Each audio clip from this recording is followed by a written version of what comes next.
Well, there is always this feeling that comes with knowing that it's another lovely Wednesday afternoon. And of course, it's time for your ultimate socio-cultural program on television. And I'm talking none other than Flipside on independent television, reaching you live from the city of Benin. Now, for those that are just joining us for the first time, Flipside is a unique program that, tends to pinpoint some pressing issues in the society. Of course, there is always a different way to look at every, issue. All right, there is the popular view, and of course, there is the not so popular view. And that's basically what Flipside is all about. My name is Harry Aigboje, and it is my pleasure to have you join me on this episode of the show. Now, today we have a very, very important conversation, something that has to do with us as a people. Africans are unique in a very, very special way. And, ever since we gained independence, especially as Nigerians, a whole lot has changed. Okay, some persons are of the opinion that we've actually not gained independence because just like I think it was the late Kwame Nkrumah that said that Africans are still under neo-colonialism. What does that mean? Well, perhaps in the course of this conversation, we are going to throw more light on that. Well, I've got joining me on the show this afternoon the erudite Kingsley Ikeke. He goes by the, he is a clergyman, and of course he's also a public affairs analyst. Welcome on board, sir. Thank you very much. Good to be here. Always a pleasure to have you, sir. Yes. Today we're having a conversation about international organizations. Many a time we hear people make mention of international organizations, but I don't think it's everyone that actually understands what they stand for. So, what are international organizations basically, and what are the objectives? Okay. Thank you very much, Harry. Well, like we all may know by now, we are already used to some of them unknowingly. The actual organizations are set up by interested countries. Most of these set up are voluntary; they are not mandatory. Okay. The idea is actually to foster peace, security, enhance adherence to international rules and engagement, promote international relationships, also to enhance the educational segment of some of the underprivileged countries. So they were set up to actually mitigate some obvious problem or imbalance that exists amongst nations. Okay. Yeah. Well, the objectives, whether it have been met, is a different ballgame altogether. There are different segments of these international organizations, and there are actually two basic types. We have the one called the governmental. Okay. Those ones, the government are directly involved like the United Nations, like OPEC, like the African nations. These are government-related organizations that are internationally known. The African Union. Yes, the African Union, even the ECOWAS. Okay. There's even a new one called the Alliance of the Sahel country between Mali, Burkina Faso, and Niger. What I think that is voluntary. Like Niger was formerly. What's the primary purpose of that one? Initially, Niger was formerly part of ECOWAS. Okay. If you feel that where you belong to is not meeting your needs, okay, you are not obliged to be there. We are not there by compulsion. We are there voluntarily. You can choose to be. For instance, in OPEC, Russia is not a part of OPEC. Because they don't want to be restricted in their oil production. They've looked at their economy, they want to be free to determine how much how they produce oil on a daily basis. Unlike Nigeria is a part of OPEC, we have a limit by 1 point something million, so close to 2 million barrels per day. You can't exceed that because our OPEC quota. Okay. So and if you have a budget that exceeds that, then we have to look elsewhere to source for funds. So like I said, most of these bodies are voluntary. It's not mandatory. I said that the governmental segment of it is also what we call the non-governmental, which they call the NGOs. Okay. These ones are not really funded by government. For example, Doctors Without Borders, Amnesty International, these are non-governmental organizations. Is there a difference between non-governmental organizations and international non-governmental organizations? They are all international. Okay. Only that one of them is funded or government is fully involved. In a way, in the fact that, for example, we are members of African Union. Okay. It's not a non-governmental organization, it's a national collaboration. We are part of that union. But when you say amnesty, we're not they're not binding us to amnesty. We can choose to listen to their counsel, we can choose not to.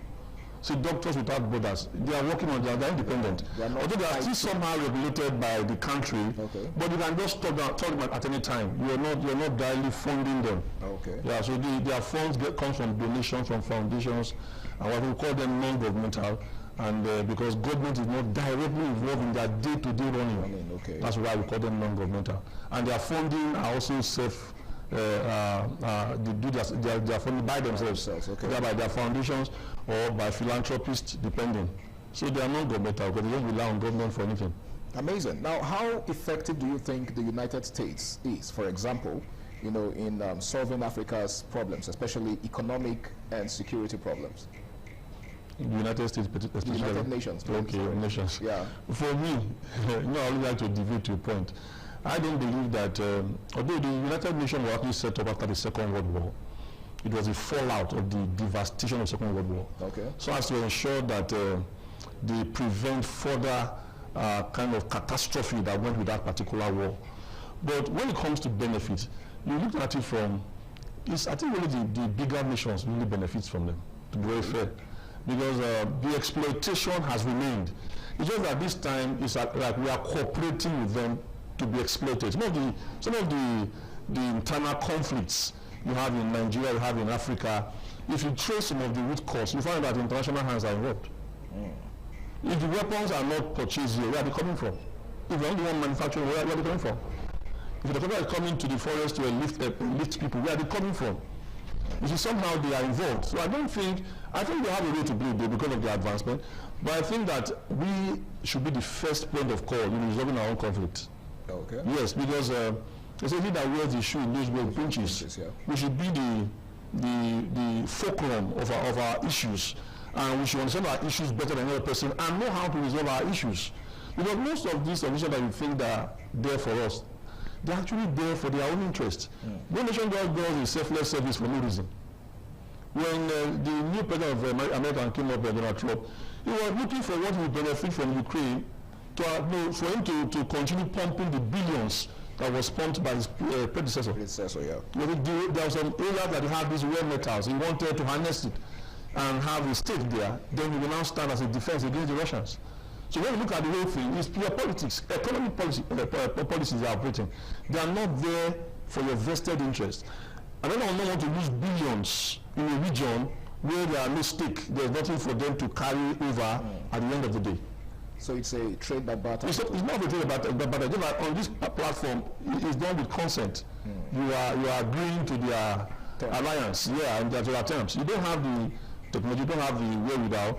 If you see America coming down to Nigeria, like trying to come and assist us, we're very weary. There's a good side, and there's. Could that be one of the sentiments that were expressed quite recently when Donald Trump showed interest in helping Nigeria fix its insecurity problems, and some persons were raising an eyebrow, saying that he must have some sort of ulterior motive? As I said earlier, they only have their vested interest. I did see here once on this platform that I keep saying that that's one of the most blessed nations.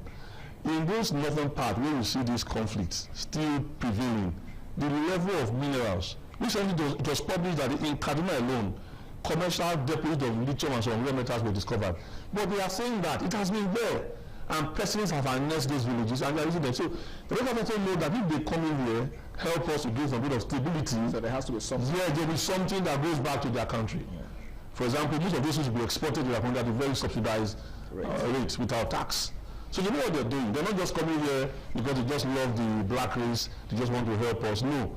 They've also calculated what they stand to gain at the end of the conflict. So that's exactly what's happening. When you see them trying to mitigate in matters like this, there are always vested interest. It's why when you are doing these advanced and very highly economic countries, they are not just there as doing a philanthropic gesture. No. That's the wrong notion we have when we are inviting them, thinking they are there for us. No. Like we talked about the neo-colonial stuff. We have been liberated, let me say physically, but spiritually and mentally, we are still under bondage. It's just that they are not just here, but they are here. In fact, our action tells us that they are still here.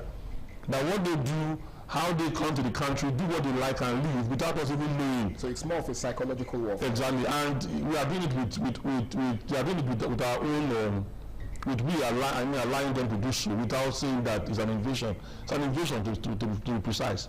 Before you get into any person's aerospace or whatever airspace, there must be permission. Some of these things are done without even the consent of the Nigerian government. without even the Nigerian Airways, whatever, aviation, those in charge of the airspace, knowing what is happening. And you can't talk, you don't have what it takes. So they're not doing it for free. I can tell you that for free. They're doing it for a particular purpose. But by and large, we have found ourselves in the mess.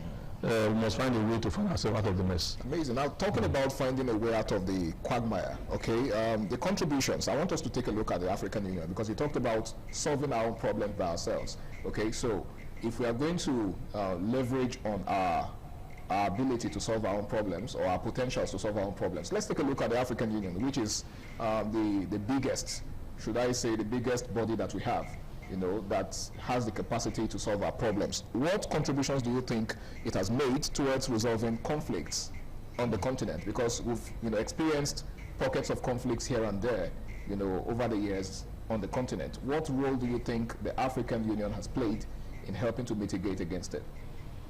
Well, for me, from my own observation, I have not seen anything tangible. To be fair, nothing really tangible from the African Union. I think what was most effective then was ECOWAS. ECOWAS, the time they had what they called ECOMOG. They had a military arm that could enforce an ECOWAS policy. But for African Union, I don't think so. I don't think there's anything they've done. Look at what's happening in South Africa, for instance. Now, the South Africans are saying Nigerians should go. Now, go back to history and check what Nigeria has invested in South Africa. Now, you will be shocked that the massive wealth in South Africa is not owned by the blacks. In terms of percentage, most of the wealth is they are owned by the whites. When you say wealth, are you talking about both the landmass, the economic strength, the mega industries or whatever? They are owned by whites. Go and find out. If are the blacks, you see, I don't know how they do it, but the blacks now see the other blacks as the problem. You know, one thing I've seen about one of these more advanced countries is that they found a way to make us fight each other at their own benefit. Benefit. We think that we are resolving our issues, but it's to their own advantage. What has the black man who opened his shop in South Africa has to do with your problem? It's not holding your wealth or holding you from working. If it's work, but they're going to cause a conflict where the blacks are now fighting the blacks, sending every Nigerians, Ghanaians, Mozambique, Zimbabwe out of their country. But when we look at the real core of the matter, who owns the resources? Who owns the economy of South Africa? It's not the blacks. It's the whites. Now, someone who came from somewhere else and has invaded your country is not a citizen, and those who fought for your liberation are now your adversary. And they are fighting with passion. Brothers fighting brothers. Exactly. Nobody's even thinking that Nigeria was a heaven for them when their country was in turmoil. Even I saw recently in Israel that Ghanaians are saying the same thing. Ghanaians left their country and they came to Nigeria and they were helped. After a while they said Ghana must go. But after that, we have to get Nigerians in Ghana. Now Ghana said Nigerians must go. You see, we must sit down. Karma playing out. Exactly. We can see that we have not understood our problem. Let me give you a simple example. The EU has a currency, which we call the euro. Far before they even had that idea, there was this proposal for an EU currency. Even as simple as a regional West African currency, it's not even there. We cannot even cooperate to have a single currency. We cannot even integrate. We cannot allow ourselves to stay amongst ourselves, to enhance our economy. The connection is not there. And there is strength in unity, and we don't believe in it. Whatever we say, we don't believe in it. If you're asking us to leave, let's look at the economic benefit from Nigerians, from South Africa, and whatever takes away from Nigeria. Go and do the comparison. In fact, what we take away from Nigeria is if not 2-3 times its value of what we get from them in terms of diaspora remittances. And yet they're asking us to leave. Then we are in Nigerians crying that all South African companies here should be removed, or they should find their way out. You see, we are not helping ourselves because many of us are subscribers to their network. You can imagine if that begins to play out. You see, we are ended up fighting ourselves for no just cause. No just cause. So I think that we should look inward. The African Union should be more decisive. The ECOWAS, just like they did with ECOMOG, when they were trying to enforce democracy in Liberia, they did that. They did that, and it worked. So it's not about joining an and you cannot bring the policies you are preaching to reality or people. I actually do have a question to ask with regards to the ECOMOG thing, but that will be right after this break. In case you just joined us, it is Flipside on Independent Television. Please stay tuned.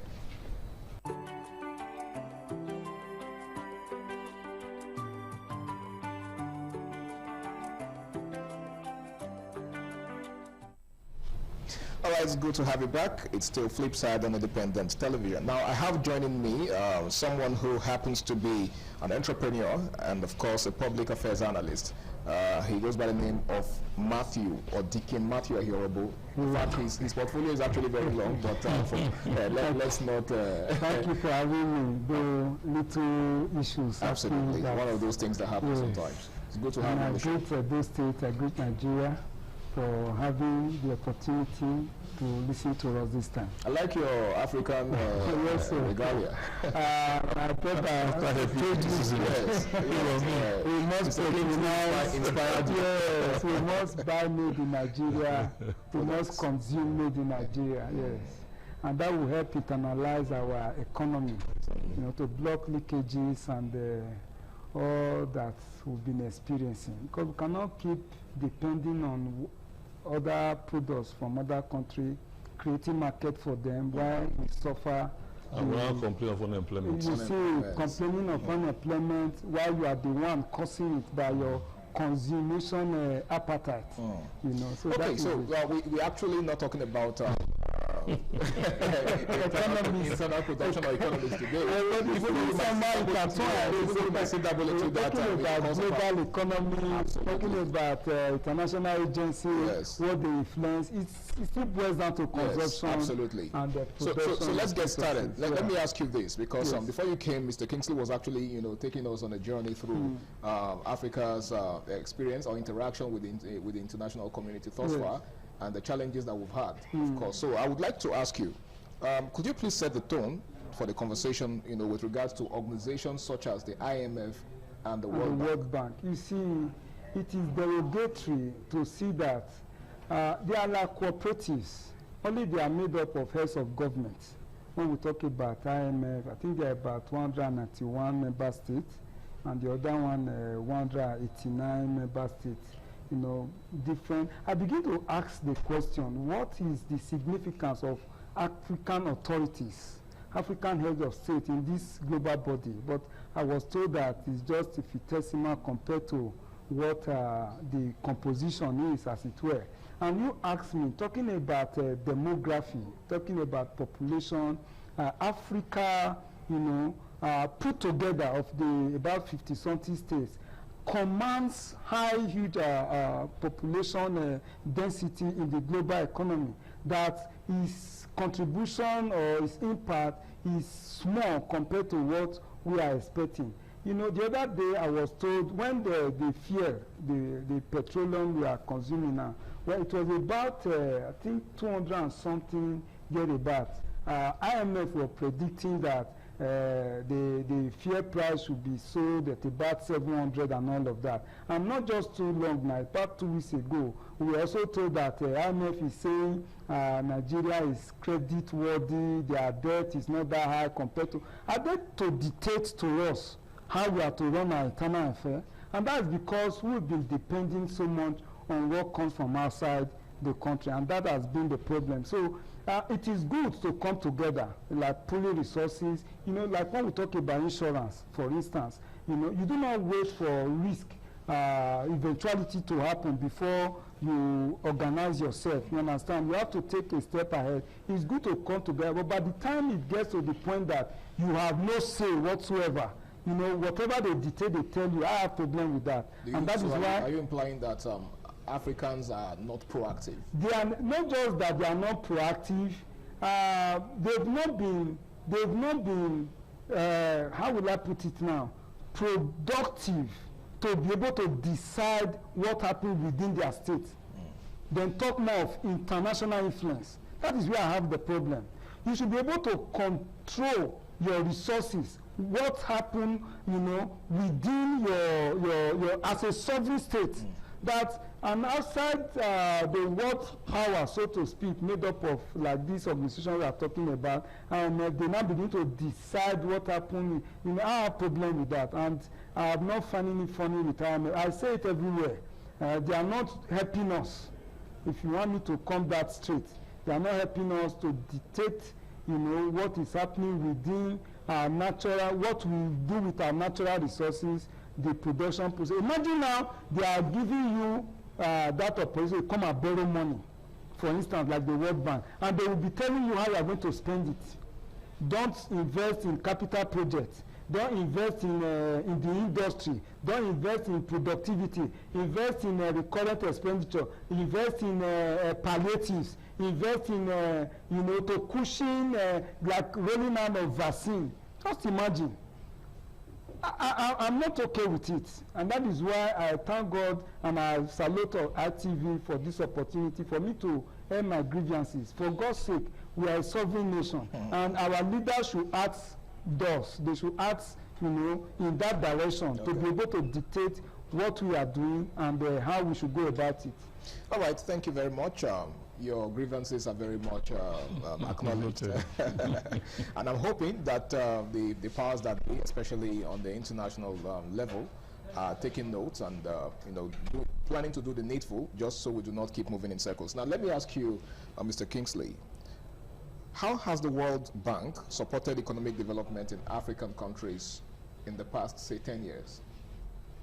Well, they've been doing their bit, like he said. When you are in an organization where you don't have a say, or even when you have a say, the say is only when the money comes to you. There are two major problems. One, we don't have a voice in the World Bank. Why don't you have a voice? Because we are not. We are more of a third world country, and you cannot sit with millionaires and billionaires and a poor man. You say you have idea.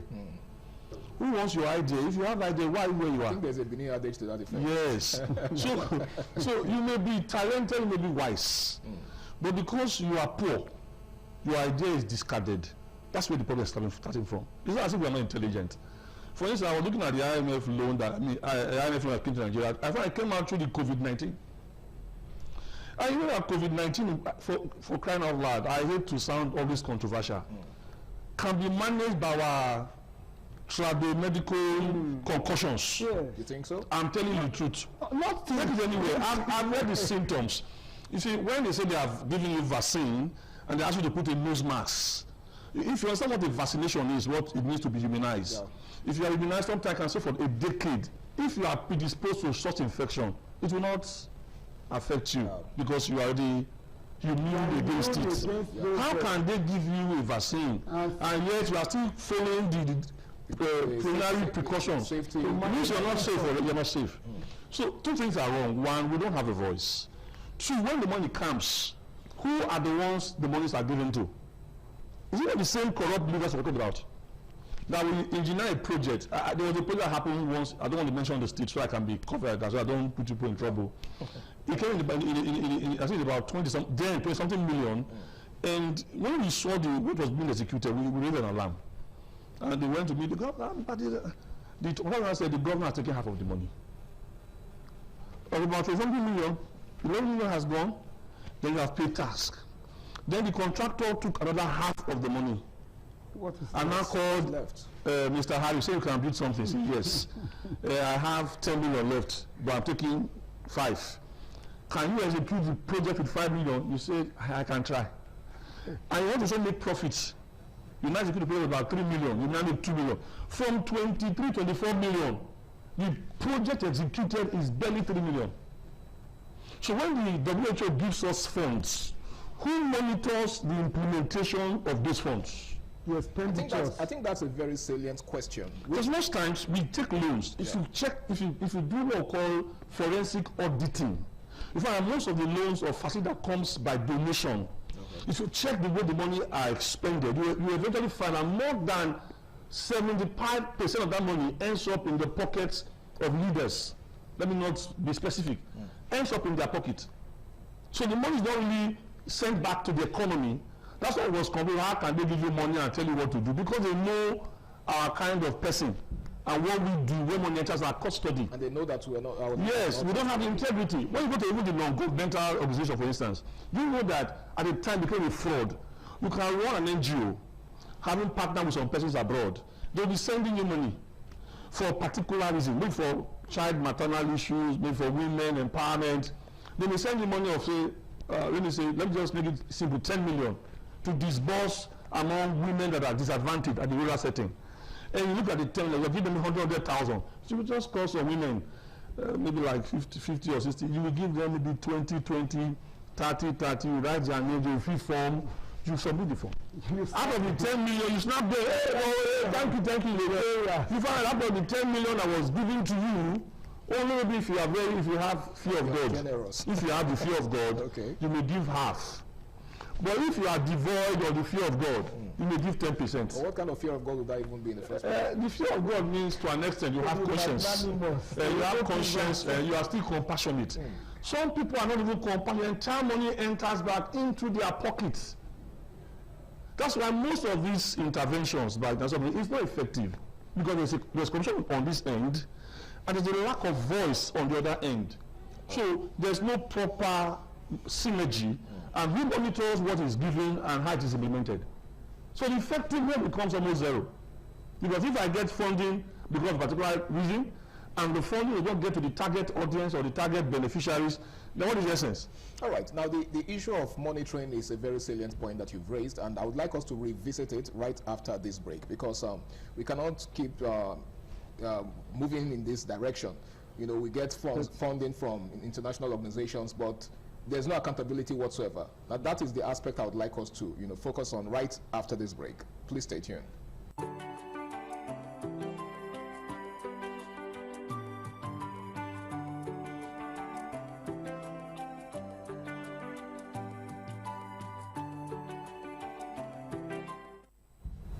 All right, welcome back. It's still Flipside on Independent Television. Now, Mr. Kingsley, the point you raised about accountability is quite a very serious one, because it will go a long way to determine how these funds or these aids are utilized, when they do get here. Now, what do you think can be done to create a system of accountability, a mechanism that ensures that the wrong people do not hijack these monies that are actually meant for the well-being of the people? I think the very first thing will come from your end as journalists. When monies like this are being sent, they should be made public. People should be aware that, for instance, UNICEF is donating $5 million to underprivileged Nigerians in some areas. They will give us a demographic of the breakdown of who gets what and what they are to get. And it should make a public document so that everybody can have an input. They can see exactly what is on paper. That way, whoever is trying to steal is already on alert that it's not going to be business as usual, because whatever is going to steal is already known to the public. Awareness should be made. Most of these transfers are done in secret. Most of the beneficiaries don't get to know. For example, somebody sent a couple of grants to me to disburse to a couple of persons, and there's a grant. I've already told them where the money came. Not because of my kind of person, that's all.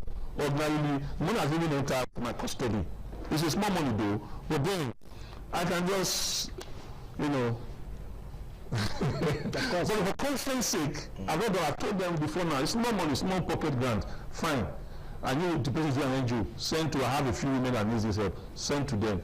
Send me now, send it through you because of the confidence. But what I'm trying to say, for those mega donations, mega transactions, the journalists should do their investigation properly and allow the public to be aware that this sort of amount is being sent to alleviate poverty. Some of these things are sent to mitigate this immigration influx of foreigners to their country. If they're trying to make us to be really comfortable here, so that the drive to want to come over will decline. So as to also reduce the burden on them, on their facilities, their security and stuff like that. So they just help them, so they will not have to run down here. But what they don't understand, when the monies are sent, they don't also give us the privilege of knowing that this amount of money has been disbursed for this and this purpose. So we don't know. That's first problem. Second problem is that they should get religious bodies involved in a way. May not be the major agents of disbursement, but they should be formally aware, and before the money even lands, to really educate their fellowship that this and this amount is coming for this and these purposes, and it should be part of the board that disburses such money. That way we can, if you don't have, like you say, a monitoring system, it will not work. Like I did tell you once, we do programs with TEDFund. I always say that. There's a way they monitor us. For example, when I did my master's program, it was sponsored by TEDFund. When I was done, they didn't ask me when they gave me the money, but I have to do a retirement. I have to send my thesis, my certificate, everything I got by virtue of that sponsorship, which they can always validate from the school I so attended, I submitted for that I was going to attend. They can validate my claim that this young man was given so and so amount of money. He went for the program. He has finished the program. Now, if they find out that the money was released and I didn't go for that program, I'm already in trouble. If I'm going to face either EFCC or ICPC, you get a picture. Yeah. There must be a check and balance a routine that already puts fear in your heart that if I steal this money, it may not be easy. Yeah. I may easily be caught. But we don't have those checks and balances. So you think all of this happens because it thrives in secrecy? That's one. Then the composition of what, like we do in regular exhibition. Now you have the head that signs, you have the treasurer or secretary that signs. You have people that can checkmate the other person. When you have absolute power, you're the one that signs everything. They say absolute power will now corrupt you absolutely. Yeah. Because nobody checks you. Like we were saying earlier at the back door, we have the 3 arms of government. I would say there's no longer 3 arms. We are now having 2 arms, to be fair to the judiciary. Let me still call them an arm. If I would say we have 3 arms, I will give it to you, the journalists, as the 2nd arm of government. But when you say assemblies, whether at state or national level, they are an extended office of either the governor or the president. I don't call them rubber stamp. They've gone beyond rubber stamp. Rubber stamp still means you can have some bit of discussion before you stamp. You must stamp because you are an extended part. In fact, I'm your employer. You must stamp. And that's why we are advocating for independence when it comes to their financial dealings. Yeah. As long as the government is the one that funds the assembly, the day you refuse to stamp, that's the day funding will disappear from the assembly. And before you know, your roof is leaking. You go and hold your meeting somewhere else. And nothing will happen. Right, that was a rather hilarious one. Now, I'd like to ask you, Deacon Matthew, what challenges, because he has actually pointed out some, okay, but let's take a look at it on the spectrum. Yes. What challenges do you think limit the effectiveness of international organizations in Africa? The level of education is still... On whose part now? On our part. On our part, because what you refuse to find out will be hidden for you for, if not throughout your generation. Bible says, study to show yourself approved as a workman that need not to be ashamed. It takes through, the other day we talked about research and development. There's huge finance, capital allotted to that. Don't look at it that in everything I must get quick win, quick gain. Do your time, you understand? Study hard, and before you will know those things that are easily available to you. Okay. If you know the composition of the crude oil that is under our foot, you understand that when you distill it, you have so many byproducts. You understand, even down to the bitumen that we now go and source for as a raw material in constructing our road. You will not have that mind to say, let me sell it, to the international market for them to refine. And imagine the other day now, is it not Dangote that was saying he's taking delivery of crude oil from another country? When in OPEC, we are one of the biggest country with huge resources in crude oil. Why will it have to be sold? You understand? Because this same international organization that I'm very, very upset about, we want to use it as collateral, to get you the fund, that is, you see, in so many instances, it is easy for you to borrow. But how is good? No nation on earth will say it does not borrow. You understand? It's good to borrow, but what do you spend it on? So one of these challenges... Do you think we are borrowing too much as a nation, for instance? One, we are borrowing, we are not using it for what it is meant. So the problem is not that we are borrowing? No, it's not that we are borrowing. But you don't think we are borrowing too much? We are even borrowing too much because it is not being spent for what it is meant. Okay. So these are all these things we have to look at, Our nation, we should take the bull by the horn. Let us go the hard way. Do your time. Pay the sacrifice. Work on your raw material.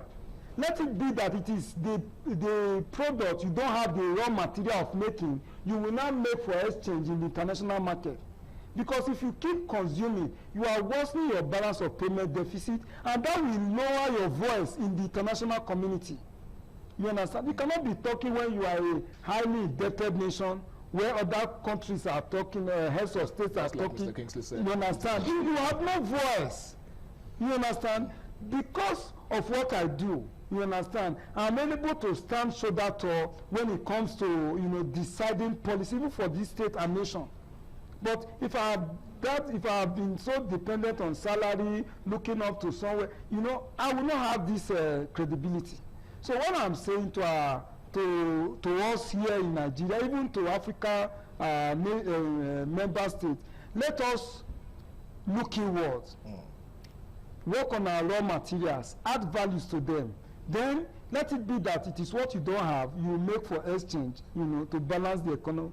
There must be trade, whether it's by barter or by currency. There must be trade, whether at the local market, national market, and the international market. So that is how it is.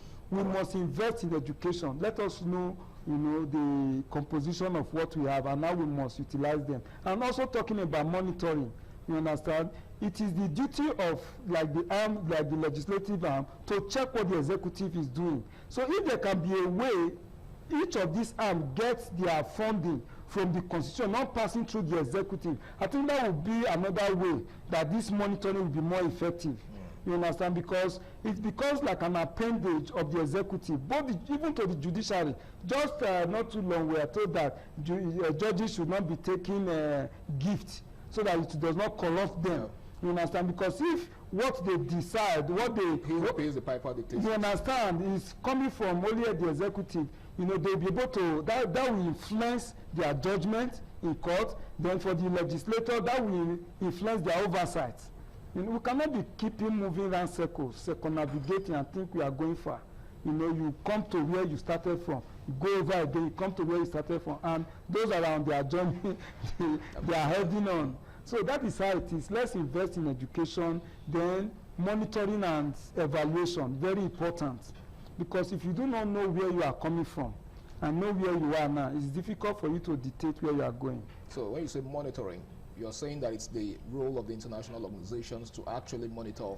Even if they have business, because no nation is an island of its own. Okay. You understand? Whether they are doing well to my own perception before now or not, let them involve, like my brother said, let's involve religious leaders. Those some can also be corrupted. Of course, but I was going to say, yes, religious leaders are even. We understand that. So by the time media takes it up, we'll be able to know what is happening. But the whole according to him is transparency. Transparency. Mm-hmm. Let the journalists put it up. Let us know what is coming in. Then who is it on his table now? Let us know. Then where is it going from there? Because look, ITV, thank God for what ITV is doing, even with all your sisters program and all that. How we are able to even call, while on program, we call a sitting chairman, called DPO, called the state commissioner of police, to give accounts of what they are doing. This makes for check. It's not just what the legislators are doing that we don't see. Let us hear from them live. Could that be the reason Mr. Kingsley called us the third? Yeah, even now doing more, They say we are the fourth. No, they call them the fourth. But in my own explanation, I will rewrite the economic history and call them the third arm of government. Because one arm is already missing. It's not an arm anyway, it's an extension of one of the arms. So they are the third arm. From my own, you think we'll fill the vacuum? To a large extent. Feeling it, you are acting because we are actually flattered, and you don't have a flatter. It's obvious. You are able to make people know what is happening. Giving people space to air their opinion, to voice their grievances. You are now doing the job that we expect the legislature to do. That's what you're doing. Okay. I'm not speaking about any legislation in Nigeria because it's like the same thing all over. Yeah. When you have an assembly that is at variance with that we have in River State, it's always volatile. There's always one institution where the assembly will say yes. And our late Archbishop, Patricia, will say, if you all the people around you are the yes type, you know you are finished. The Bible says, all men say well of you. Yes, you are not safe. All right. Thank you very much, Mr. Kingsley. Well, it's still Flipside on Independent Television. Now, this is our final break on the show. When we return, we are going to be, piecing things up and just, find a way to make sense of all of this conversation, especially focusing on the solution part of the conversation. Please stay tuned.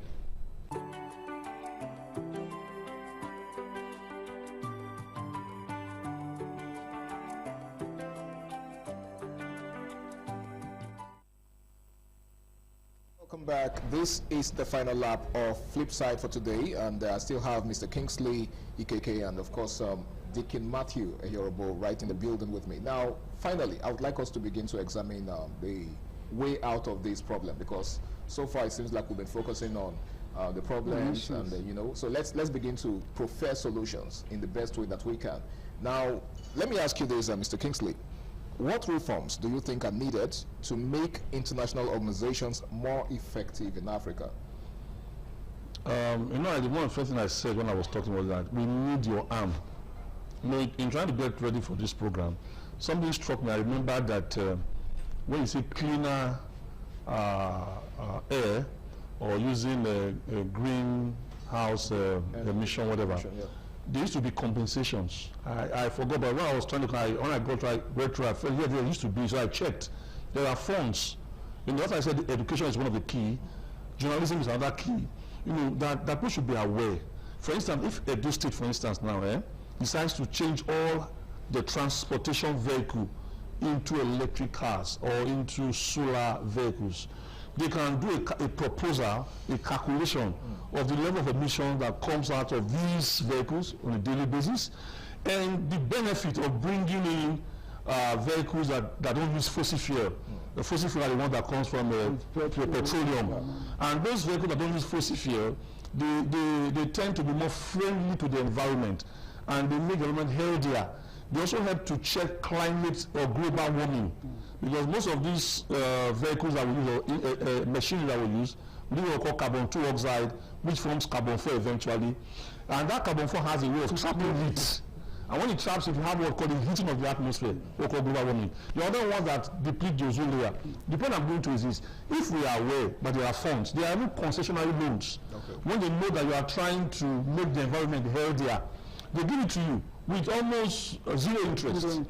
So you can now implement those transportation, like we talk about CNG, that the emission rate is far minimal than the regular diesel or fuel. So you can have a calculation and make requests, and you're giving, even funds outside the laws you are giving. So we need enlightenment. That's why I say you are very key to this matter. We need education. We should be enlightened. We are ahead. I think there's a university they're using solar cacao. Yes. Solar cacao, yes. So that does not use any. Does not pollute the environment. Yes. It makes the environment healthier for all of us to live in. If they are covering a very large population and they could calculate what they have removed by virtue of this new introduction, they are compensated. People should go and investigate. Most of these things are hidden, they are buried. Because the awareness is not there. People are not aware. Even when we are aware of most entertainment, Wizkid is coming, David is in town, Rema is in the stadium, everywhere is jam-packed. Those ones that brings benefit to life, we don't emphasize them. Okay. And we don't reward them accordingly. And that keeps us in the dark. And once you're in the dark, after a while you begin to see. Okay. And what you see is not the real thing. What you are seeing is virtual. Virtual. So we need education. We need you guys to step up your games. Investigative journalism. Right. Very, very important. The case in question, which they are still battling with the chief of staff and the whatever. And that person's agency was captured in the budget. Somebody raised the eyebrow. This agency is in the budget. Now they are investigating. Only God knows the truth of the matter. But the point is that somebody looked into it when they were trying to deny the existence. They found that same body was captured in the national budget and money was assigned. So who was supposed to do an oversight? Who assigned people to the agency? So many questions get unanswered. Okay. You have something to contribute quickly. To add to that, I want our politicians to know that I keep saying this over and over. Your political party will come and go. what remains is your identity. First, you are a Nigerian, or you are an African, and that is your identity in the global community. You understand? That is your DNA, your deoxyribonucleic acid. It works in you, and that is what you transfer to the next generation. 4 years will come and go, 8 years will come and go, but what you make out of it, the value of your economy, it remains. So they say, he that lives in a glass house does not throw stone. You know, if you want Nigeria to take her pride of place in the community of nations, know that it is beyond your political party. So let us stop patronizing those that help us carry ballot box during the election. Stop, look for technocrats, those that are professional in that field. You know, like you imagine a medical doctor who walk all his way through the school, you know, blocking lecturers and all that. That's when you see the number of deaths, you know, coming from surgeries and all of that. You know, but if you know your own name, you know what you are made. Your last time we had in the immediate past doctors, president of all doctors, he's a Nigerian, even a day man. World Trade Organization, he's a Nigerian. That is the chairman there. Yeah. So we have brains here. Let us know to add value to our resources. We may be well read, know all the theory, but if you do not have product to offer and service to tag to your identity, you keep living a consumption life, and your imports, your balance of payment will keep displacing at the international community. So what is necessary is that it is beyond your political party. You understand? It is beyond your tenure. Patronize professionalism and be transparent in your dealing. You understand? It is, Bible says, having food and raiment, be content. It is not food or money or a car or a house our leaders are now still looking for. They have all of that. So let them be content with what they have. In a nutshell, they should strive to make impact. Make impact, positive impact, such that when you travel out, it will be respected that this is a Nigerian. Right. Your passport, will be given the honor it deserves. It's okay. Thank you very much. I'm taking Matthew Ahirabo, entrepreneur and, of course, public affairs analyst. Thank you so much for being on the show. It's nice being here. And, of course, the erudite Kingsley Ikeke. He's actually a clergyman, but it's actually amazing how much he knows about Nigeria and, of course, international affairs. Thanks so much for being on the show as well. Thank you very much. Well, it's been Flipside on independent television, and it's been a very interesting conversation. It's also an ongoing one because it never ends here. There's so much more to say. But I guess that is where our leaders come in. That is where the stakeholders come in. Okay? It's not just enough to talk here. All right? We expect that action is taken. And of course, the needful is done. It's been an amazing conversation indeed. My name is Harry Aigboje, and until I come your way again, same time, same station next week, do the right thing, stay out of trouble, and have yourself a beautiful day ahead. Bye for now.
Atwage, Abana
Ojode Atwage, Abana Tokpe.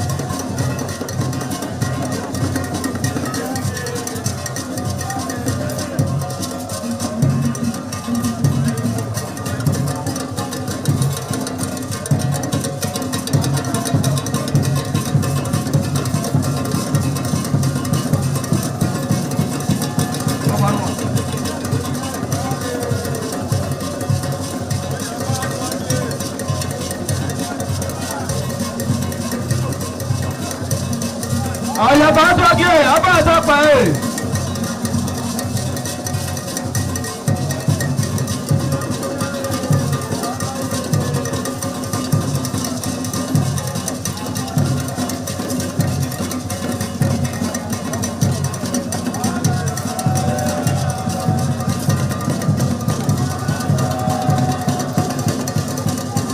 Atwage, Abana Tokpe.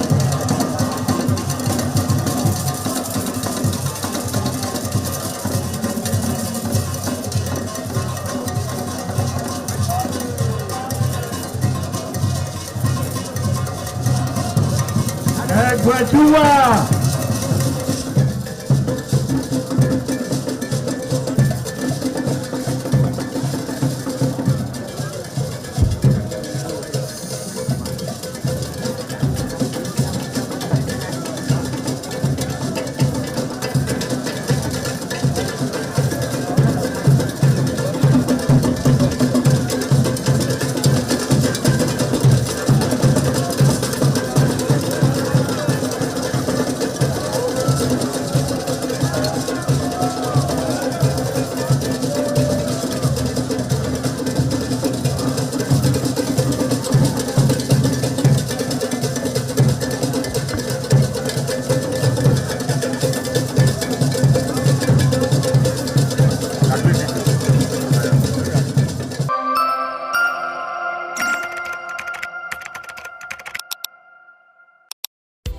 The threat of global warming is real.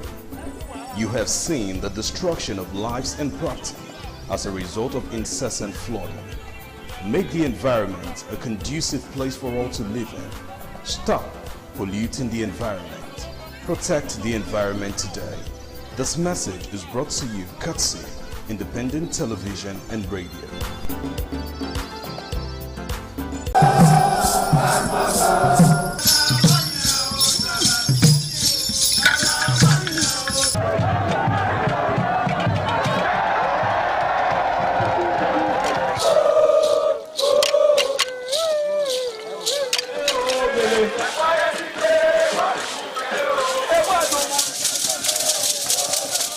This is Aqua Game, a popular game in Africa played by our ancestors to entertain themselves after each day of farming.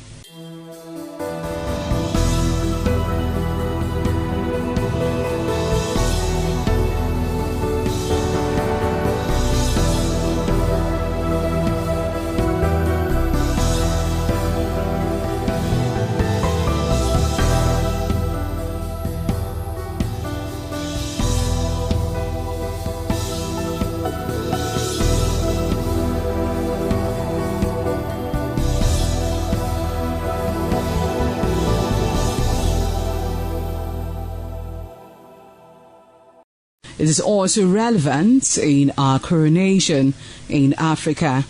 It is a sport and indeed very interesting, as every seed had a role in the game.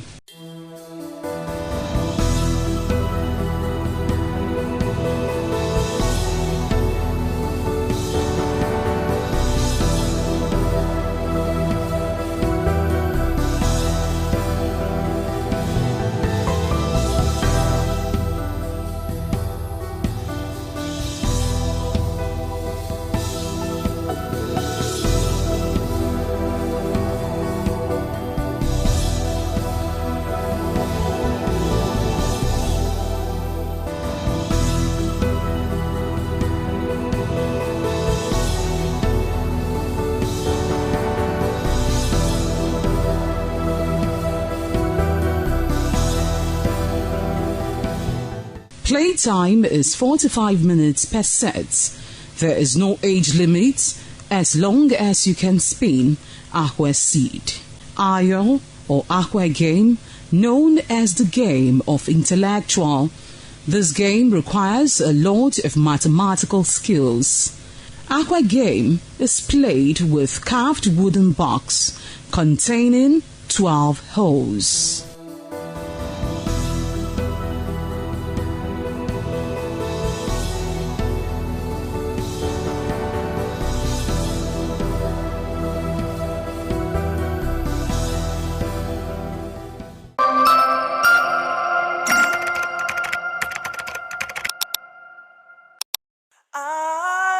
ITV, certainly the best. This is ITV. Certainly the best.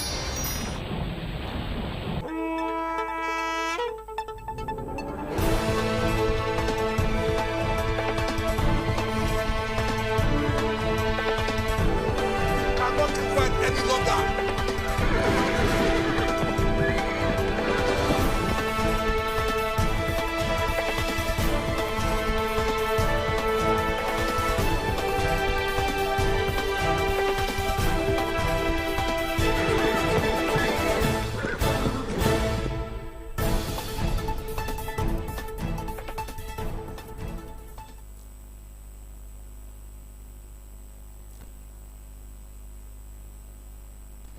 It's a fantastic Thursday morning right here in Edo State, Nigeria. Good morning. Welcome on board. This is This Morning on ITV. I am Anuluwakbo Stevens. And of course, I have my colleague here with me right here on this table, Harry Agbaje. Good morning. How are you? Beautiful morning to you, Anu. How are you? I am great. I'm blessed. And it's interesting to see how we're twinning this morning, right? So immediately you walked into the studio, I said, did you spy on my wardrobe? Well, I was going to ask you if you planned it out because I can't remember, having this plan, but I guess it's a good one and you look gorgeous in it. Thank you so much. Yellow is the color. Anyway, well, hopefully we have our colleagues join this morning in Lagos and Abuja studios. So many things to talk about today, from stories trending on the street of social media down to politics to the Senate plenary. There's a lot of things going on at this point, and I hear we have Mercy on board. Good morning, Mercy. How are you? Beautiful morning to you, Anu. Good morning, Harry. Trust you guys are doing good. Absolutely, we are, and trust you are as well. Now, a couple of days ago, we saw what transpired in Oyo State, and that has actually shaped the conversation going on the front pages of the newspaper and across national media outlets. And also the issue with the fake agency, that's also another major conversation currently in the country. As we did get to see that the 44 pupils and teachers rescued from kidnappers' den after spending 56 days in captivity have started reuniting with their families following their discharge from Ladoke Akintola University of Technology Teaching Hospital in Ogbomoso, now ending about 2 months of anxiety for relatives who had feared they might never see their loved ones again. Meanwhile, yesterday, something interesting happened at the Senate, as the Senate yesterday approved 50 million naira donation to the families of 5 Nigerians who lost their lives during the rescue operation that freed school children abducted in Oyo State after 56 days in captivity. The resolution followed a proposal by the President of the Senate, Senator Godswill Akpabio, during plenary. Senators unanimously endorsed the donation, with each of the 5 bereaved families to receive 10 million naira. Now, Nigerians are talking. Some persons are even saying 50 million naira is too small to give to them. Harry, on the front pages, or on social media street, I saw a situation where someone in Oyo State, one of the politicians, was gifting the popular principal of the school a car, and it got a lot of persons talking. Should that be the case currently? Is this what you think should be happening to persons who have spent 56 days in captivity? Well, it appears to me that in this modern era, a lot of us are engrossed in the cloud culture. Okay, so we're more interested in chasing clout than actually doing the needful. For people who have been in captivity for such a long time, I pretty much think that this is not, this shouldn't be a priority for them.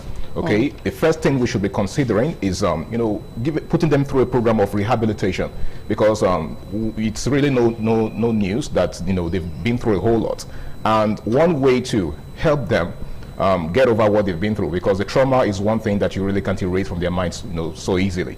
So the first thing they should be considering right now is rehabilitating them, and of course helping them get over the trauma of the experience that they went through in captivity. I'm not saying that they shouldn't be given some sort of should I say financial compensation to cushion the effect of the hardship that they've been through, but I think that should come much later, and there are better ways to even make life easier for them. How about establishing them?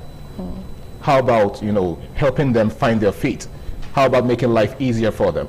Okay, for me, this shouldn't really be a priority. Okay, but it is still a laudable one. Okay, let's not just chalk it all up as a bad initiative, but I feel like it could be much better than this. Absolutely. I thought you were even going to say it is what it is. Now, over to you, Marcelina. What do you think, or what do you make out of all of the drama, the shenanigans, to put it that way, going on currently with the freed Oyo pupils and teachers, especially with the principal? Do you think this is what they need at this point? Of course, Nigerians are aware that they spent 48 hours receiving a medical care attention before they were released into the public. But aside financial compensation, aside all of the talks and all of the drama we've been seeing playing out, what do you think they really do need at this point? Some persons even call it seems we're having a reality TV show, especially with the principal of the school.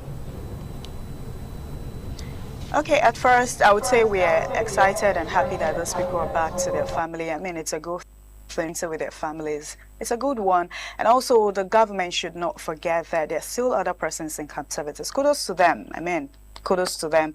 These people, they've been freed, and they've been released back to, they've reunited with their families is a good one. And I will agree to what Aris said. You know, first thing, they need rehabilitation. I mean, the trauma, it's a whole lot. So I feel that giving them money, giving them, you know, compensation and all of that, it's a good one. Kudos to them. But at the same time, these people, these children, the teachers, the principals, they need rehabilitation. You know, the trauma is going to stay there for a very long time. You know, I have a guest that once said that, imagine those children, even though school finally, I mean, school is supposed to be safe spaces. They go back to school. They, you know, sometimes they might just be in class and the lot of what, and, you know, while they were in activities will come to their mind, and they might even be scared at that moment. So first of all, I feel rehabilitation is best, and kudos to the government, you know, for making this happen. And they also shouldn't forget that there's still a lot of people in captivities and that need to return back to their families, and these people need to be rehabilitated first of all. So. Okay, now we have Charity Tanko on board as well. Good morning, Charity. Before I get to your view on what is going on the table at this point, let's also talk about the situation regarding the state police, as it seems it's taking a different dimension entirely. Now, the federal government has expanded the circumstances under which it can intervene in the operation of state police forces in the executive bill on state policing, transmitted to the National Assembly by President Bola Tinubu.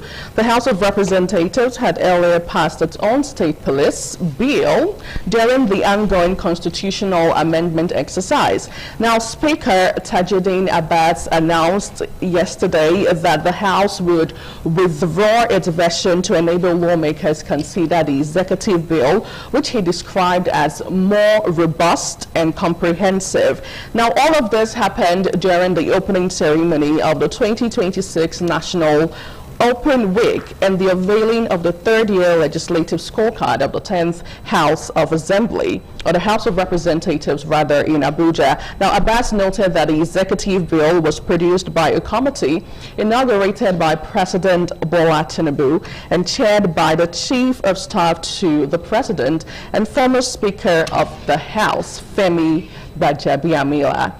Charity Tanko, what do you make out of all of this going on, especially with the Senate, so the House of Representatives rescinding the previous bill that was actually, you know, in the front burner in the House and taken over, or now taking, or, you know, inculcating the executive bill from President Bola Tinubu? Well, good morning, Anu Luapo, and good morning, Rosalina. Good to see you once again. Well, for me, I would say the House of Representatives initially didn't take everything hook, line, and sinker from the executive bill. That was the initial stage. And then after going back, they sat down and they decided that, okay, let's go by the executive bill and do things according to what the executive bill said. And the executive bill is talking about the state police, and also it says there have been that mechanisms have been put in place to ensure that governors do not take advantage of the state police, because that has been the major fear from Nigerians and other people, that state governments are going to take advantage of it. They are going to monopolize it and use it for as their political weapon against opponents. But that fears had been allayed by the executive, also by the Senate, because I remember the Senate Majority Leader Okwemi Bamidele saying that the National Assembly will ensure that it provides legislation that will ensure that state governments do not take advantage of it. And as of the stance of the Senate as at yesterday, that was the that was the opinion of the minority leader, Senator Abamoro, when he was speaking with journalists concerning the recent attacks on the Otoko, Benue State, where he lamented that people are being killed on a daily basis, and he also accused the governor of the state of not doing enough saying that the commissioner actually said he had intelligence that something like this is going to happen, but he could not reach the governor until this event took place. And he went further to say that state police is not enough to take care of the insecurity. And his reason being that even as we speak, some of the local security outfits in some of the state, he said some governors are yet to pay. And he said that state governors do not have the financial capacity to fund any state police. But be that as it may, that is the opinion. It is not a decision of the Senate. That was the opinion of the Senate Minority Leader Abomoru while speaking with journalists. As far as the Senate is concerned, it has passed the bill, and the bill has passed the bill into third reading. What is left is for the House is for the Senate and the House to the concurrence committee to come together, harmonize, and then transmitted to President Bola Tinubu. But for what is worth, some of the things they are saying are actually illogical, because we have state governors who up till today cannot even pay the minimum wage. When it was 30,000 naira, they couldn't pay. Now 70,000 naira, they couldn't pay. And they keep talking about, every time there is an attack, you hear state governors talking about not having enough. They are not financially equipped enough to deal with insecurity. So these are some of the factors. But we shall wait and see as the matters unfold. But one thing I guarantee is that at the end of the day, this bill is going to be transmitted to Mr. President, and he's going to sign it. That robust, conversation regarding it. Now, let me move back to you, Harry. So, for a lot of persons, and it's also safe to put it out there that it's a process. It hasn't been assented because the president will need to assent to the bill and make it become a law, right? But one major concern for all of Nigerians is the impact that this bill will have on Nigerians, especially with the security architecture in the country. Do you think this actually nips everything in the bud and just, solve all of our security problems in the country? Now, yesterday I listened to a sister station where a vocal social media journalist, if I'm to put it that way, or activist, was saying that in a country where soldiers are being paid less than or just $50 or, not even more than 100,000 naira. I don't know if it has been increased to 250,000 naira, because the other day the Minister of Defense, Christopher Musa, did raise that observation. Now, what do you expect the security situation to be in the country if we're having persons paid peanuts to serve or to protect the country? Now, let's even use our brother in South Africa, of whom they're being paid over 2 million naira for a security, operative, and how it's being done there, and compare it down here in Nigeria. Do you think this state policing would just solve all of our problems and make it go away? Well, a popular adage says that a hungry man is an angry man, okay? Sure. And one of the things that I know to work very well is motivation. Well, I think that's something that's lacking in this part of the world, okay? People are not motivated to do the needful. And we see that play out in the police, okay? The police are underfunded. They are not paid well enough. You do not expect somebody who doesn't get enough motivation to go out there and put their lives on the line just to protect the citizens. Now, that same thing applies to the army. Right. Now, I do not have a problem with the state police thing, okay? But I feel like we should first strengthen the current, the existing architecture, okay? Once that is put in place, then the state police bill, if it comes to light, is going to be an extension of what we already have. If we don't get it right with the existing structures, what is the guarantee that a state police bill, if it eventually sees the light of day, is going to live up to expectation, especially as regards securing the lives and property of the average Nigerian? So as far as I'm concerned, it is a welcome development, but I feel like the needful has to be done, okay? We have to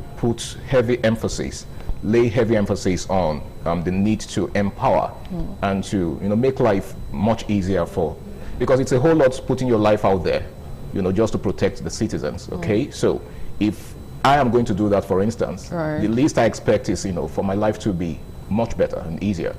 So yeah. Now when you said if you're going to do that, I just remembered when we had a conversation regarding journalists being embedded in the military operation, and when we see Harry, we see Messalina and Charity trying to, well, definitely not me, you know, right there watching and seeing how everything plays out. But thumbs up to the Senate, thumbs up to President Bola Tinubu administration. This is one of the initiative and one of the policies that's going to, you know, be right there and being clinched to this administration to say that yes, it was during this administration that we had the state policing bill passed into law, if it would eventually see the light of the day. So many things to talk about on the show, but we really should move back to Lagos and get information from where we'll be getting at Mercy's End today. Mercy.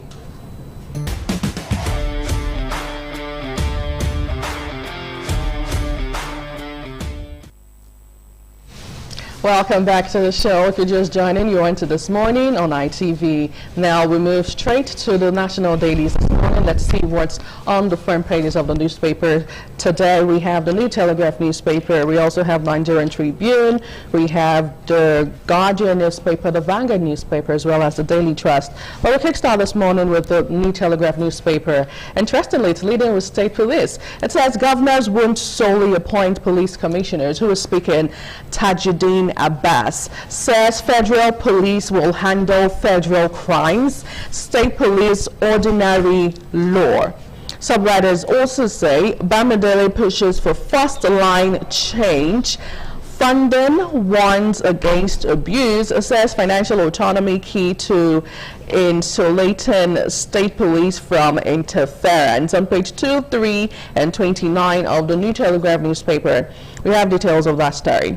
Away from that, federal government, we have enhanced our passport verification platform, gained ICAO trust. Now, for a lot of Nigerians, one of the most interesting working minister, I think aside the minister of the FCT, who does his things in a unique way, is Tunji, the minister of, I'm trying to recall the name actually, Tunji Ojo, right, thank you. Tunji Ojo has been doing amazingly so well, you know, with regards how fast you can get your passport right here in Nigeria, especially for persons, Nigerians in the diaspora. It's now a swift and amazing ride thus far. Thumbs up to Tunji Ojo. Away from that, federal government moves to end exam malpractice, backs nationwide CBT for NECO. On page 5 and 6, details of that story. Alleged corruption, court admits ex-CCT chair to 100 million naira bail. Details of that story you get today on the New Telegraph. UNGA, Tinubu to speak on reforms, others in West Africa. Ambassador Ibrahim has that on page 7. Runway Ram vehicle crashes into Airpeace plane in Lagos on page 4. Midnight social media curfew proposed for UK teens aged 16-17. Dodo mobilizes security forces as gunmen invades SSCE Center, abduct principal student. Senate gives NNPCL auditors 1 week to explain 210 trillion naira unreconciled figures on page 2 and 6. And finally, it says heavy chili pepper consumption may raise cancer risk, according to a study this morning on the front page of the New Telegraph newspaper on page 30. Well, that's all we have, Harry. Yeah, let's shift our attention to the next paper, which is the Nigerian Tribune newspaper. The Nigerian Tribune is actually leading with this screamer that says, go after other bandits, terrorists nationwide. Senate tells federal government. Go after other bandits, terrorists nationwide. Senate tells federal government. And the writer there says, cautions Makinde to stop trivializing government's efforts. Cautions Makinde to stop trivializing government's efforts. Another writer there says, Oyo Assembly backs governor on call for UN probe. Oyo Assembly backs governor on call for UN probe. And the last writer to that one says, Orire hospital discharges 25 out of 39 on admission. Now you can find all of that on page 3 and 4 of the Tribune newspaper. Now let's look above the masthead. And the first story there says, ADC demands Nafiu Bala's prosecution over alleged forgery of INEC document. And that's on page 24 of the Nigerian Tribune. And next to that, lawyers, politicians differ on appeal court ruling on implications of ADC primaries. And that's on page 3 of the Nigerian Tribune. And police arrest fake PFIPC DJ at the DME in Osun. And that's on page 1 of the Nigerian Tribune. Well, still on the Nigerian Tribune, reps drop on state police bill, considers Tinubu's proposal, just like we were discussing much earlier on the show. And then, finally, on the Nigerian Tribune this morning, digital literacy drive gains momentum as Odus Investment Foundation graduates cohort 1 trainee, and that's on page 11 of the Nigerian Tribune. Absolutely. Well, we wrap up with the Guardian newspaper this morning, leading with nominations of candidates. It says, row over INEC's deadline, compliance as parties seek further extension on page 6. Away from that, in business news, headline inflation stagnant at 15.9% as rising energy prices trigger fresh concern on page 3. National Assembly proposes fiscal autonomy for state police on page 3 as well. Well, still on page 3, Senate gives NNPCL auditors 1 week to explain 210 trillion naira reconciled figures. Away from that, again, Tinubu defends administration's economic reforms on page 7. Well, some Nigerians will say, Baba, don't even want to hear. Don't tell me anything. I know I'm doing the right work. All you have to say, that's your business there. Tinubu standing on the mandates. Away from that, court orders final forfeiture of 40 properties linked to Miami on page 4. Senate rejects PFIPC probe as Atiku slams federal government over 6.44 billion naira World Cup budget. That's a whole lot of money. Well, federal government evacuates another batch from South Africa, brings count to 1,490 Nigerians so far that have been evacuated from South Africa back to your sweet homeland, because there is no place like home here in Nigeria. Come and face everything that will be facing in the country right here. Well, shout out to the federal government as well, doing amazing work as regards that on page 4. And finally, it says Education Ministry, NBS begin fresh out-of-school children survey on page 30. And finally, we talked about it earlier on the show, Orire abduction, Senate donate 50 million naira to families of slain teachers, security personnel on page 5. Well, that's all time would permit us talk about this morning on the newspaper review segment. Do well to pick up a copy of any of the national dailies to stay abreast with what is going on currently in the country. Now, we'll move away from that and we move ahead to our first discourse.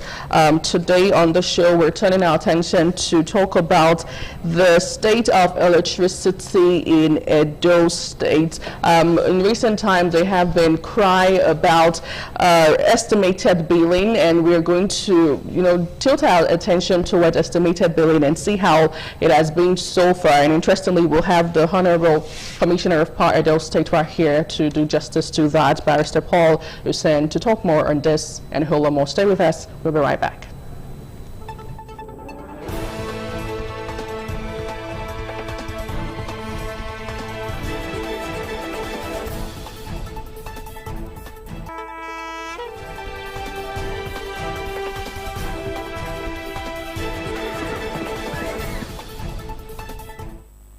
Welcome back. Ending estimated billing in Edo State, the way forward. It's our focal point this morning. Now, for years, estimated billing has been a source of frustration for electricity consumers in Edo State, with many questioning its fairness, transparency, and impact on households and businesses.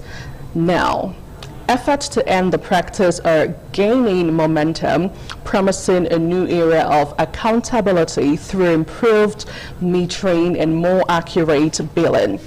But what will this transition mean for consumers, electricity distribution companies, and the state power sector?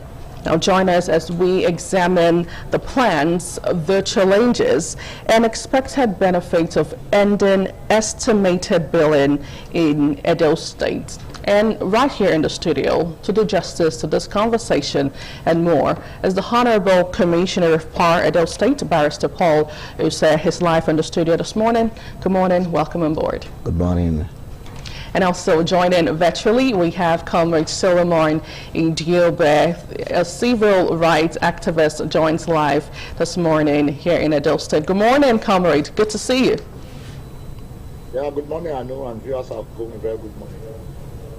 Right, now let me move over to you, Barrister Paul. Now, how has it been so far, especially regards the problem of estimated billing in Edo State? What have you observed? Yes, in respect to estimated billing in Edo State, upon assumption of office, it is among the paramount issues and complaints and yearnings of our citizens in Edo State. And we took it up as an administration to ensure we profound solutions to this issue. The first on board was the Edo Mass Metering Program. The Edo Mass Metering Program is a private initiative in partnership with the Edo State government. New Hampshire company, the front burners of this initiative is under the MAP program. The meters in this program are purchased, but they're readily available and easily very accessible. You fill the form and then you get it. Their office is at Igbesama. That was one. After a couple of months, we understudied the meters that they were supplying, and we had full oversight over it. And upon conviction, His Excellency Senator Monday Okpebholo graciously approved that the establishment of the Edo Mass Metering Assembly, which will be commissioned in the fourth quarter of this year. All right. However, let me pause at that. Let's have a general overview about these issues. As a ministry, we set up a complaints committee that delves into the issues, because various citizens from different sectors, from the business, from the market women, from private citizens, residential homes, they've had these issues, and they said they go to the BEDC. BEDC doesn't answer to them, and so we set up a joint committee between us and BEDC, and we've been able to evaluate and have responded to every single complaint that's come to us. As a matter of fact, I have a couple of areas in my office where people come back and they've resolved the BEDC and that they are up on board. Another very key part of this in estimated billing is the district program, the federal government program, district program that is ongoing, where there are free meters. From it, we have oversight over BEDC in respect of the distribution of these meters. Now, my ministry does not distribute. The free meters are handed over to the DISCOs, and the DISCOs are the one who are in charge that deploy these meters to all citizens across Edo State. This we have been able to achieve, and it has gone through 3 senatorial districts in Edo State, and the supplies to these variable 18 local governments we have overseen, and the program is still ongoing as we speak. Okay, I'd love to take you back to what you said with regards to complaint you've gotten from consumers over time regarding the estimated billing, and also the part where you talked about the distribution of the free meters, which you did say it's not in your purview to handle. But what are some of those complaints, and how have they been addressed so far? Yes, you know, the issue of estimated billing, when a citizen has an issue, they write directly to our office. If they have not written to BEDC, we are in collaboration with BEDC. We have a review of this and draw the attention to them. We go to the system and they have to evaluate, of course. They have to take out the readings to ensure that they are not overcharged, and to also ensure that they are paying for what they consumed. After that, we get across, we communicate to the customer in question, and then we're able to engage them with the disclosure, and then we're able to resolve the issue. So these are the steps that we've been taking.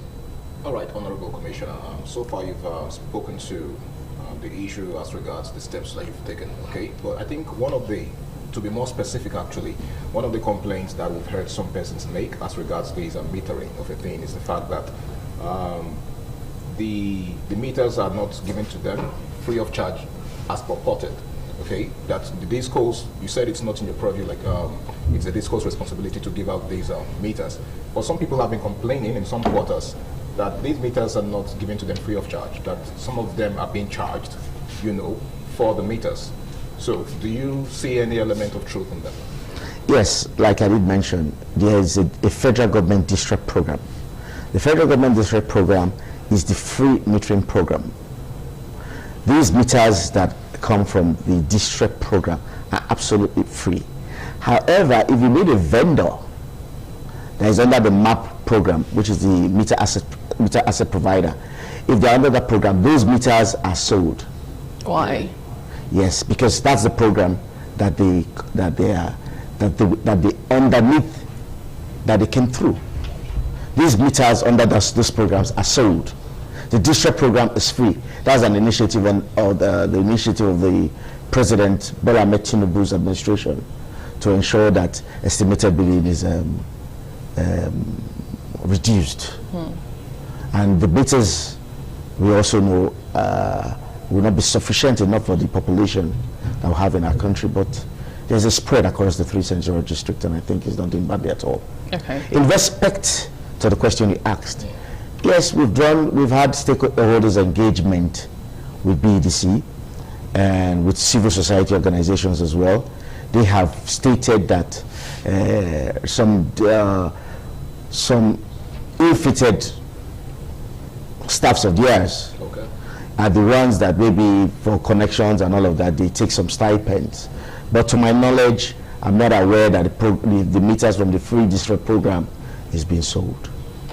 Now, it's a good thing we have Comrade Solomon Idiobe, who interestingly would give us, on-the-ground assessment of how you've been observing, the distribution of the free meters, if it's really free, and with regards to estimated billing and how it has been affecting households and businesses here in Edo State. What have you observed so far? Well, thank you, Anu. On the issue of free metering, I just think that's just for the saying. I'm sure neither you nor I can say we have seen 1, 2, 3, 4, 5 persons who said they've received free meter. And unfortunately, I didn't hear the commissioner mention the amounts for the meter that is being sold. The meter that is sold is officially for 113,000, and that's for the single phase meter, and the non-single phase, I think the 3-phase meter is 180,000. But you and I know that nobody has ever bought that 113,000 naira meter at 113,000 naira. Of course, we had recently, about 3 weeks ago, we had the stakeholders meeting where some of these issues were brought. Honestly, let me say that arising from that meeting, some of the advice we gave in the meeting that all these are just saying I've only been on paper and I've never had. People are not aware. Do a jingle, reach out. Thereafter, I've been saying jingles and reach out to people. But to say that the ministry have been resolving issues between customers and the BEDC, well, I cannot say that's not true, but that's not very well known to people. The commissioner mentioned it on that day. I also told him there's also need for the ministry to do a reach out program to people, because the BEDC have always been in the habit. They are a demigod. They're in the habit of not attending to people. People pay estimated billing. Estimated billing is real. It is what happens in the society. It's a daily occurrence. But when you get to or you reach out to people. In fact, even in that meeting, people complain how much they reach out, they go to BDC, they are not attended to. They will give you a line, you will call, nobody will pick, you reach out to them.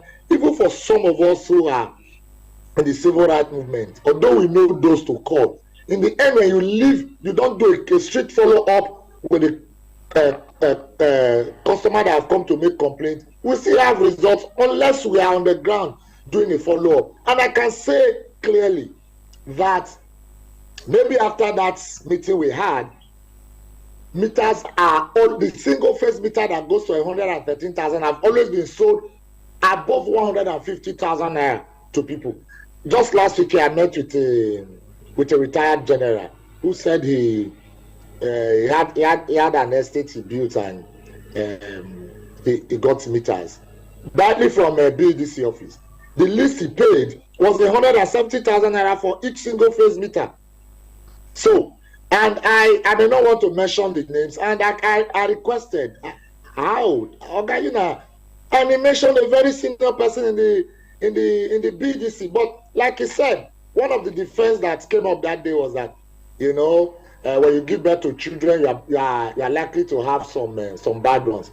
But I think that the Ministry of Power has really not done enough. I won't say they have not done, yes, because they are there, they are existing. At least they've created a stakeholders meeting where we could engage.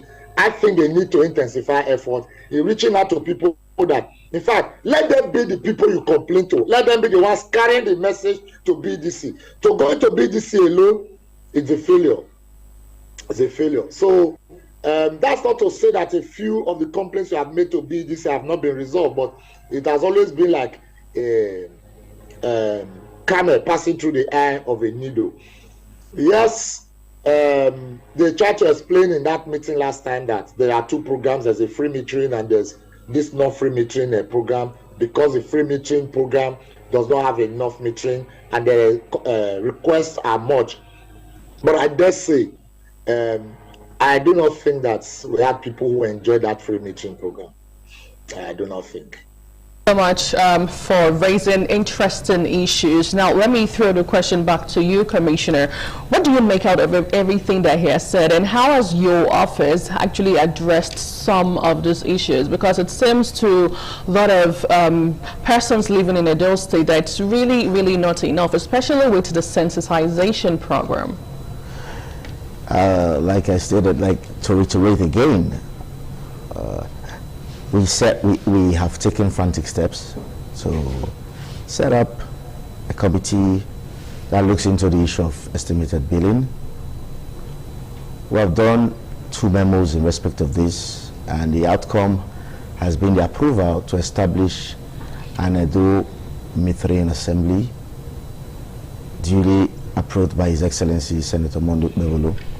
The essence of that is that we'll be able to assemble our meters here that will be sold at affordable price to every citizen of Edo State, to eradicate the issue of non-availability of meters.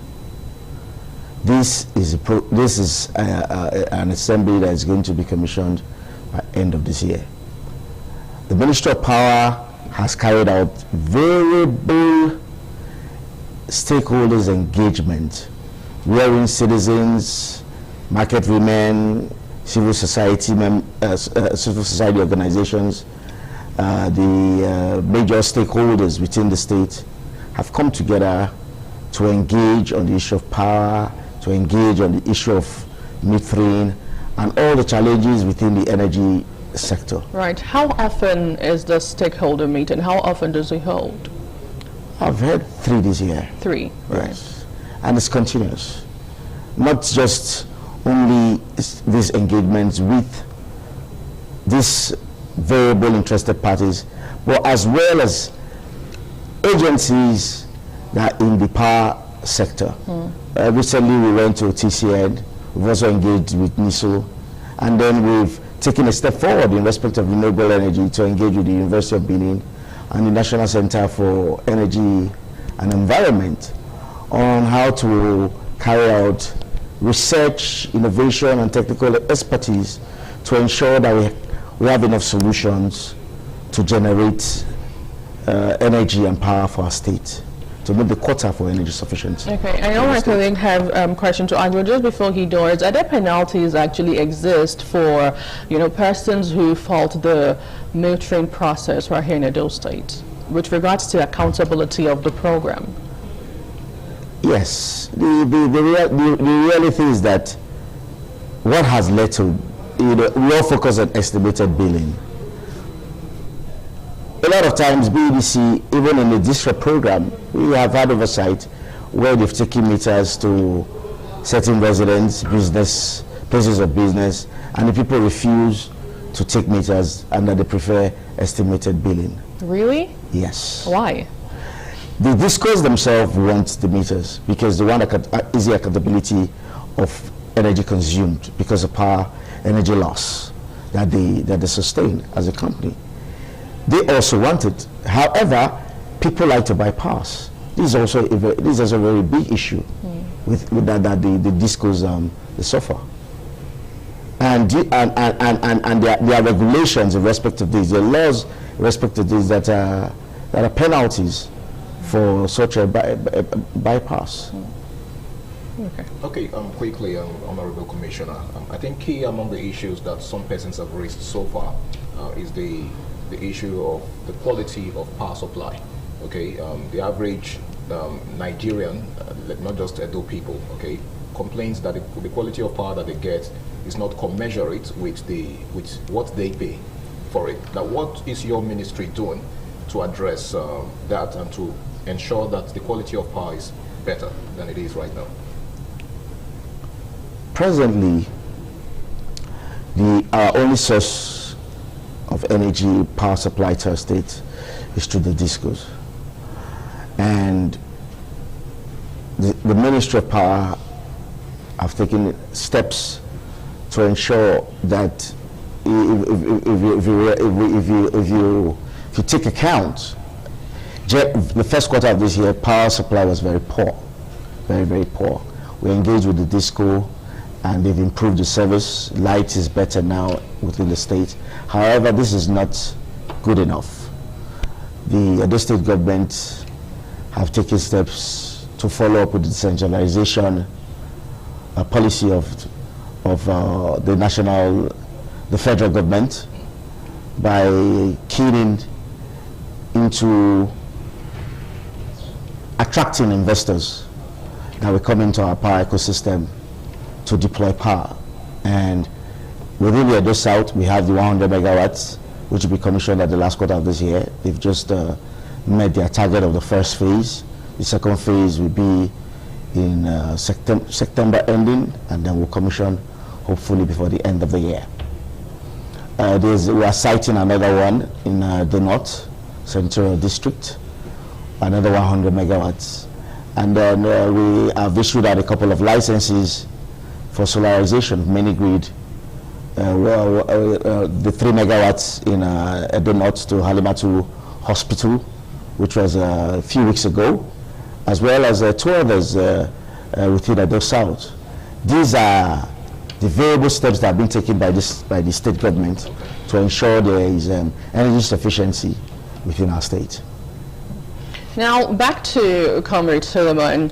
Let's talk about the consumers. The big question I'd love to ask you is, how do you think consumers can actually protect themselves? What are those key major steps? What do you think consumers should do to protect themselves from estimated billing, perhaps whilst waiting to be metered? Because we also have shortage of the meters going around to everybody. Yeah, I think the best thing to say, I would have expected the commissioner to say, is that BDC is short of have meter shortage. Not to say that consumers reject meter. That's hard to hear. There is no customer that would reject meter. People are tired of estimated billing. And that is not a comment made in favor of the suffering masses. You know, I try to be very, very cautious with the choice of words I make, but I do not think that goes down well with me. And there are a lot of Nigerians to say that BDC give people meter. When people are paid, a lot of people are paid for meters and they don't get it. They have gone there thousands, countless times. They are not attended to. And the ones that they attend to, the BDC staff are the habit of trying to stop them. And that's why I not rich. By the time they will give them the meter, they keep a code. When they exhaust the first unit inside, by the time they need them to do a recharge, they need to pay another money before you can give them code to reopen it. There are a whole lot of issues surrounding that. So I'm shocked to hear the commissioner saying that means you are not doing verification. And I think that really didn't go down well. And I'm not sure a lot of people are happy hearing that kind of comment. Because the commissioner is expected to be on the side of the people, because the BDC has almost sniffing life out of the Nigerian masses, especially the Edo Delta, Ondo, and Ekiti subscribers. But having said that, let's go to the main issue, because that's the major thing. The supply of power. How much power do people get? The ones in Band A, how Band A have they been banded? And the ones in fact, if Band A cannot get 4 or 5 hours light, then how do you now expect Band B, C, and D to get energy?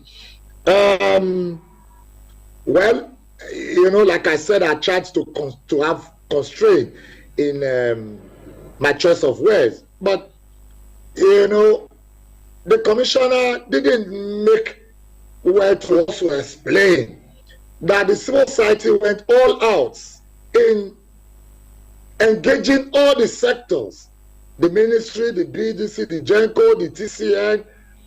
Just sincerely was the chairman of is the chairman of the committee who went around. And I know the quarrels, the fight we had even with the ministry on some of the issues. Well, not trying to go back to history.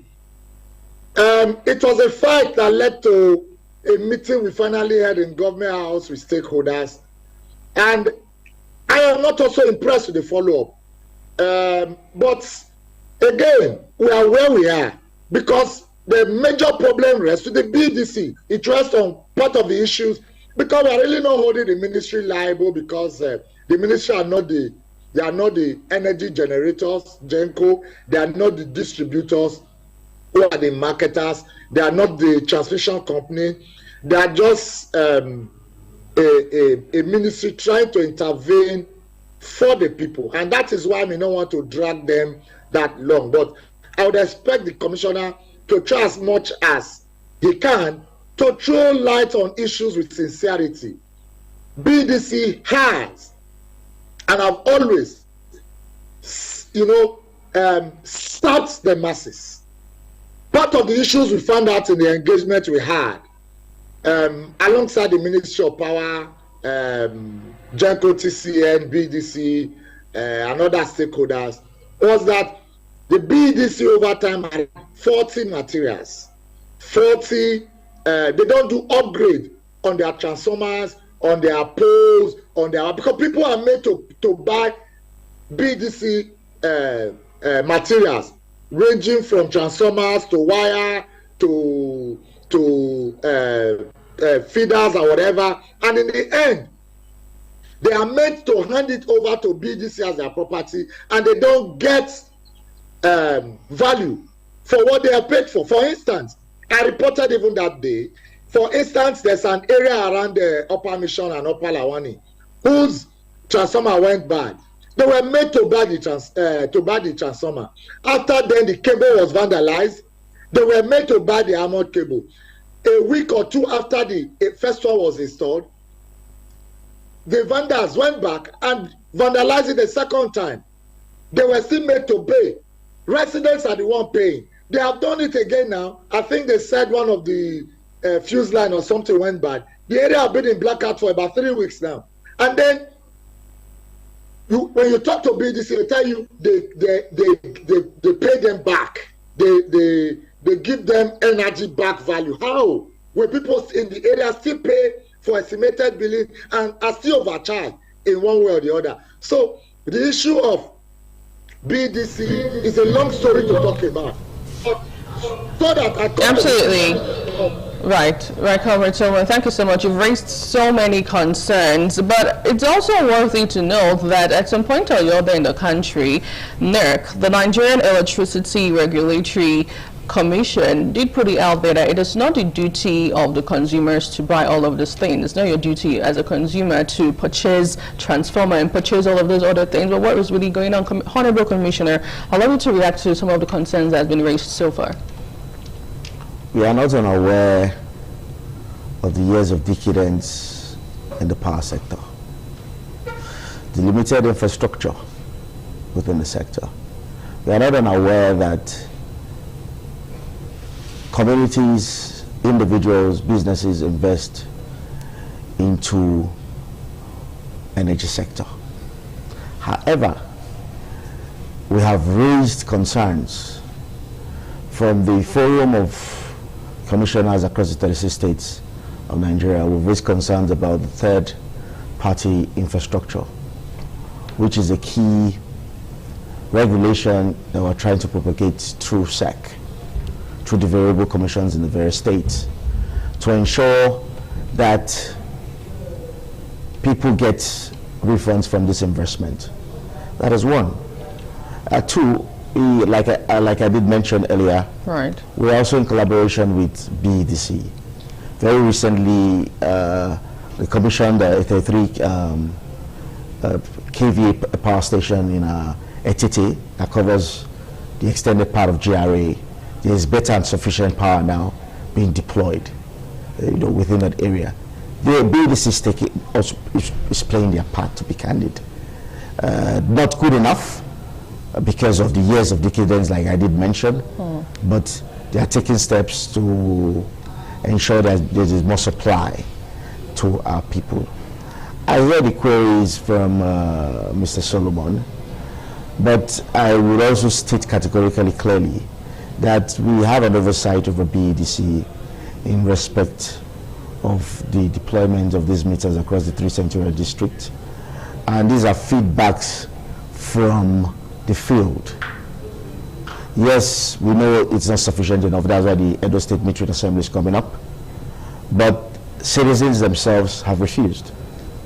For example, the local government I come from, it owes BEDC 7.3 billion naira of power that was evaded. Yes, and that's why large part of there is on Band C. Well, there are those who would say... And we see these records. Right, there are those who would say that even the federal government at some point, we hear that it did owe money to, the BEDC and ministries and departments and agencies. Yes. So don't you think it's a case of the followers or Nigerian citizens, emulating what the leaders are doing? But it's wrong. The leadership is acting in defiance. It's wrong. Our present administration, and is on record, our present administration within all the establishments of the secretariat and all other establishments of government pay BEDC close to half a billion naira every month. His Excellency assures that that money is paid.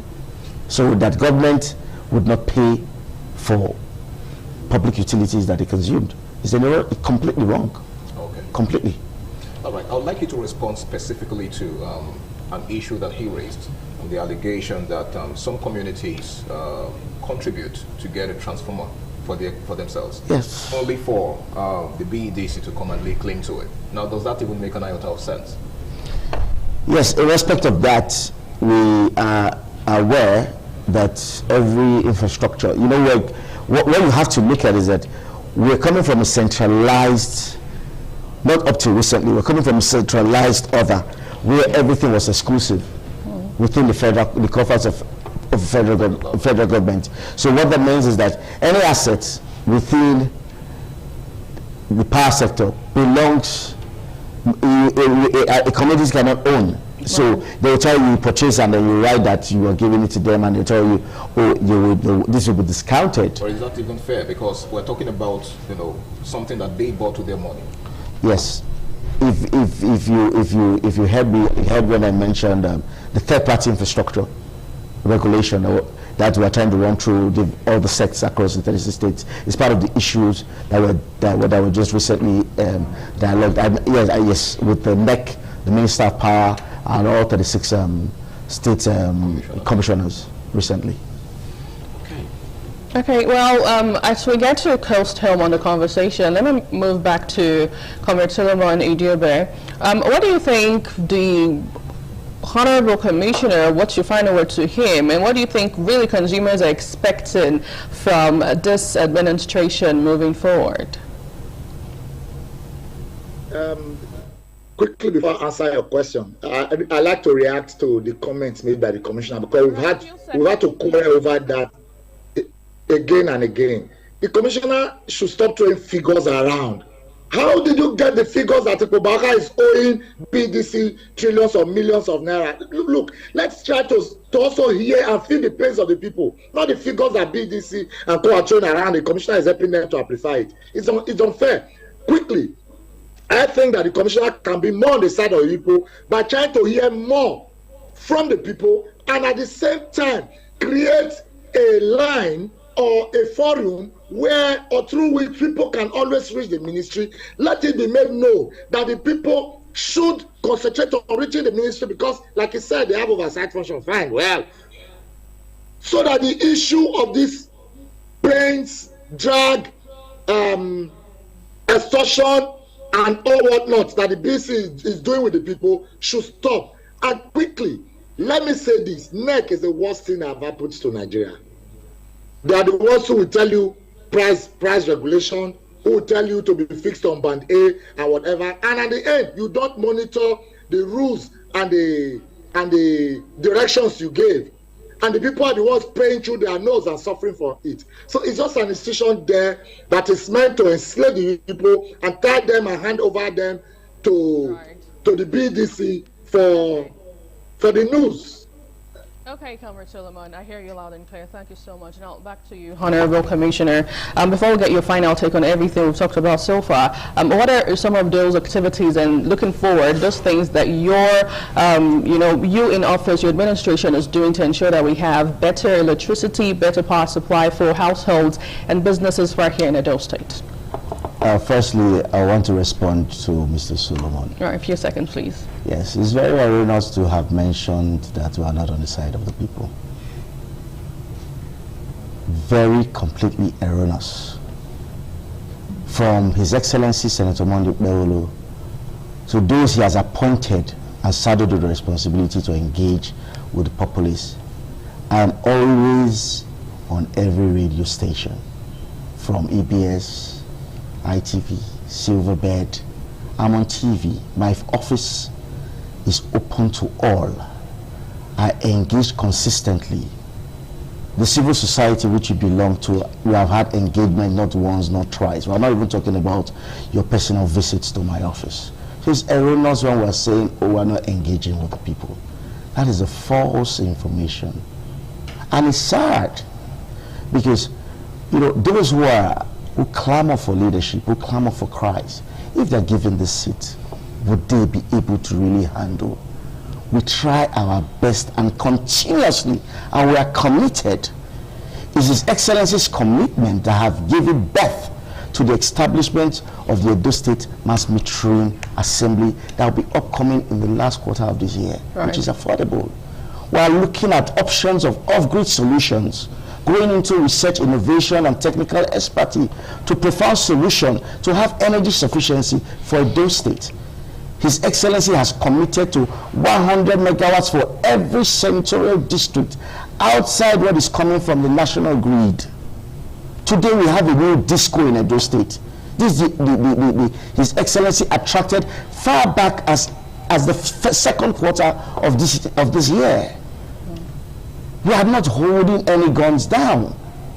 Today, Edo State will be having e-mobility, electric tricycles at the last quarter of this year, assembled here to open up our space for industrialization, to create jobs for our people. Right.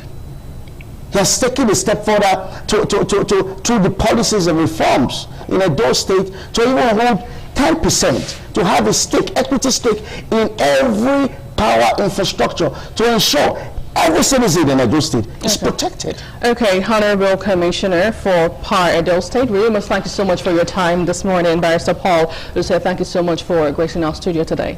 Thank you very much. It's a pleasure. And also we have been speaking to Comrade Solomon Idiobe, civil rights activist. Thank you for joining on the program this morning.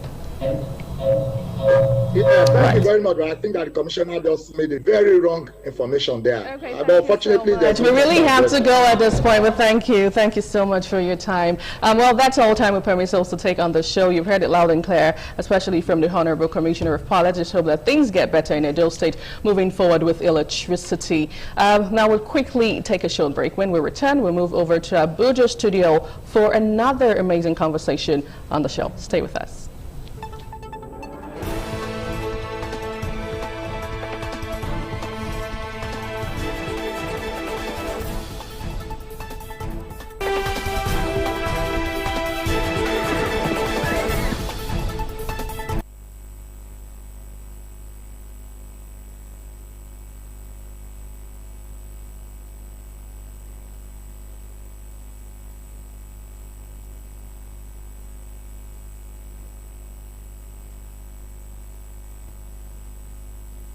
Thank you for staying with us on the program this morning on ITV. This is the Abuja Talk Studio, and we are taking up the discussion this morning with what has happened, what is currently happening in Benue State. There are three communities, that is Otuko, Novi, and Apache communities, woke up to what we can has been described as a massacre from Monday to Tuesday. People were being killed. There has been condemnation for quotas. As of yesterday, the Senate Minority Leader Abamoro said over 18 people killed and many others injured. And because it is no longer farmers herders clashes, but it is terrorism. And opposition is proactive. We're talking about people calling for proactive measures, reactive measures. And this is not the first time things like this are happening. There was also, as at yesterday, with people coming out, mostly women, and youth blocking major roads in the state. The situation seems to continue unabated. Nigerians can no longer go to bed with their clothes. Analyzing the situation, with me in the studio is more than a security analyst, Jonathan Onocha. He is also, I would call the son of the soul, because he is from the state of Thank you, good morning, and thanks for having me on your program. With your people. So what has it been like from Monday till this? Yes, let me correct section. It's not what has happened to my people. It's happening to me. It affected me so bad directly because people I share the same beliefs with. These are human beings that we know. These are Indians that we've been together. These are my brothers. So they're not my people, they're me. From Sunday night, Monday, Tuesday, Benue State has not had, or the Benue South region, the domination, particularly the Otupo local government, has been on rest. And you know very well that it's for some time be at war with strangers, and at every point that the governor is coming to paint a picture, maybe because of the next general election, to accept the realities on ground, continues to play him off in there's no insecurity in Benue State. He has come to terms with it because he understands that the people can take his excesses. What is happening in Benue State? The excesses of the governor. The governor's excesses has become too much that the people can no longer take it. His insensitivity, his irresponsibility to the plight of the people. Now, these are all most of his excesses. Now, you may need to retract that. Wait, let me just come this way. You can't just sit here and call the governor names like that, knowing fully well that he has not been silent about this. No. Time will come to have a meeting with the president over this insecurity. And before becoming a governor, that was also commitment of legislature. Tanko, there are dimensions to Benue Security. Before coming to government, we are aware that there were issues of herders-farmers clashes, and it was well painted and noted. But what we have is that our people are at war, and I tell you, nothing is being done. Physically is done, the challenge. And I see that the danger of more ills. We cannot sit here and begin to praise the governor. The governor, who is predecessor to an extent to give him, a step with the enactment, with the coming of the anti-open grazing law. Go to Benue State where there is no enforcement of that law. Who is the chief security officer of the state? Who presides over the Security Council meeting? Who is the one that comes to collect the security vote of the state? And you say we should tolerate his SSCs? The thing is that Governor Hyacinth Alia does not care governance of Benue people. It does not care about the lives and properties of Benue people. Remember, he is the governor of the state. A governor of the state who fails in his responsibility. If he does not care who that he will be governing. Of course, what we have seen, even if you have woken Governor Hyacinth Alia up this morning and say, how Governor Hyacinth Alia about the next generation is concerned with the election, and do not continue to make excuses for Governor Hyacinth Alia because he has failed. Him and his deputy Samode has failed the people of Benue State. Mr. John, let's speak to the issue. Everybody is aware that Benue has been a hotspot for violence, farmers, herders, clashes. This is not the first time. It's been an ongoing situation for years. This has grown from what it used to, from the bad to worse, from worse to any degrees it is now it's on the highest of it. We are looking at solutions away from the blame game.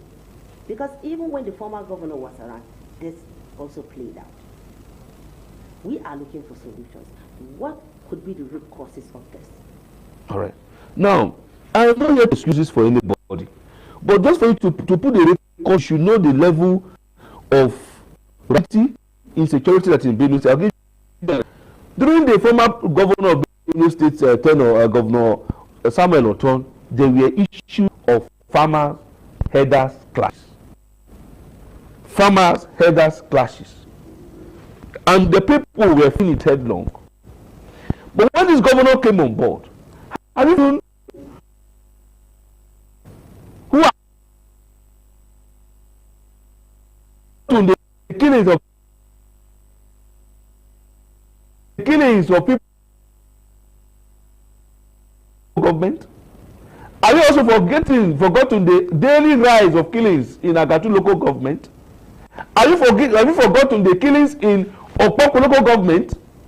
Have you forgotten the killings and kidnappings that happened in Otupa under Ogbadibo local government?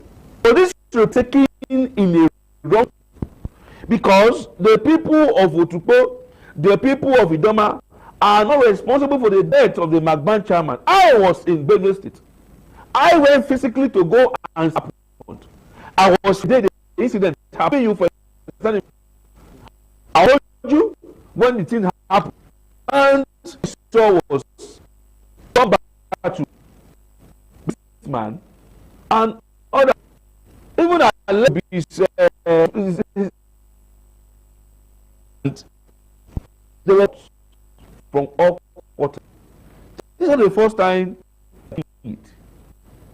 people have been killed in Benue State, not because it is the Benue people that did it. The allegation that it was coming from a peace deal. Well, that this is why I say it is a failure of the government, because failure of leadership is that this has happened. What are the median, the conflict resolution procedure that have been put together to ensure that the aggrieved parties, the You see, a charity, you will need to understand certain things and will not begin to play sentiment when it has to do with security. Now, these governors, this governor, 2 days ago, there were protests in Otukpo. The youth say, this is enough. We can't take it. Now, the governor took permission from the Senate when he deployed armed men for that protest. They take permission from the center to go around this local government for campaign that is going to show that it's going to be properties.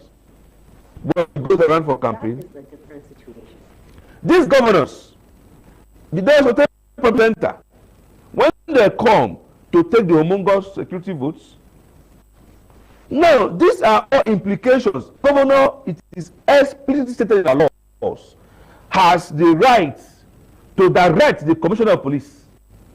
Which organ the police are going to bring from Abuja is the same police in Benue State. The reason why we have it so bad is that instead of utilizing the security votes, the funds for the purpose of security, they take it and give it to them. If I tell you the messages I have in my phone, those area commanders are not being mobilized for not even light. Go and ask. We talked about checkpoints. We have ambassadors in various zones in Benue that is contributing their quotas. We have this scenario who built station, an individual police station. It was commissioned, bought them a car, mobilized them every now and then, support the community.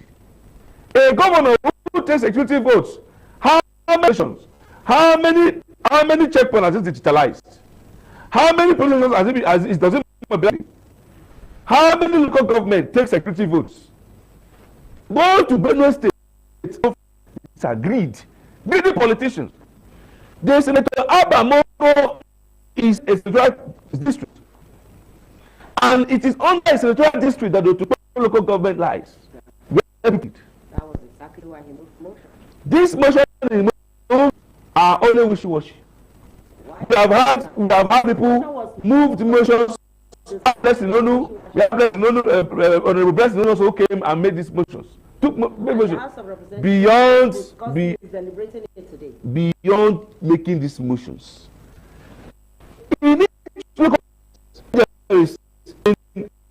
Insecurity. It happens under somebody's local government, as a local government chairman, House of Rep member, State of Assembly member, the senator. These 4 component persons have roles to play. If there is something for the state governors, approval of the subsidy, governors were taking as much as 5 billion, 6 billion, 7 billion for security votes. What are these utilized for? What is this meant for? The essences of the government, and that's why I'm the EFC. When you talk about, no, he's being covered, he has immunity. A lot is happening. That is why only when people leave government. Not the EFCC that gave the governors. But there should be judicial use. I said there should be a way to amend a position. The usual space of votes. We had a governor in this state, in this country, that on not television like we talk here, that said there was a time they were using this money to take bandits in the various zones. He called a national policy from the office of the national security. He said it on live television. The national reply. And nobody has come to debunk. They did not take care of bandits. It's part of the negotiation that some governors have entered. So where is this money for them to stop the the kidnapping and the killing? Which state government? negotiate with bandits, terrorists. No same country does that. I'm trying to tell you something. Where is the money that is used, budgeted from? Where is the budget on our national budget that there's a money budgeted for negotiation of bandits? So what I'm trying to let you know is that these governors, they have triple of what they for after the removal of the fear. Are you saying so they are just playing lip service? They are playing Whenever lip service. They say they are committed they have to money the to do that. Of lives and properties of Has citizens. Abamoro constructed one local vigilante station in Benue South? Local vigilante.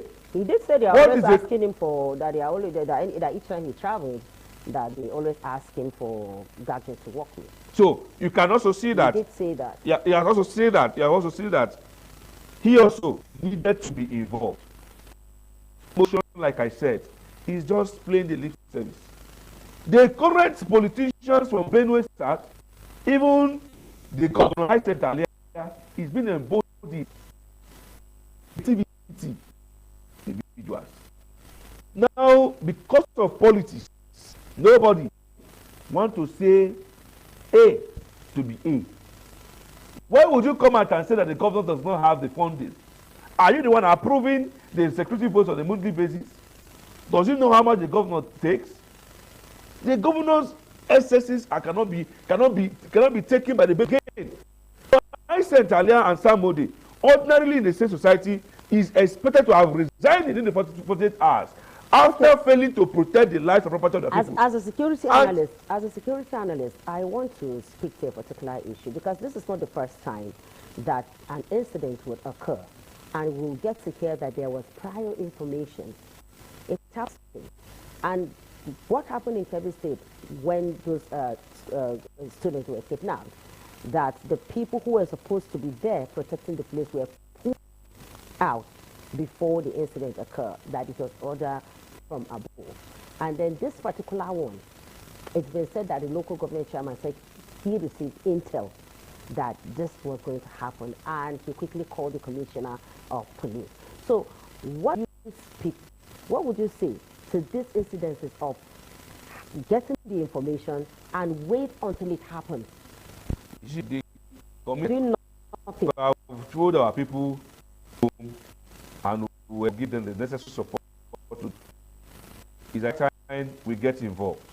We will not leave the protection of our lives and properties to the hands of government.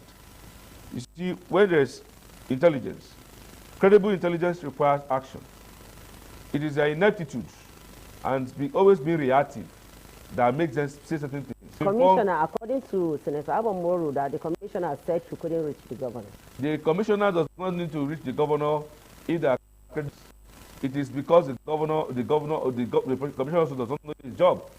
And that's why one of our demands, we demanded that the AIG and the commissioner should be redeployed out immediately from Benue State, because they have shown that they do not mean well for the people of Benue State. The local government chairman has a local vigilantes operating under him. What is his mobilization to those vigilantes? He has local youth, security outfit. What is the level of mobilization? You see, we go around creating insecurity and all the time thinking that we will get it right. That's why I said it here before now that we cannot. How do we create insecurity to get it right? Now, we go around creating regional security outfits. Okay, regional security outfits. These security outfits are not being taken. Much later, how to use weapons. You have shown them how to operate, and then you don't take care of them. You have created insecurity because the intention was to bring them together, train them, to become useful. When you have trained, after 1 month they were paid, they bought their uniform by themselves, they buy fuel, they go for the next thing to do. And so they ended up creating insecurity and then throwing the blame game at everybody. If you have information that this is what is going to happen, why did you mobilize the local vigilantes? If the commissioner of police is not answerable to you, is the local vigilantes, the commanders, not also answerable to you, we must go back to the drawing board. This conventional security architecture does not befit the current Nigerian insecurity. So are you saying you are in support of the establishment of state police? Nigeria as a country, in the works now. Nigeria as a country now is not ripe for state police. State police. What are you saying? State police, I'm coming. State police presents a very fantastic, robust framework. But beyond that, beyond the legal framework, there are things. If you recall, yesterday also, the president has also sent an amendment bill to that, in that effect. There must be certain things. Number one, I break it down to another where you get me better. State police, the essence of state police is to protect the local community. And the states. You cannot have an state police which is going to translate into community policing without the trust of Nigerians. So you are not saying that the local government chairman said he called a police commissioner and he never responded or waited to hear from the governor. Now, until there's a trust, a community trust, that is when the locals will share intelligence, share information. With this kind of attitude from the police, would the local government chairman prefer to call him again or call another alternative? So the police must brand their image, launder their image before the Nigerian public and the international communities. But you're also aware that the whole idea, you're aware that state police is also an opportunity for agents to be recruited into the response. We agree on that. To train those people. Are you bringing police from every? They call them police structure. You want to take them to me? You will train them and teach them what you have been teaching your people. Yeah, once the head is okay. Nothing is good again. So we must rebrand and launder the image of the Nigerian police force. Number one, the community trust. Number two, the fear of the excesses of governors to use those police. We curtail. And where, if you look at what our police are doing on checkpoints, various checkpoints, charity travel, you will marvel. You can load a food where drugs. Just do 1,500 naira. Don't pay for the Sabi driver. When we are doing that, state police, they say bail is free. How effective is that? Is bail free? This concept must be real. When you go to the police station with your lawyer, it's free. Bail is free on with your police, with your lawyer or with your IG. No, when you go with your lawyer, whether you go with your lawyer, Tanko, I have been involved. And I am telling you, my involvement, you don't have that involvement that I have. The police knows me. You are the security. So I'm involved. I'm into the system. See, nothing goes for nothing. Until we have a police system that is trustable by the Nigerian people, we cannot share a community trust. But seriously, the Benue situation, what is that holistic method or measure would you say should be done to put a stop to this? If you were to have a sit down with your governor or Mr. President, will you tell them holistically? Done it before. First, from the west, there's a need for an immediate military base to be established. Knowing who is going in and know who is coming out. Number two, the Otukpo-Naka road needs a standard digitalized checkpoint. Number three, inaugurates a reconciliatory committee, peace committee. Have a reconciliatory peace committee between aggrieved members of the Benue citizens and disgruntled headers or visitors, all those invaders.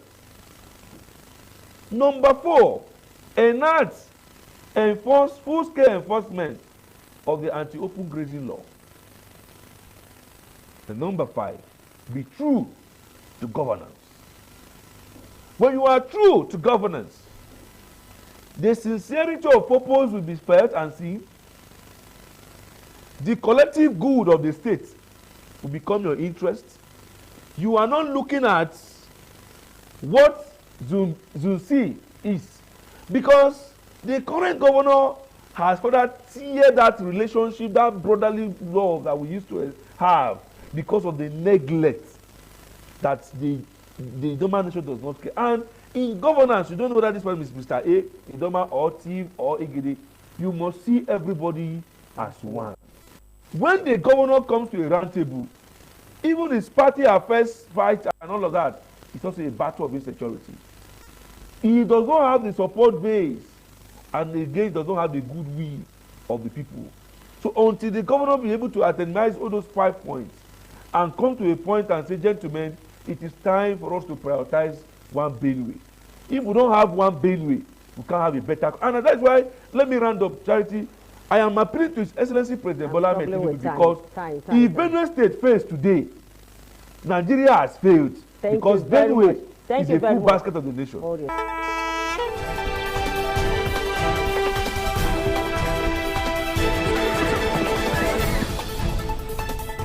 Right, and our guest this morning that would help us talk onto this topic is Bishop James Grant Okocha. He is a political analyst. Bishop, good morning. Thank you so much for joining on the program. Good morning, Mercy, and good morning, Nigerians. I'm always excited to be here to talk about Nigeria.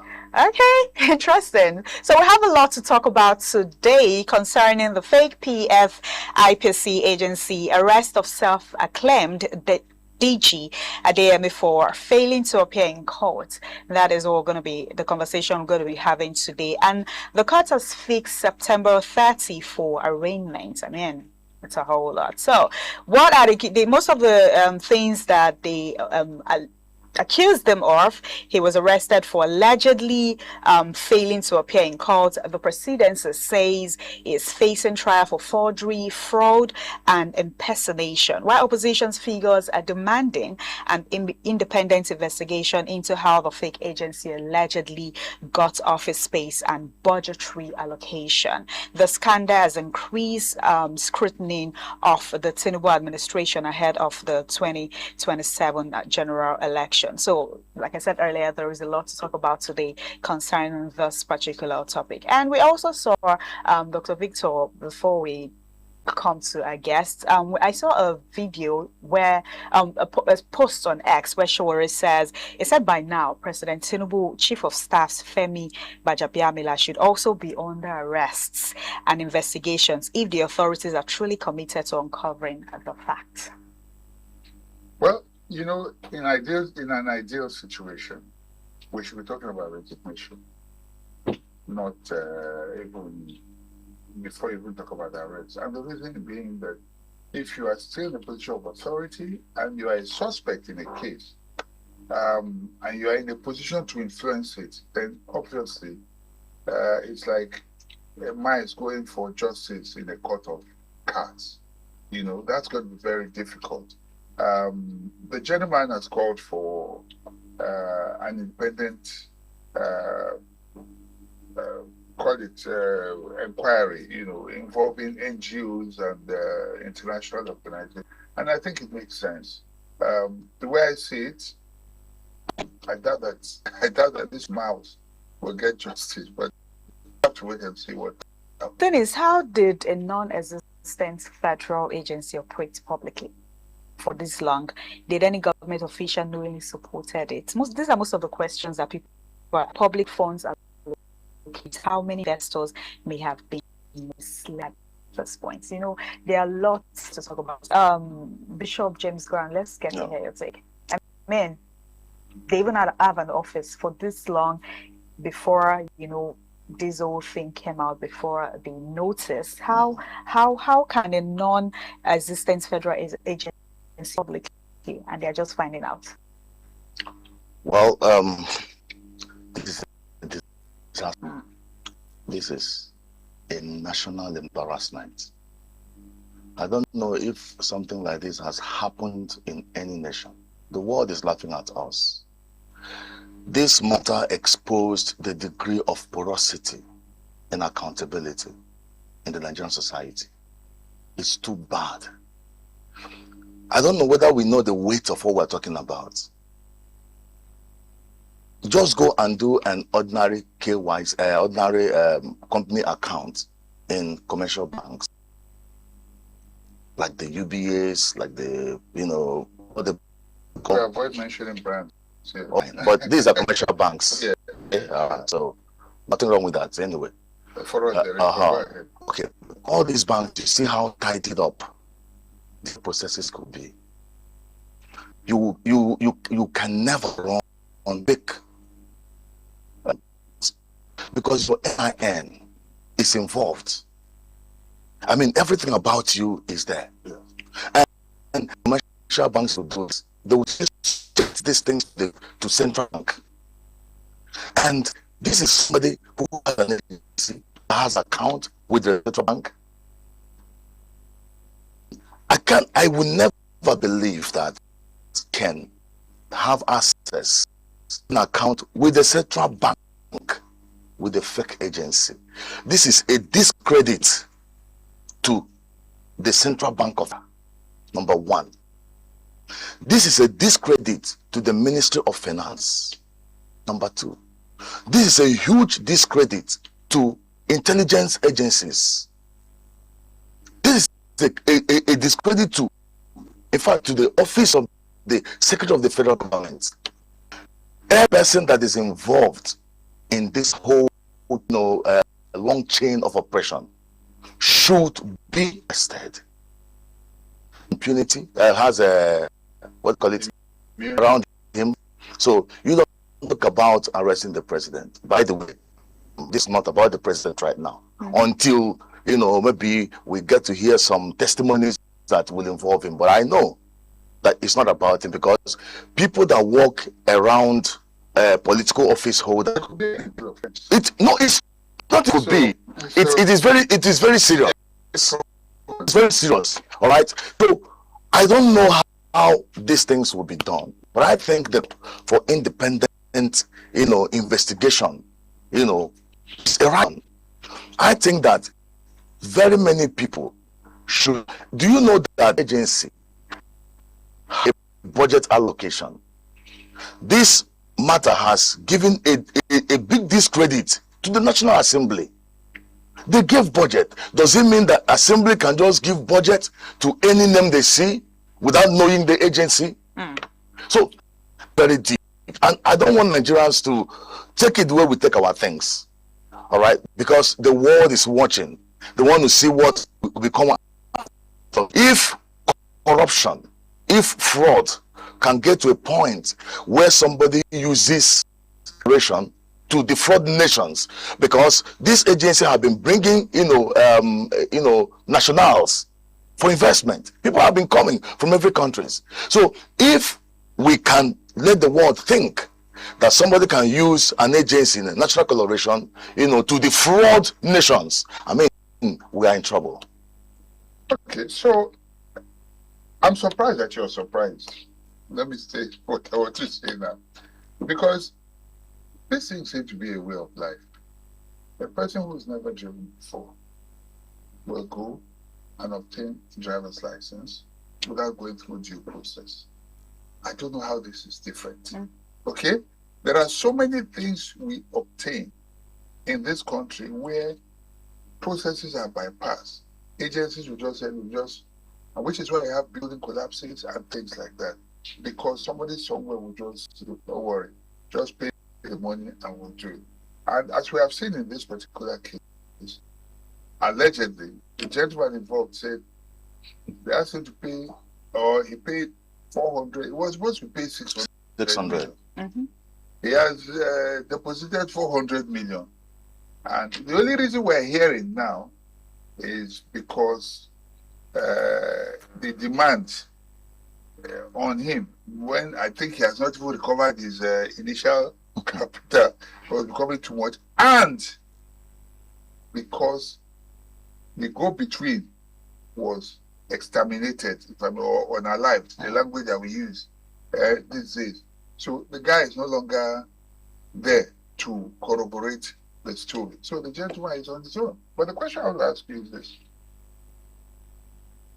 If this man had not cried out because of fear for his life, because of what happened to his friend, do you think this would have come out? Well, Doctor, there are cases like this, even bigger cases that, that have been swept under the carpet because of voicelessness. People are afraid, and all of that.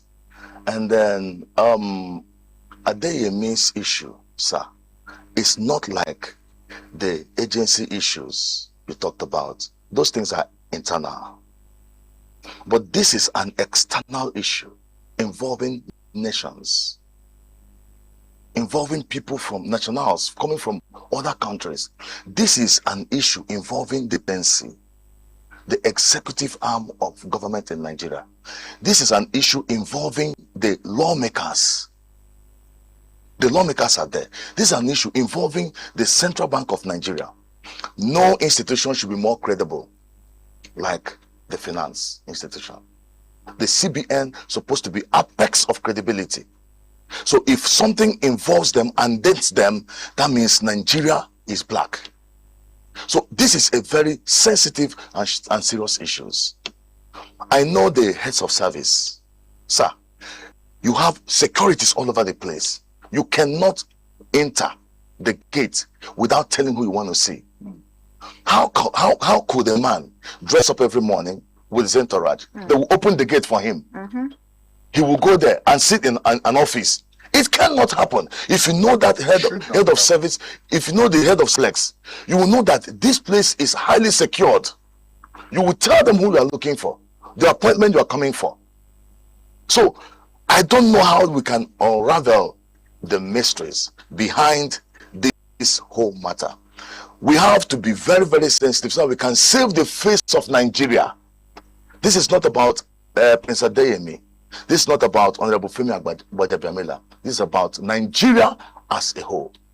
Well, I think our responsible should be for that. This matter we should call to come and specify. I mean, you attempted to mention a few of them, but right now the man sits there on the dock. And is he the only one? Could he have done this alone? Who are those you think should come and answer questions?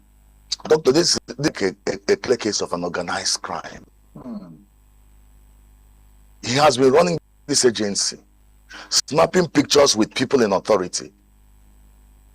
Was you invite a national house. He's a minister of affairs. He's not working with embassies. So the people that should be, questions in question in this case, there are so much. The Secretary of the State of the federal government should tell us what he knows about this. The National Assembly should tell us what they know about this. In the budget to an agency, in fact, I like the way journalists report it. They call it agency, but they quote it. If you read an article about this, they quote it. Yes. Yeah. Meaning that they are not even convinced. That it is fake. I mean, so since the matter is in the court, we are begging that there's some of intimidation. Let this man, let's give him fair hearing. So you think Adeyemi is going to be intimidated? Well, you saw when he disappeared. He said, it's because that his life is threatened. He disappeared. He said that's why he appeared in the court. Understand? So we shouldn't have. There are cases that have come up like this. Somebody will come and say what happened. Before you know it, he will come on air and say something different. I recall the case of Dave Umahi and the lady who was accused about contract payment and all that. Eventually, the affair was swept on that. Do you think this has a chance of doing that, or this man might end up like his friend, or how do you think this is going to go? But I think there are people that are interested in this matter that wouldn't allow it to go that way. There are people that are really interested in this matter, because this matter will take us to making decisions as regard 2027. This matter is very sensitive. What this matter is suggesting to us is that there are agencies collecting money that are not legally recognized agencies, money and making use of those monies. And that's what Nigerians are asking. We've been asking, where are the monies? The subsidy money, the loan monies, the internal revenue, generated revenue, money is, but it's not affecting us. Look at Nigerian roads. The roads are so bad. It's the only thing we can boast of us, the coaster that they are doing. The one we use they are death traps. Tell you how much money they have, budgeted within these 3 years. Nigeria should have been finer than Dubai if this money are used. So let's should take this serious. Let's know what's happening to us. Let's know who is killing us. The question now is, how many more agencies are out there that we don't even know about? I mean, how many agencies that we do not even, I mean, get to find out because this is out. So what if you mentioned the money we are getting from the subsidy, first subsidy removal, loans and all that Nigerians using it for? And a lot of persons are concerned. Now, what if we just know about this? What if there are still more agencies out there that we do not know about, fake agencies? Mercy, I didn't even know that there is a commission taking care of the emergency. There's an emergency commission that is receiving budget. I just heard this one a few days when a man from the north came to cry out that the emergency commission, money that was budgeted to them, that they discovered that 1 point something billion from the money had been used to do a road. Can you just imagine? Okay, see, I think we've said it in this station. Take any of our budgets, look at the budget document. To any ministry, any parastatal or any, you will discover. And I started noticing this from 2 years ago when I said a more active interest line by line in the budgetary thing because of the way this current National Assembly. I found out that in a ministry like culture, tourism, and creative economy, for instance, you will see solar power in Musa village. I'm saying literally what I saw. Okay. You will see things that are totally unrelated to what we're doing for that ministry. And then I began asking questions. And then they said National Assembly people they are inserting projects in it. The core mandate of these ministries, governments and agencies, the money for them are not allocated. They may be there, but they are not even released. It is pressure is put to release for the ones that are totally unrelated. So what we're talking about here, the issue of Abeokuta, Almajiri budget, what was the road? 2 roads, maybe so that the Almajiris will have a smooth pathway from through. So, but just so you know, these are some of the anomalies.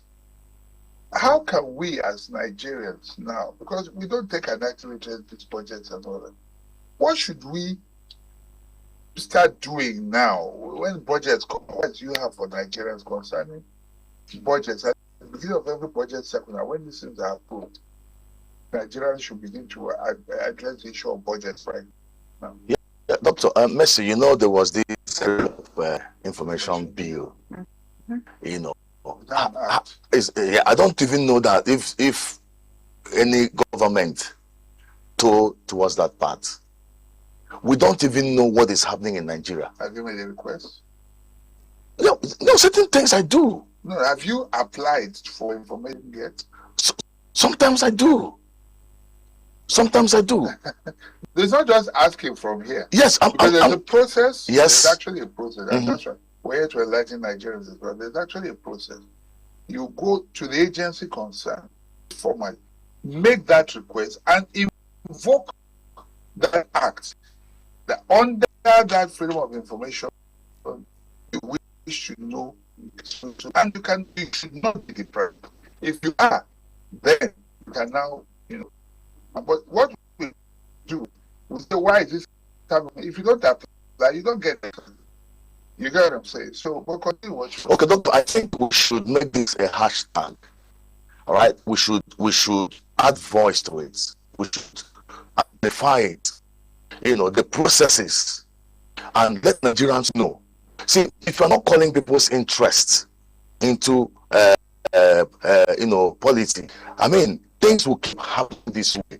Nigerians should come to a point where we'll start holding our political office holders, holding them accountable. The truth of the matter is that the National Assembly, that's supposed to be our voices, that have failed us. They are not speaking our interest.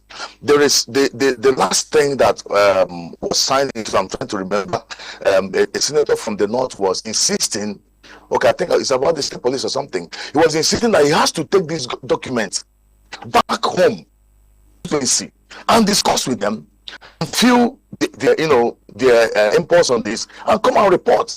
But most of those senators and House of Reps, everybody do whatever they like without taking records to how we feel as their constituents. So I think it's time we start holding these people accountable and start collecting 5,000, 4,000 to return a man to office who has not really represented us well. Okay, let's talk about foreign investments in this case. Could this scandal affect Nigerians' image as a destination for foreign investment?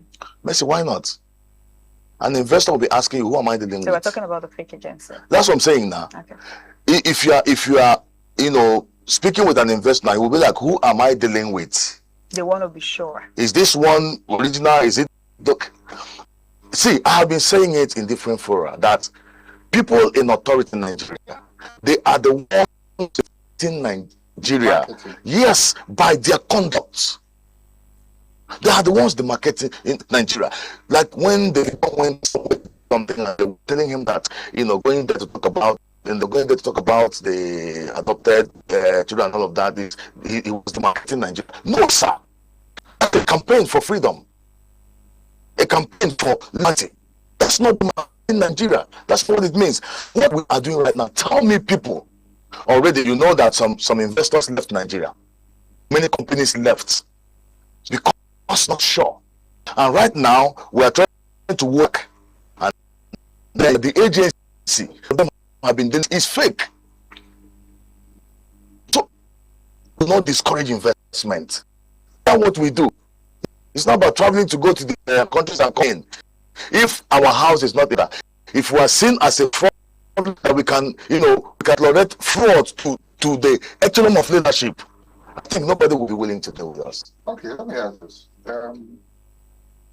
According to the fake agency, we're talking about all the agents represent. Let's go through with about water.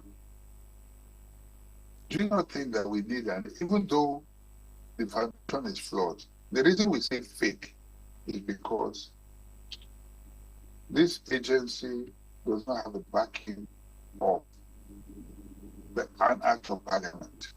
Because ideally, somebody should sponsor a bill creating an agency like that. It will be debated, pass several readings, and finally the House will pass it, and then the President will give his assent for the creation of that agency. That's a normal process. But somebody somewhere, or somebody somewhere, just decided to create an agency without going through due process. That is what has made it fake.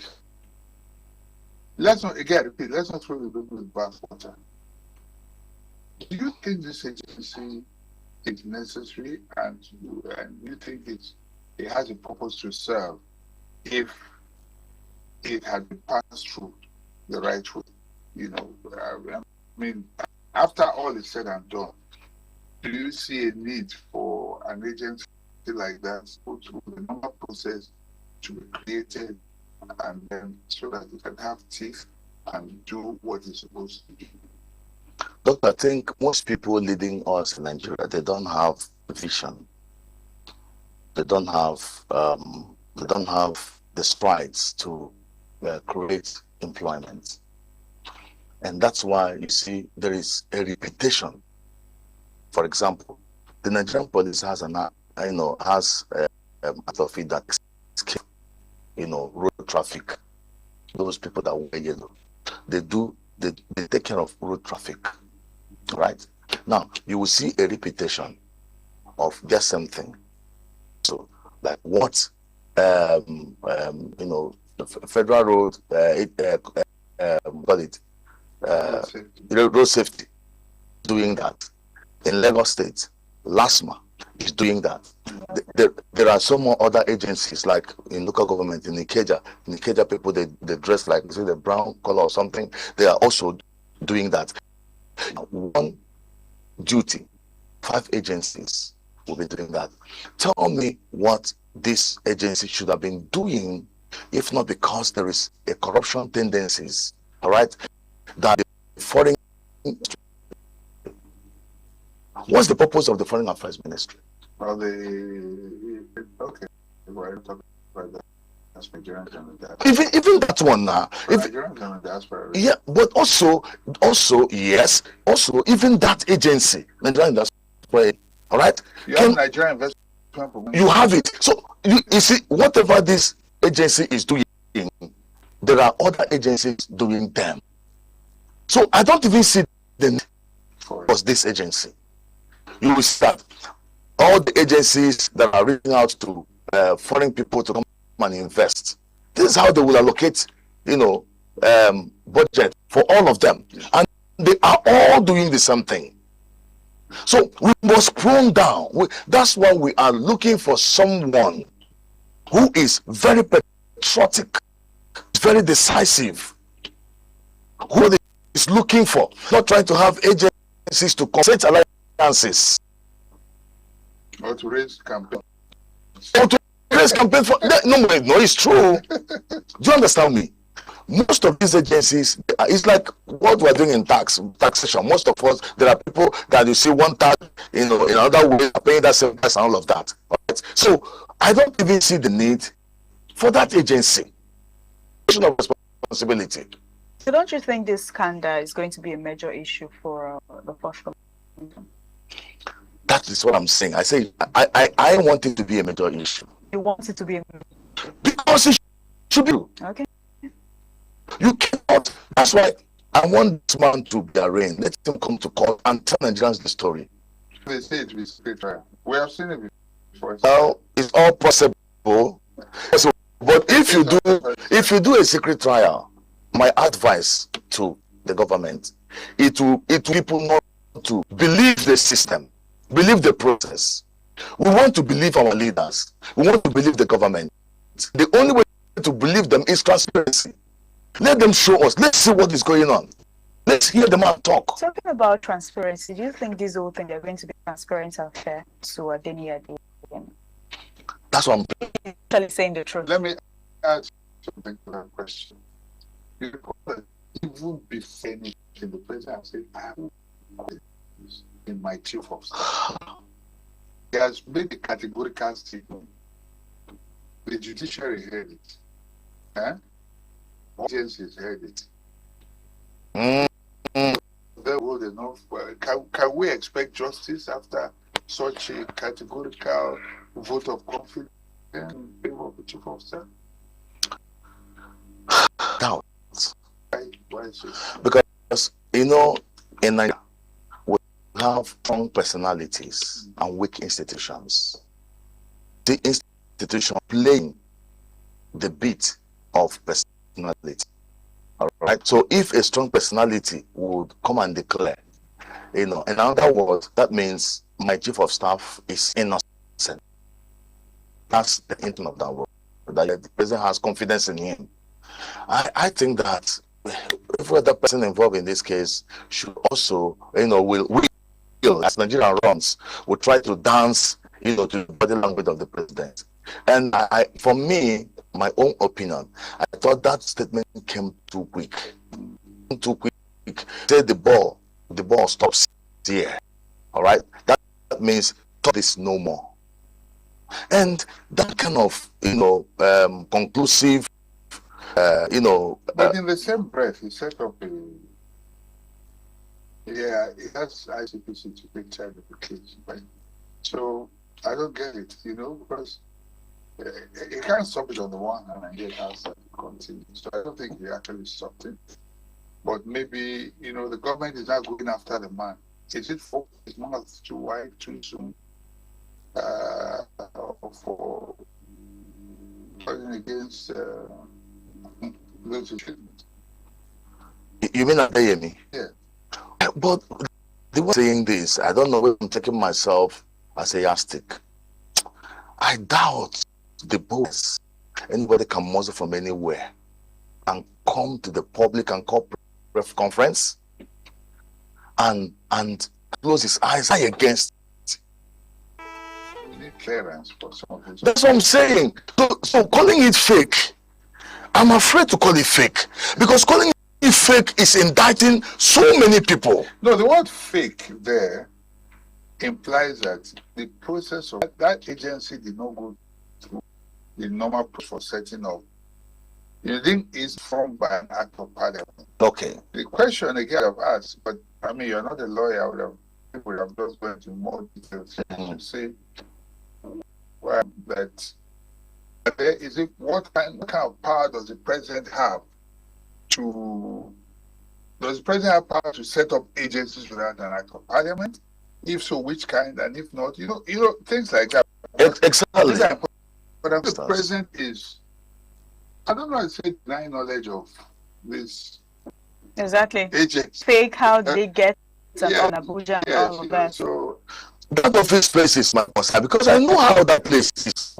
You can't just, who are you? Who is your father? They go to head of service there and tell them to give you the office space. They give you a floor. Who are you now? And my question again is why are they not investigating this invention? It's just him. That is what all of us are saying. Matters like this, let's be transparent. Let's not shield people. As he's being interrogated, let's ask questions. Because I don't know if anybody has come to deny. I have not heard that there was no money given.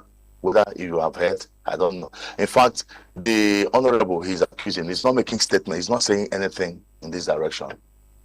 He's not saying it's not true. He's not saying true. Yeah, man. I mean the chief of staff. But it is even the media person that has come to say that this is a fake agency. Do you understand? So we will also want to hear from Honorable Femi Gbajabiamila, the chief of staff. When we hear from him, let him tell us fake. Then we know how with Adeyemi. At least if we can't prosecute him, if he's passing on the road, we can just be shaming him. What about the Gentleman Act? I did think there was a person was killed, in a hotel or something, or whatever. And the guy was killed. And I think that scared and shook him a bit, and that's probably the reason why it came out.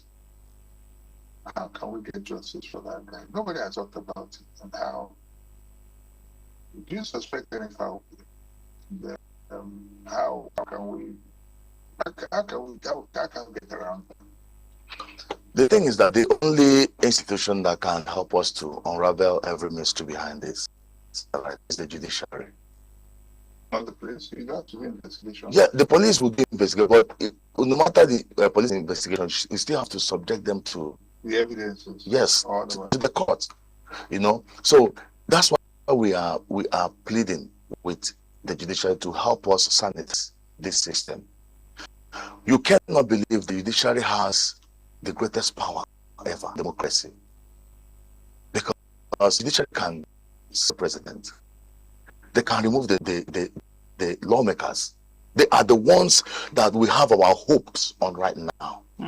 Let them help us without being biased. Nigerians need to know what happened. We need to clear our faces, even from perception, how people perceive us out of Nigeria. We need to do something about this. So people will not have wrong narrative. Anywhere you go, you have the green passport. They want to remove your undies because they believe that they believe that everybody there. Somebody has made a statement.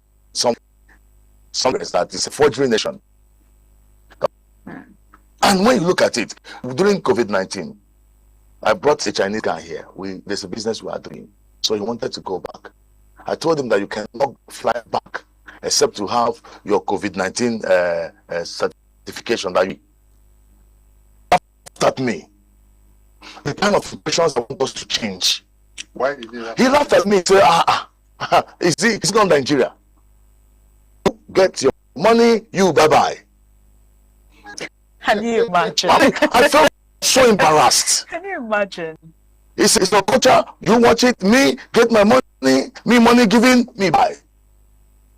And actually, that is how he left. So most of these people have impression that we are lawless. Once you have your money. Once you have your money, you can escape anything. And we must rise up to change this narrative. So are we going to change the narrative? Well, that's what we are saying right now. We are begging. It will start from the judiciary. It will start from the judiciary. Let them be on situations like this. Only the judiciary can save us.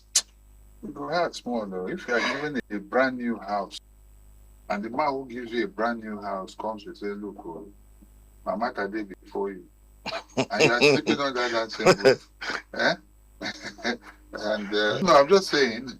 Don't you think we the citizens also have a lot to do about being patriotic?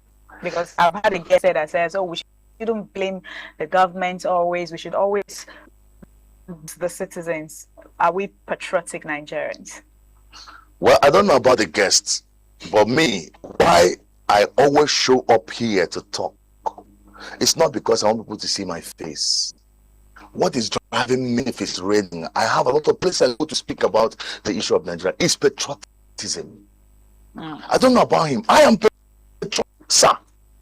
When I get to the airport, Nigerians are treated decently. You don't even have where you can sit and wait for your guests at the airport. I feel very hot.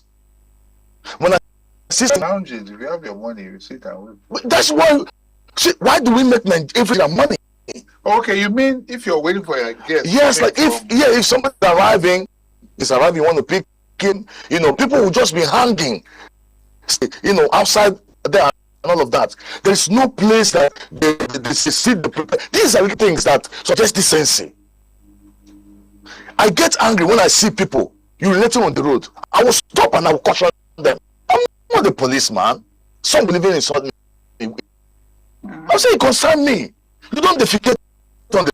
So I know that Nigerians are patriotic. Can be patriotic. And they can be more patriotic. Have you seen football? Do you see how we carry the white green color? But that has nothing to do with maintaining law and order. No. I'm telling you. I have a driver's license. No, I'm telling you that. Small, just a minute. Something as small as a driver's license. Good. Because this impunity starts at the minutest level where we think it doesn't matter. You know, you want to go and get approval. Although the people in government make it difficult, even if you come with everything, they'll find an excuse for you not to, and so that they can get money for themselves. You know, these are some of the problems that we're faced with. So the citizens have their rules. But again, we can local government level. I keep saying it, the allocations that they get, you are there. We're talking about federal, we're talking about state. How about the local government chairman? Have you ever held him accountable? Is the closest to you. The money he receives, how does he use them? The next thing you see, some of them set up big companies after they leave, they come in like paupers and live like multi-billionaires. You know, no one is asking questions. We're queuing up to be the next councillor or local government chairman or so.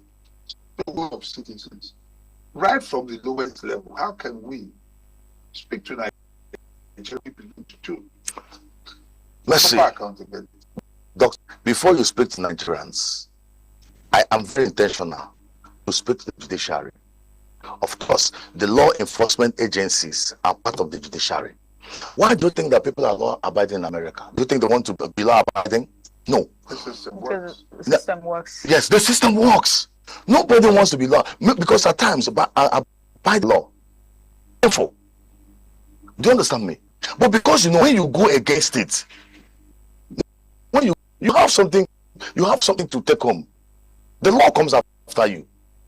So in a situation, you know, people can have money and get driver's license, or I have a driver's license, and I met road safety agencies on the road, and they asked me, give them maybe 500 naira or 1,000 naira, and I leave.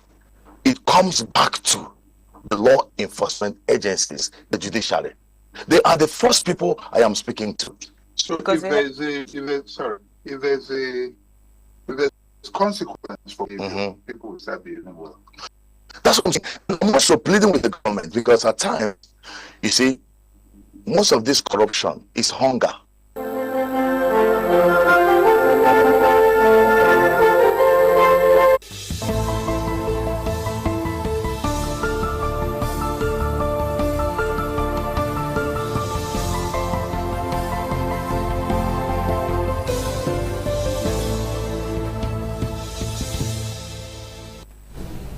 A very beautiful morning to you, and thanks for joining us on ITV News for this time. I am Harry Igboje.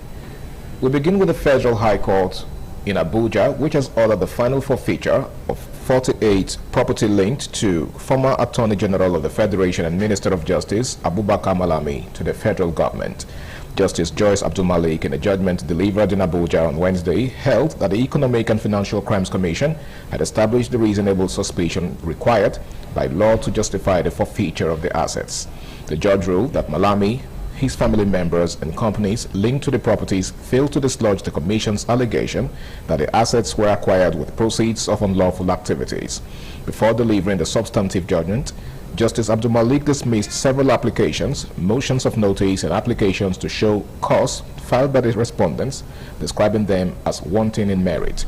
She held that the issue before the court was not the ownership of the properties, but the legitimacy of the funds used to acquire them. She added that the respondents had not dislodged the reasonable suspicion that the property was acquired by unlawful activities. Relying on Section 17 of the Advanced Fee Fraud and Other Fraud-Related Offences Act, Justice Abdul-Malik granted the EFCC's application for final forfeiture.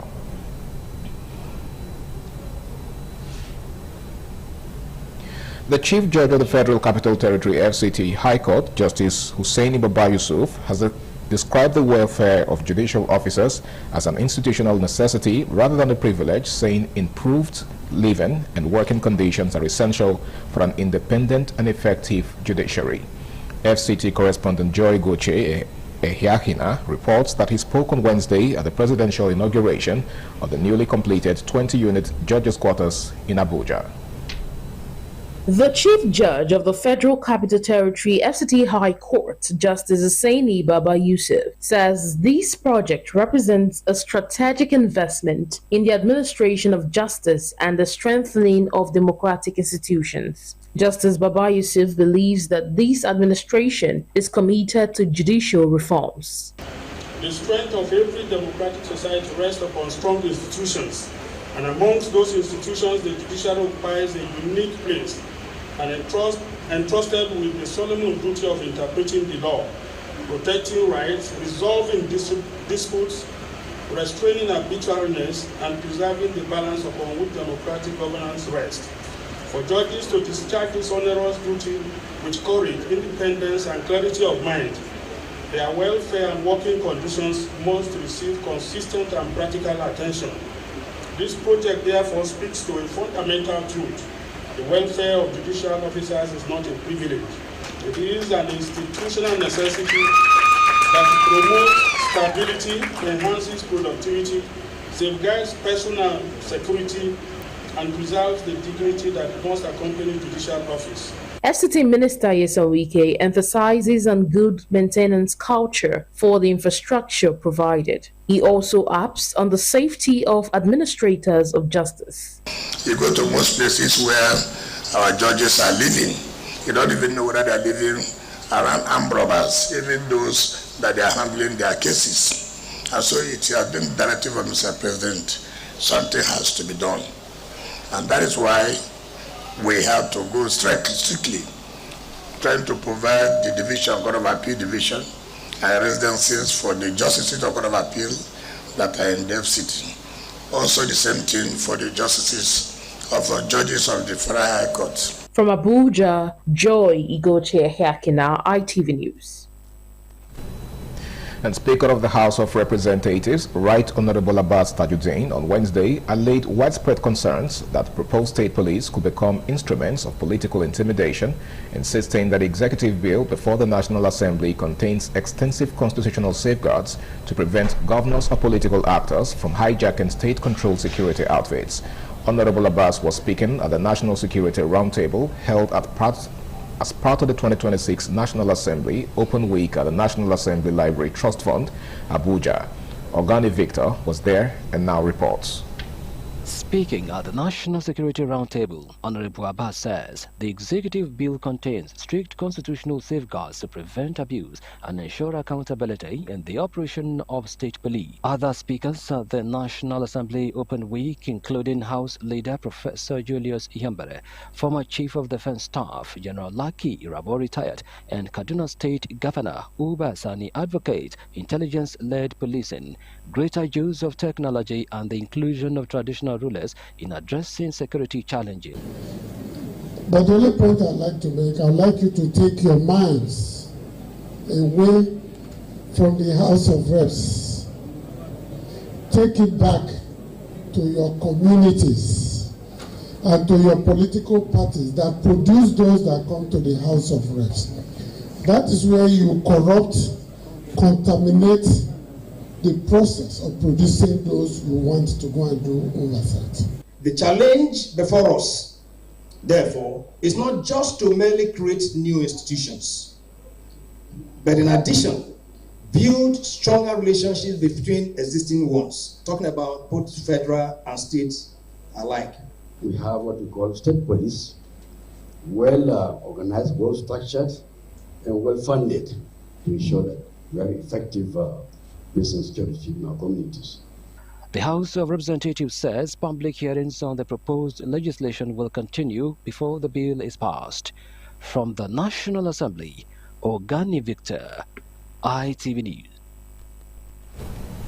Let's now come back home in Edo State, where the police command has rescued 3 students of Ambrose Alli University, Ekpoma, who were abducted by suspected kidnappers during a deadly attack that claimed the life of another student.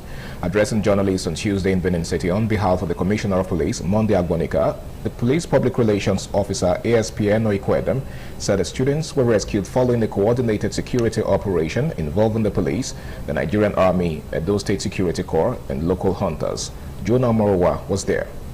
According to the Police Public Relations Officer Ikedem, the incident occurred on July 12, 2026, when armed men attacked Ujeme GT Extension area in Ekpoma. During the attack, 24-year-old Peter Ekme Adolo, a 300-level AAU student, reportedly responded to distress calls outside a hostel gate and was shot in the abdomen by one of the assailants. He was rushed to Egwaven Hospital where he was confirmed dead. The gunmen subsequently abducted 3 female students before escaping into a nearby forest. After sustained intelligence-led operations and extensive bush combing, the joint security team traced the kidnappers to their hideout in Era Forest on July 14, 2026. A gun battle ensued, forcing the kidnappers to abandon their captives and fled. During the operation, the 3 kidnapped Ambrose Alli University students were successfully rescued alive and rushed to the hospital for medical attention. One suspected kidnapper was neutralized, while another was apprehended with serious gunshot injuries.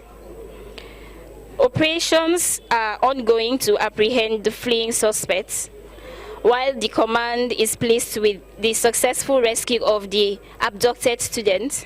The operation also led to the recovery of 3 AK-47 rifles with magazine, 36 rounds of 7.6mm live ammunition, 5 mobile phones, 2 power banks, a Red Cross bag, and a phone charger. From Benin, Jonah Omowa, ITV News.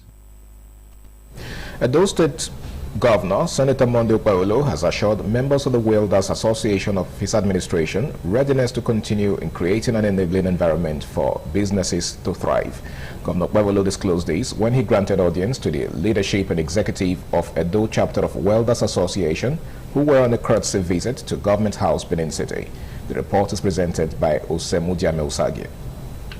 Governor Okpebholo expressed his readiness to partner with the Welders Association, pointing out the government is already working on the epileptic power supply affecting businesses. He revealed a 100-megawatt power grid is under construction in Olugbo, Ikpoba local government area. The governor assured the group that his administration will complete the rehabilitation work on the Benin-Sapele Road, adding that the work was 90% completed. The governor hinted that plans are underway to release about 200 buses for people to pay back instrumentally. He appealed to the association to support the current government, saying that the government belongs to the people, as he warned them not to allow themselves to be used negatively during the election. When you talk about power, we're already working on it to see that the issue of power is a thing of the past. 100 megawatts is already on the pipeline. They are building it between now and November. That we power on. I will be using it here in Edo State.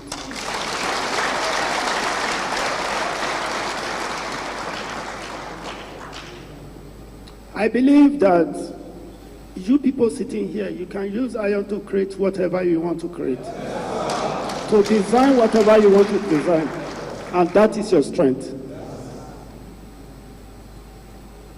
I'm ready to partner with you people.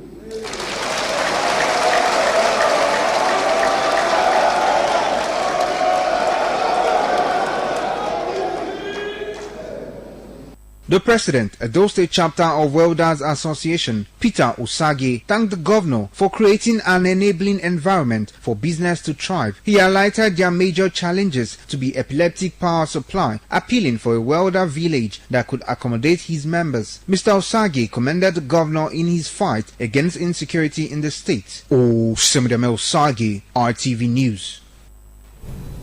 And that report sums it on ITV News for this time. Thanks so much for watching. I am Harry Igboje. Coming up next is TMI Socials. Please stay tuned.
ITV, certainly the best. ITV, certainly the best.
Oh, my son, my dear. You say, oh, my dear.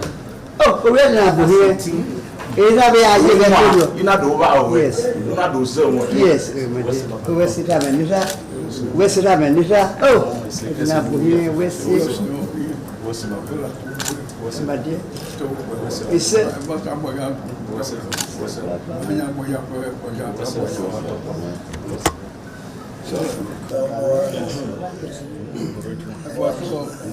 Comment c'est papa? Voici.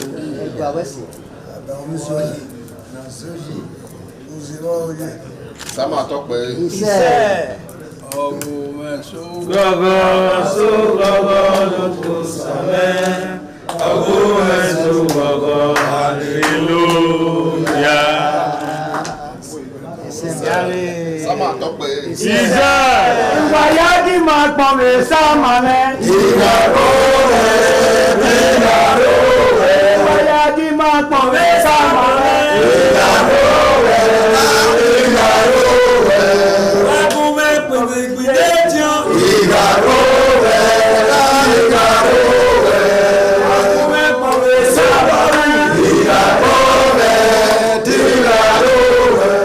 The Esama of Benin Kingdom thanked the new Edion for visiting him and advised them to always abide by the rules and regulations of their new positions. The Esama urged them to indulge in what will continue to bring development and progress to the community. When I say it's your job, I wait to us and I know what I will. Yes, Papa. The Caliban was in a couple of them. Who paid you? Who paid you? Papa. Ekomana sewa. Ewa ya lo de we asewa ma. Awe wo ni ne. Ejo wi. Ejo na wele. Ejo na pulu. Ejo na mluri akwa ewa yo na. Ba wi ko ba. Ojo we. Kaje de na ya de wo yi. Ba wi ko ade wo na mo no ma se lo ka yi.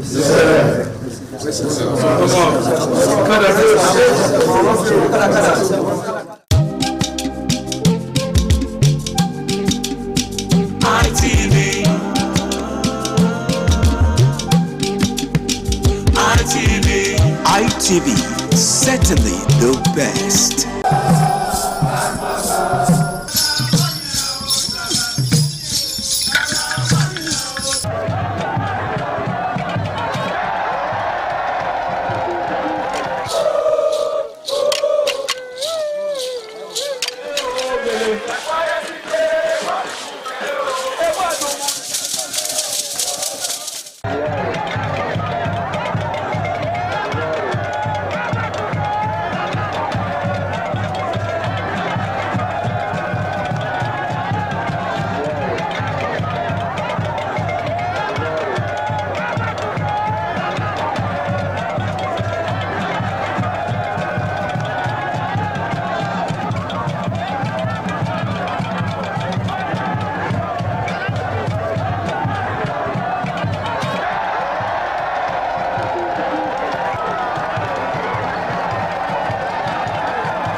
Tonight, Senate confirms ex-Fuye VC Fashioner as non-career ambassador after heated debate over sexual harassment allegations. Set aside FHC judgments nullifying INEC election guidelines.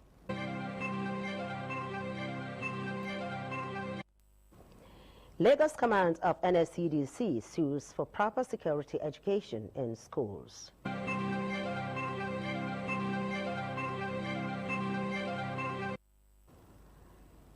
Edo State Government unveils a Gomoson Primary Health Care Center, launches free medical outreach for Owode residents.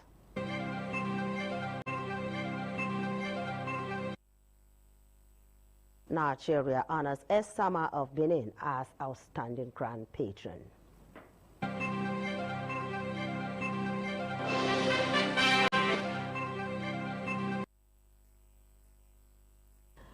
Good evening. Thank you for joining us on the Menus telecast on ITV. I am Charity Tanko from the Abuja Network studio, and joining me from Benin Network studio is Lawrence. Lawrence, good evening. A very beautiful evening to you, Charity. It's a great delight to have you tonight on the news. I'm pretty sure you're doing good, and Abuja is as wet as Benin is. It's been raining for quite some hours now. Good to see you, Lawrence. Also joining us from our Lagos Network studio is Marcelina. Marcelina, good evening. Beautiful evening to you, Charity, and good to see you on the screen tonight. Good evening to you, and good to see you this evening. Well, we're starting from the Abuja Network studio, but before then, this is to remind you that you can watch ITV live online at www.live.itvradioNG.com. Also follow us on all our social media platforms, on Facebook at ITV Radio, and X, IG, YouTube, and TikTok at ITV Radio NG. In details. There is a mild drama in the Senate over the confirmation of non-career ambassador designate Professor Abayomi Sunday Fashina. The drama follows objections by Senator Adams Oshomole, who urges the Senate to withhold the confirmation over alleged sexual harassment claims against the nominee during his tenure in Ekiti State. National Assembly correspondent reports that after extensive deliberations, the Senate eventually confirms the nominee. It puts it here that the police investigated this matter and found the allegation to be false. That is the president of the Senate, Godswill Akpabio, expressing displeasure over what he describes as senators acting on hearsay. The debate begins after the Senate Committee on Foreign Affairs presents its report recommending the confirmation of former Vice Chancellor of the Federal University, Oye Ekiti State, Professor Abayomi Sunday Fashina, as the non-career ambassador of the Federal Republic of Nigeria. The accusation against Professor Fashina was investigated by competent authorities, including the University Governing Council and the Nigerian police, which found the allegation false. Senators Adams Oshomole and Cyril Fashui cautioned the Senate against confirming the nominee, citing pending court cases over alleged sexual harassment. A man who faces cases like that, for the Senate to endorse him, we are much to being insensitive to the feelings of women. If this man is given express clearance, I don't think it is going to be an issue that Ekiti, where he served as Vice Chancellor, will be very happy about. However, Senator Abdul Ningi explains that it is not within the committee's mandate to investigate the nominee's private life, insisting that its responsibility is limited to screening qualifications and suitability for the appointment. The committee is not permitted to ask how many wives do you have? Have you been their boss? How many girlfriends do you have? This is not within the purview of the committee. The Senate subsequently confirms Professor Abayomi Sunday Fashina as a non-career ambassador of the Federal Republic of Nigeria. Those in favor say aye. Those against say nay. I can count the voices. The ayes have it. From the National Assembly, Charity Tanko, ITV News. The Court of Appeal in Abuja has set aside the judgment of the Federal High Court, which nullified part of the election guidelines issued by the Independent National Electoral Commission, INEC, for the conduct of the 2027 general elections. Jason Abank, who delivered the judgment, that the trial court wrongly invalidated INEC's administrative discretion in the exercise of its constitutional powers. Joseph Kadiri reports. Mohammed Umar of the Federal High Court had nullified INEC's directive requiring political parties to submit their membership registers and databases by May 10 for the 2027 general elections. Following a suit filed by the Youth Party, the court held that INEC could not shorten the timeline provided under Section 29(1) of the Electoral Act 2026 appealed the decision through its counsel, Alex Izion, arguing that the suit was hypothetical and that the trial court lacked jurisdiction. The commission also maintains that it acted within the powers granted to it by the Electoral Act. In a unanimous judgment, the Court of Appeal holds that INEC acted within its constitutional powers, set aside the Federal High Court judgment, and struck out the suit for lack of local standi, affirming the Commission's authority to regulate the electoral process. Counsel to INEC, Alex Izion II, welcomed the judgment, describing it as a reaffirmation of the Commission's constitutional powers. The appeal itself, which is that the law, the relevant provisions of the Electoral Act, already empowers INEC to make this timetable, giving it a timeline to conduct all election procedures in order to meet the timeline according to law. So the main interpretation the court brought was that the timeline given was only a minimum requirement. So it didn't provide for, and what INEC did not extend the timeline. All they did was say, look, we would act earlier to be able to deliver the elections at the right time for the country. And that's what the court said they've done. From Abuja, Joseph Kadri, ITV News. House of Representatives Right Honorable Abbas Tajuddin is charging Nigerian youth to take center stage in shaping the country's democratic future by actively participating in the 2027 general elections. Honorable Abbas, represented by the House Majority Leader, Honorable Julius Nwoviri, was speaking Thursday at the Youth Town Hall, a flagship event of the 2026 National Assembly Open Week in Abuja. Ogani Victor was there and now reports. Speaker, who was represented by the House Majority Leader, Professor Julius Ihembere, said the quality of Nigeria's democracy will depend largely on the choices and civic engagement of young people. The Speaker highlighted youth-focused bills already before the House, including the NYSC Reform Bill. Please, I want to appeal to you. The youth, you are in the majority. You own this country. If you don't take this country, those whom you don't like will continue to hold it and take away the good things of life from you. Also speaking, Minister of Youth Development Ayodele Olawande and Naseni Boss, Khalil Halilu said government is rolling out programs like the Nigerian Youth Academy and digital skills initiatives to prepare youth for the digital and green economies, urging young Nigerians to embrace innovation and AI. At the Federal Ministry of Youth Development, we have shared same breath, thought, and we believe that engaging the youth productively and also creating a platform for them to make sure that we close the gap. We have come up with the Youth Help Desk to bridge the gap and say that your initiatives, your ideas are needed. That is why Naseni has deliberately invested in programs that put young Nigerians at the center of industrial development. Through Innovate Nigeria, in collaboration with the Ministry of Youth, we have created one of the largest innovation support programs, offering 215 million naira in prizes. Not only that, but mentorship, access to manufacturing facilities, and commercialization support for it across 36 states and the FCT. Civil society group Yaga Africa also called on youth to register, vote and reject misinformation and violence. From the National Assembly, Ogani Victor, ITV News.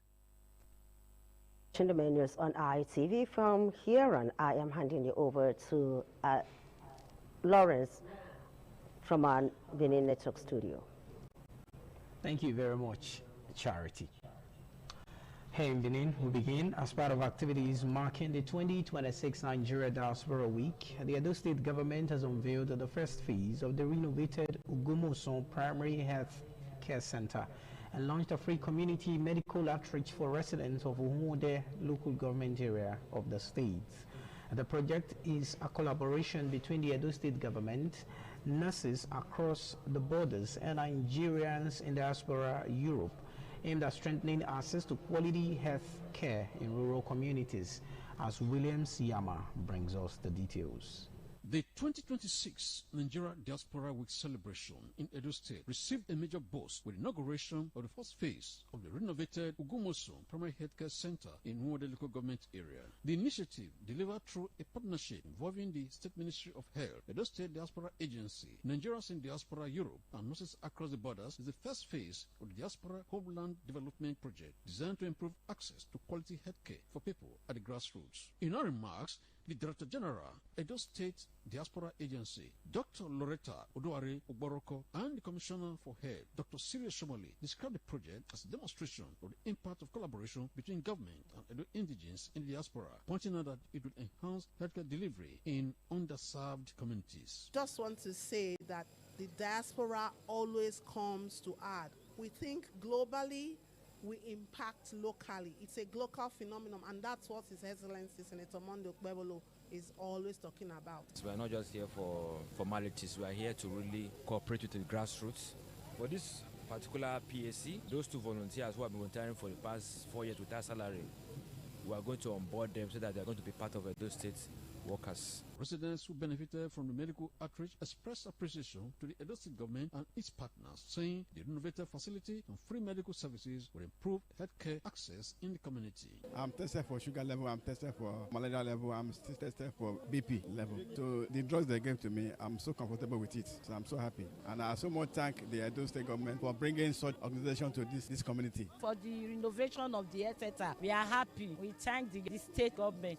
The outreach featured free medical consultations and basic health screenings. Authorities say similar interventions will be extended to more communities across Edo State in the next phase of the project. Valencia, ITV News. The Honorary Romanian Consul to Edo and Delta States of Nigeria, His Excellency the Esama of Benin, Sir Chief Dr. Gabriel Osawari Igbenedion, has been eulogized as the oldest patron of the Boys Brigade in Nigeria. The disclosure was made on Wednesday when members of the organization paid a courtesy visit to the Petrarch at his Garden of Eden residence in Benin City. Pius Nsowo brings us details.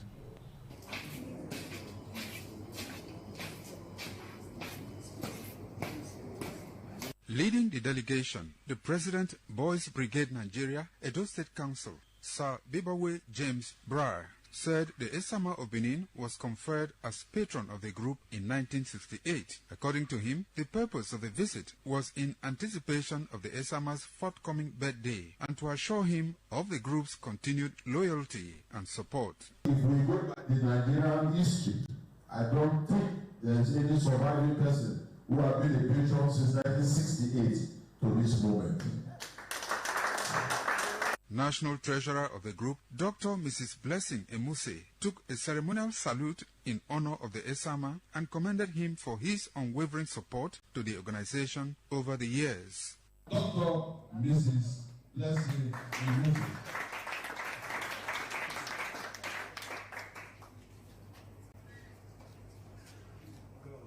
They later presented a banneret to the Esama of Benin, a symbol that he is a member of the Boys Brigade family.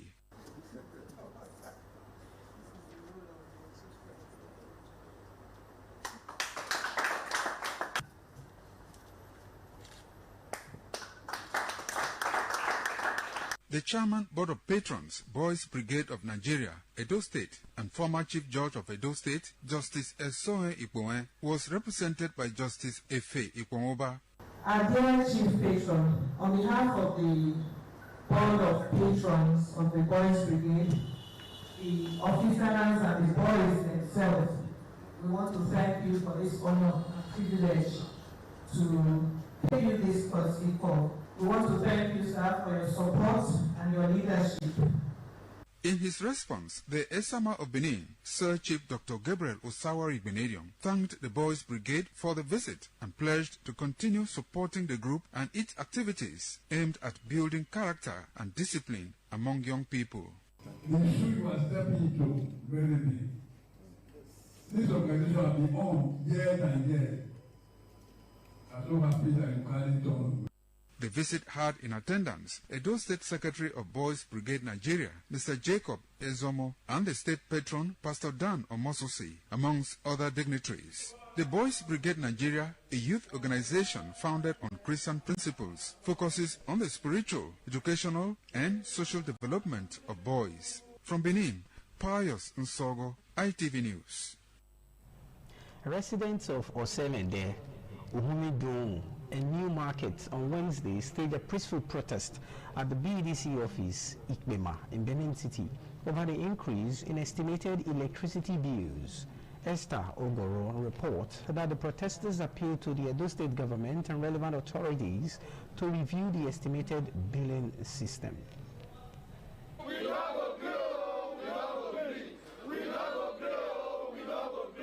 The protesters gathered at Benin Electricity Distribution Company at Ikpema Street. Led by Mr. Smart Osaigede, voiced their concerns and expressed dissatisfaction, chanting solidarity songs while calling for fair electricity billing system.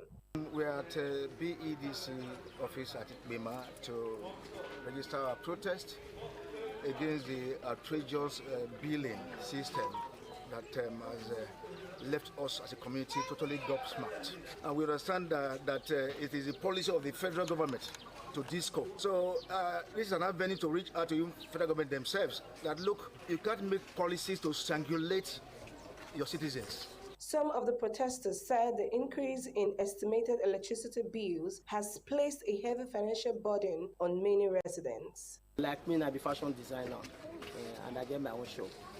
So imagine just this month we pass now, NEPA they bring bill come for me of 106,000 naira. You know, I don't know how much I make for 1 month when they expect me to pay NEPA bill of 106,000. How on earth can we pay such an amount when what we consume is far, far less? So we are here to raise our grievance that it is totally unacceptable. They should look into it. The news crew visited BEDC head office at Akpapava and were informed off camera that investigations are ongoing on the issue. From Benin, Esther Ogoro, ITV News. Motorists and residents of Uvie, Wari, and Sapele local government area of Delta State, while commending Governor Sheriff Oborivori for the ongoing construction work on the Wari-Benin Expressway, have harped on the need to prevail on the contractors for quick delivery in order to reduce gridlock on the expressway. As Wari correspondent Benga Ahmed brings us details. Some months ago, Governor Sheriff Oborivori embarked on the reconstruction and remedial work on the Wari-Sapele-Benin Expressway due to the worsening condition of the road. However, reconstruction work on the expressway has reached an advanced stage. Some motorists and residents plying the expressway while showering praises on Governor Sheriff Oborivori for his quick intervention urged him to prevail on the contractor handling the project to expedite action on the expressway. Other respondents sued for cooperation with the governor, saying that the slow pace of work is part of sacrifice to enjoy quality and durable road. We will only survive for some short time, and after some time we will enjoy it, especially those who travel from far. They can see deploy security men to help maintain traffic, but we just have to be here because the project would definitely come to an end soonest. So the trekking don't matter because just a short period of time they will be through, and at least everywhere will be open and for us to get our road back. So the government is trying, doing his great work.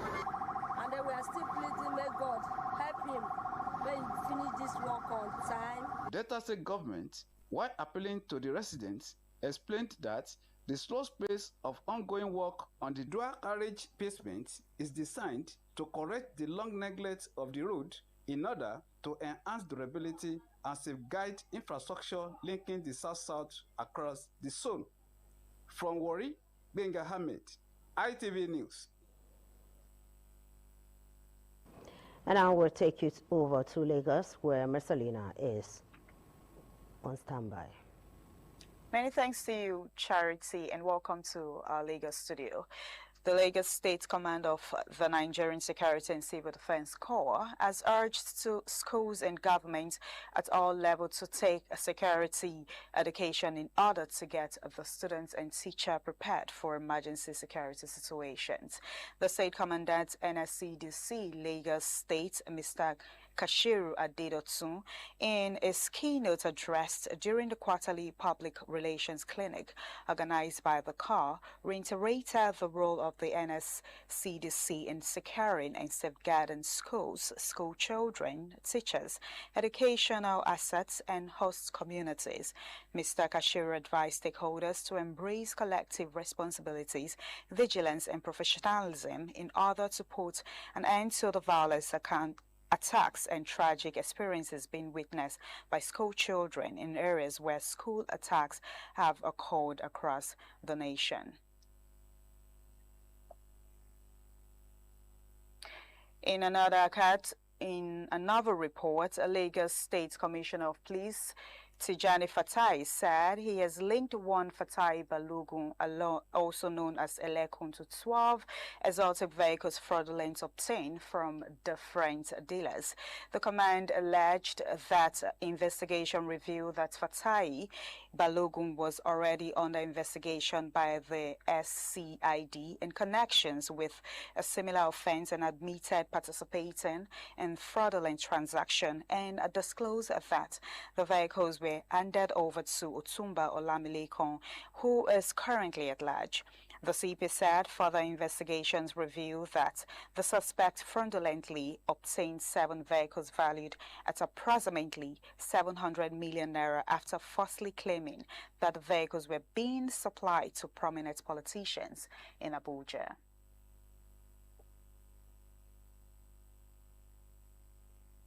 You're still watching the menus on ITV. We will take a short break, and when we return, we'll bring you more stories. Stay with us.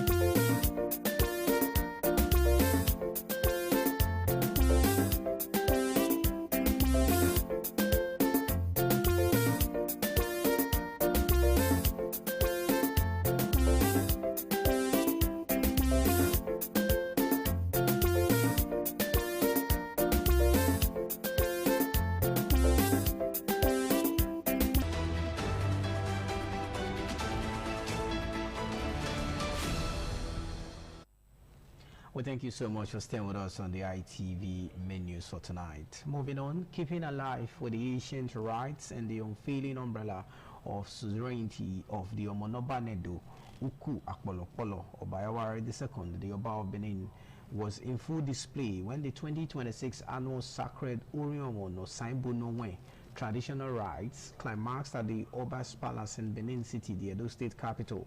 Ikmamusa Ogiagbe reports that it was a captivating moment as traditional worshippers from the pilgrimage site in Evarwe community in Oriomo local government area of Edo State converged on the palace of the Oba of Benin, Obayawari II, with ancient traditional songs and rhythm of drum beats and players, and unfolding the rich cultural heritage of the Benin people.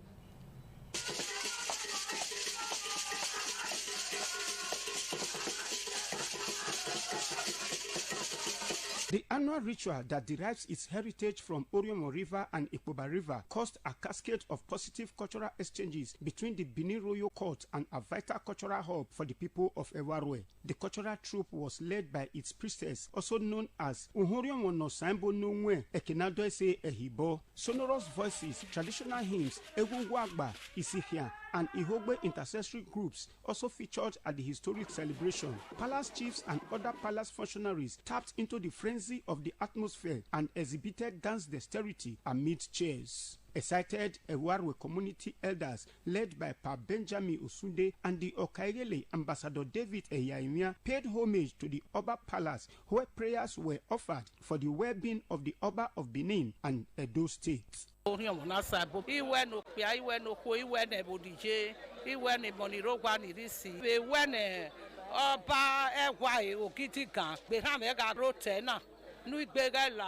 Ni mogalao we were boni wote Ewarwe yen ri moa yen we ri aje gwa ugwi moani yen we muku belele Oriomo na bedo ya ri ru ne gwa we ya ri ru ne Edo Oba Atokpe. After the annual festival of Oriomo na Saibo, a day will be set aside to come to the palace to pray for the palace, also perform to the view of His Royal Majesty. Elders of Ewarwe had sought the spiritual guidance of Obaewa II, who offered the traditional items for the sacred rites, including drinks and kola nuts, during their previous visit to the Benin Palace. From Benin, Ikmonwosa Ugiagbe, ITV News. Residents of Ugbine community in Ovia Northeast local government area of Edo State have renewed their commitment to peace, unity and community development. The people also reaffirmed their resolve to uphold the directive of the Oba of Benin that peace must prevail in every community within the Benin Kingdom. Ofure Aneto has details. Elders, women, youth, as well as residents of the Ugbine community converge at the community town hall to deliberate on issues bordering on peace, unity, and sustainable development, in line with the directive of the Oba of Benin that peace should reign across communities in the kingdom. Community leaders, including the Okaigele of Ugbine community, Comrade Dominic Edobo, commended the peaceful coexistence among residents and cautioned prospective land buyers to ensure all land transactions are carried out through the appropriate community authorities to avoid dispute and fraudulent dealings.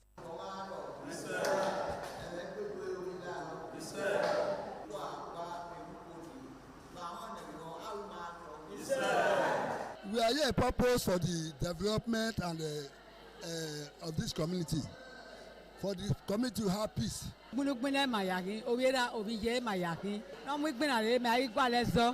those who are transacting land business with support elements of the community, they should please desist from it. We gathered here basically for the common good, to ensure that things go in the right direction, to ensure that we enhance developmental strides, to also further consolidate on our unity and oneness. You can see the enthusiasm in the hall now. Everybody are happy. The second in command of Ugbine community, Pa Area Miato Oseye, later led indigenes and non-indigenes to the Elders Council, otherwise known as Ogwedio, where prayers were offered for lasting peace, unity, and continuous development of the community.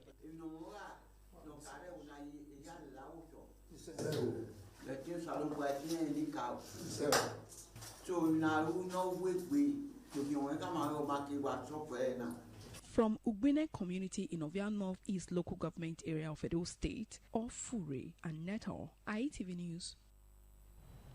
The Edo State Ministry of Information and Strategy has held its July monthly media briefing, providing a platform for commissioners and heads of government agencies to update the public on their activities, achievements, challenges, and ongoing efforts aimed at improving governance and service delivery in line with Governor Monday Okpebholo's Shine Agenda. The briefing, chaired by the Commissioner for Information and Strategy, Prince Kasim Afegbua, attracted journalists from the print, broadcast, and online media. Patience Osarogiwa brings details. In his opening remarks, Prince Kasim Afegbua said the monthly engagement was initiated to deepen transparency, accountability, and effective communication between the government and the people. The talkless boom governor at Paporeski has been able to designate opposition by sheer resilience, diligence, and ability to embark on projects and infrastructural renewal.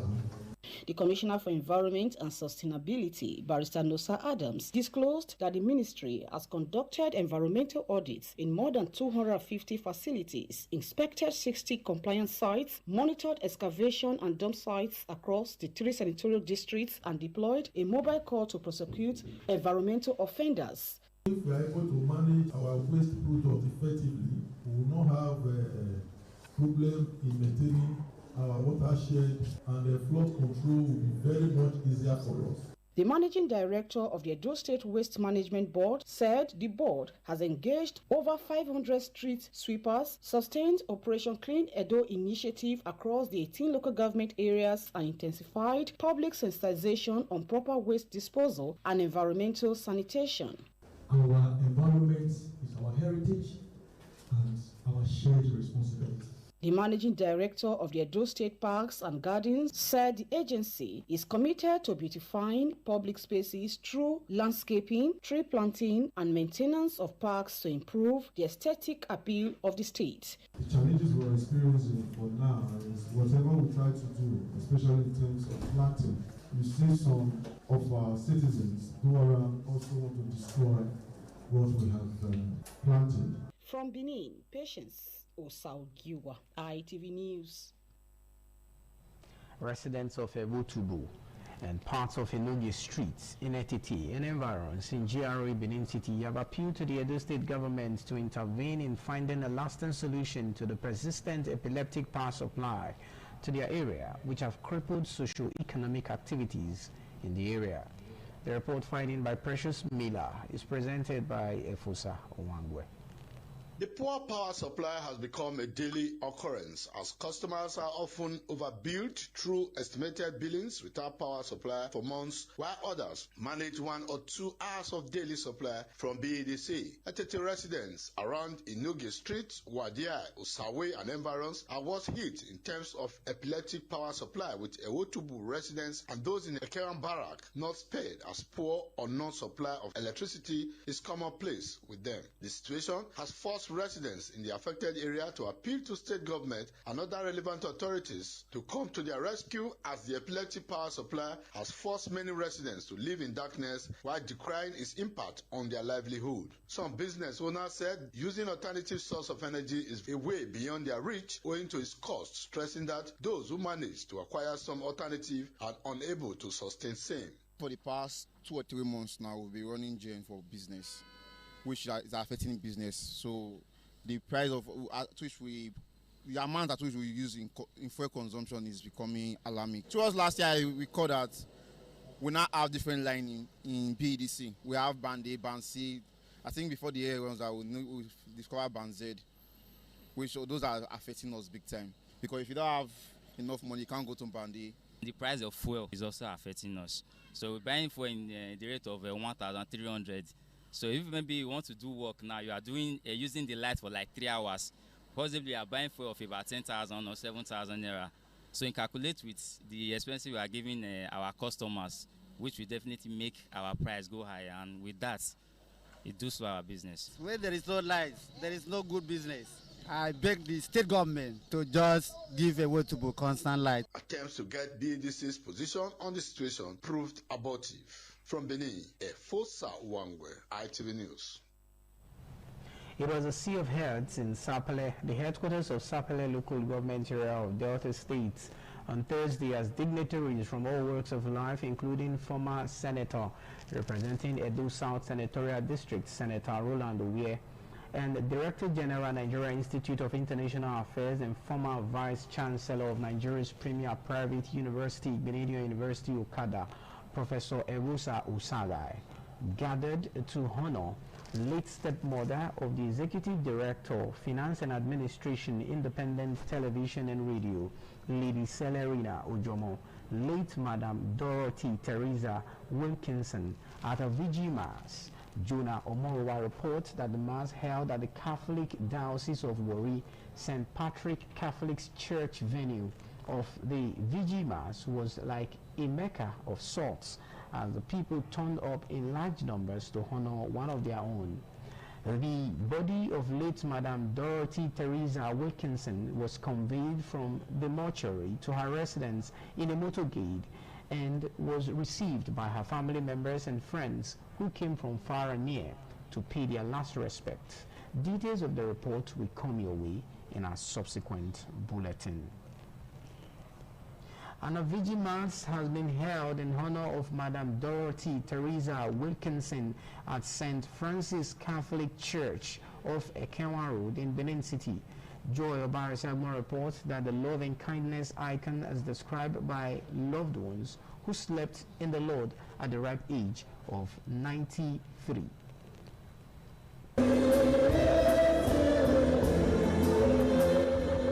On Wednesday evening, it was a gathering of family members, friends, associates, and parishioners at St. Francis Catholic Church to bid farewell to the late icon of love and kindness, Madam Dorothy Theresa Wilkinson. During the homily, Reverend Father Andy Usogi of St. Francis Catholic Church said it is a consolation that Madam Wilkinson is resting in God's bosom, noting that she was a mother to all who impacted positively on the church and her environment.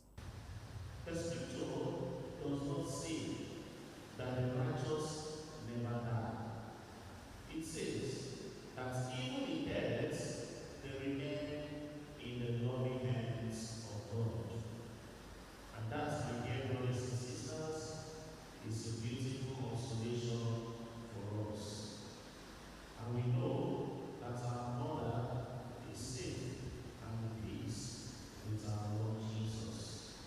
Bible readings and prayers were also offered for the repose of the soul of the deceased. May our mother, Madam Dorothy Theresa Wilkinson, who received the grace of baptism, bring peace as she enjoys the vision of God and the happiness of eternal life. Family members and guests were full of kind words for late Madam Dorothy Theresa Wilkinson, describing her as a woman of remarkable strength and wisdom, whose legacy of love touched many lives. As I fondly call her Granny, people fondly call her Ugbekoro Yubo, Sisi Dora. She was my general, and I was her loyal soldier. Caring woman. I miss her so much. Such a pleasant woman. Fortunate that she has to leave, but... From Benin, Joy Obaisiagbo, ITV News. In a bid to strengthen security across Ego local government area, the acting chairman of Ego Local Government Council, Honorable Saro Eribo, has donated 12 operational motorcycles and 2 Toyota Sienna vans to security agencies in the council area. Patience Usarugiwa report that the presentation is part of the council's commitment to complementing the security efforts of the Edo State Governor, Senator Monday Ukbewulu, in safeguarding lives and properties across the local council area.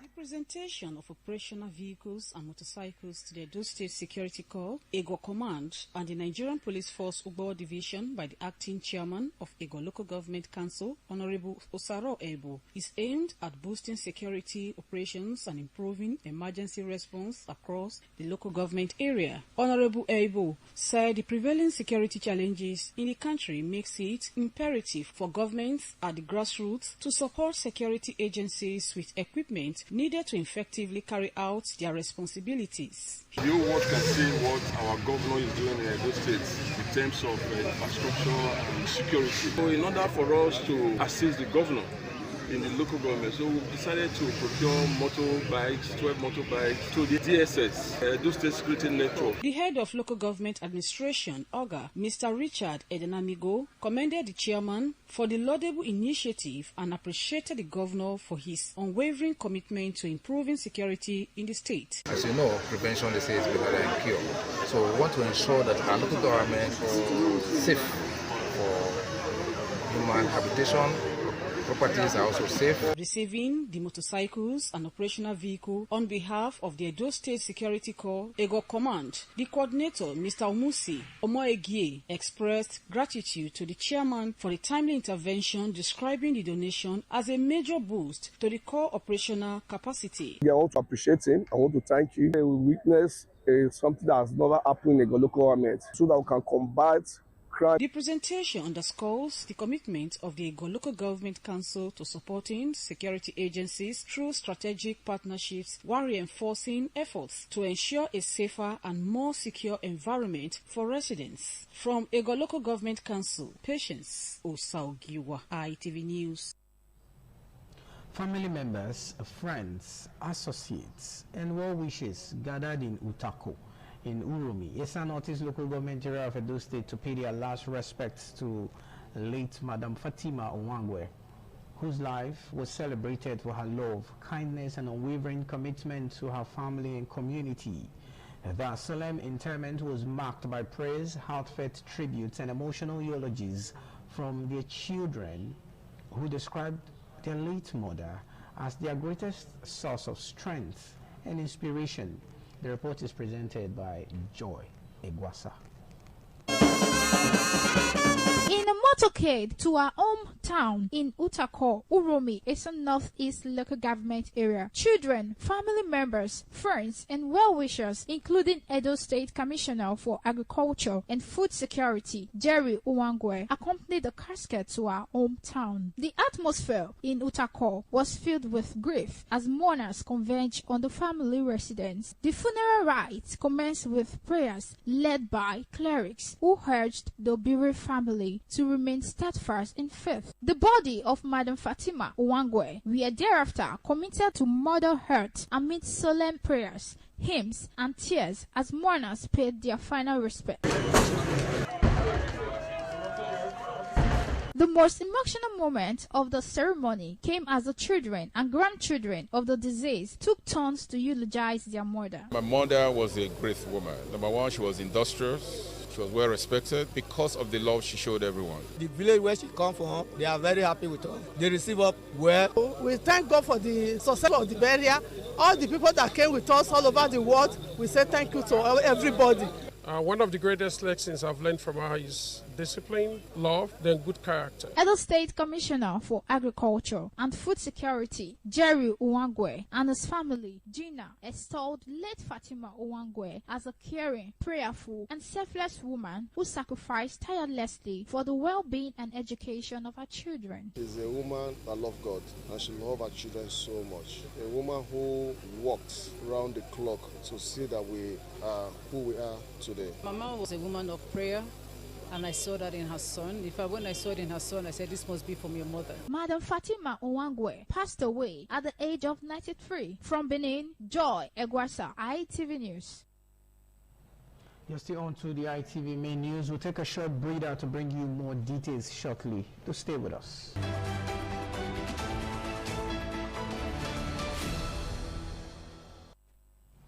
Well, thank you so much for staying with us on the news. And moving on, where political analysts have expressed divergent views on the implications of President Bola Tinubu's Muslim ticket for a second-term bid and the recent appeal court ruling affecting a faction of the African Democratic Congress, ADC, ahead of the 2027 general elections. Esther Ogoro reports that the analyst spoke on the guest and current affairs programs 60 Minutes Nigeria. Political analyst Hamed Evaike described the Muslim-to-Muslim ticket as strategic rather than religious, insisting that political success is driven by numbers. On the ADC crisis, he argued that the party's legal challenges are self-inflicted and should not be blamed on the ruling party. Nigeria is a secular state, and that is what the constitution defines. It did not say it belongs to the Muslims, neither does it belong to the Christian. And as far as this issue is concerned, nobody is saying Muslims here, like I told you.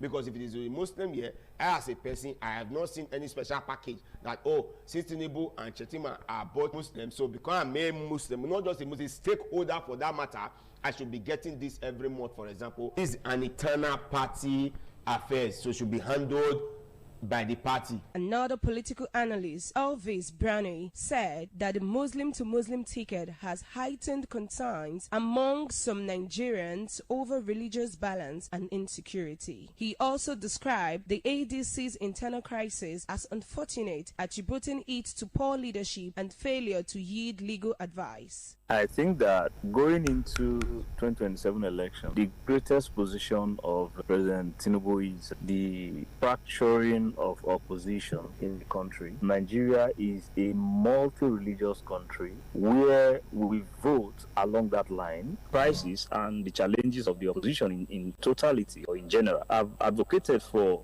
the need for every political party or every political player to first of all carefully study the constitution of the political party they align themselves before proceeding with such alignment. The analyst, however, maintained that political decisions and internal party dynamics will continue to shape public perception and the country's political landscape as preparations for the 2027 general elections gain momentum. From Benin, Esther Ogoro, ITV News. And for more in the exciting world of sports, let's now join our sports desk, where our sport correspondent Solomon Aina is standing by to bring us more updates in the world of sport. And on sport news, Abdul Makaiba has been appointed new head coach of Nigerian National League club Bayelsa United. The move signals Bayelsa United's determination to return to the Nigerian Premier Football League at the first attempt after an underwhelming campaign culminated in relegation last season. Makaiba will combine the role with his duties as head coach of the Flying Eagles. The experienced tactician brings a wealth of top-flight coaching experience, having managed several NPFL clubs including Aqua United, Rangers International, Kano Pillars and Wiki Tourists.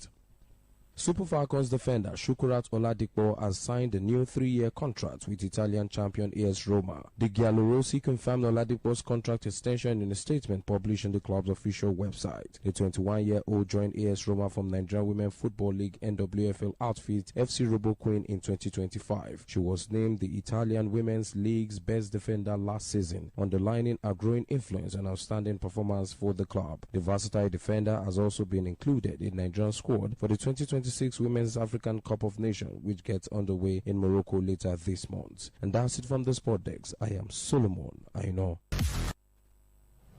And it's been a great time on the news tonight. That's the Satisfy package. And on behalf of my colleagues, Charity Tanko in Abuja and Messelina Anko in Lagos, I am Lawrence Osifo, thanking you for being a part of the news. Do have a blissful night rest. Good night.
ITV, certainly. ITV, certainly the best. The threat of global warming is real. You have seen the destruction of lives and property as a result of incessant flooding. Make the environment a conducive place for all to live in. Stop polluting the environment. Protect the environment today. This message is brought to you courtesy Independent Television and Radio.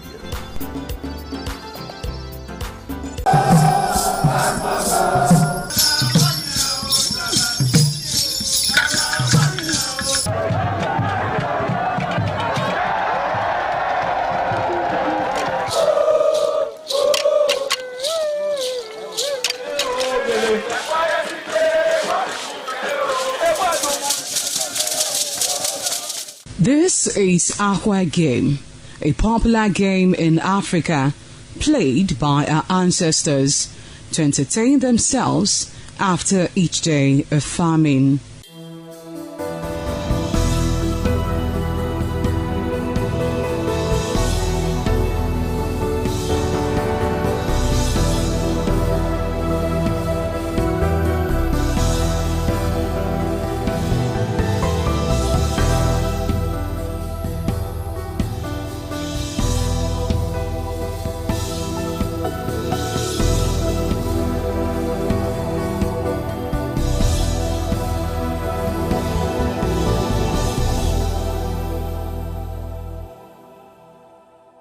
It is also relevant in our coronation in Africa. It is a sport and indeed very interesting, as every seed had a role in the game.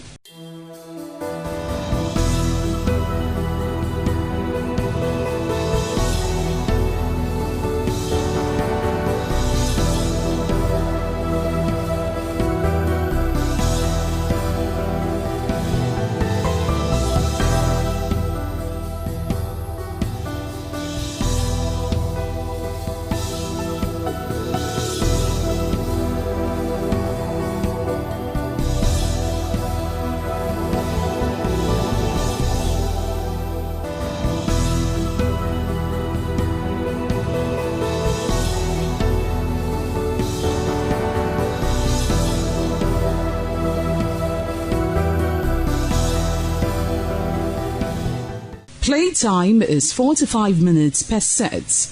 There is no age limit as long as you can spin Akwe seed. Ayo or Akwe game, known as the game of intellectual. This game requires a lot of mathematical skills. Akwe game is played with carved wooden box containing 12 holes.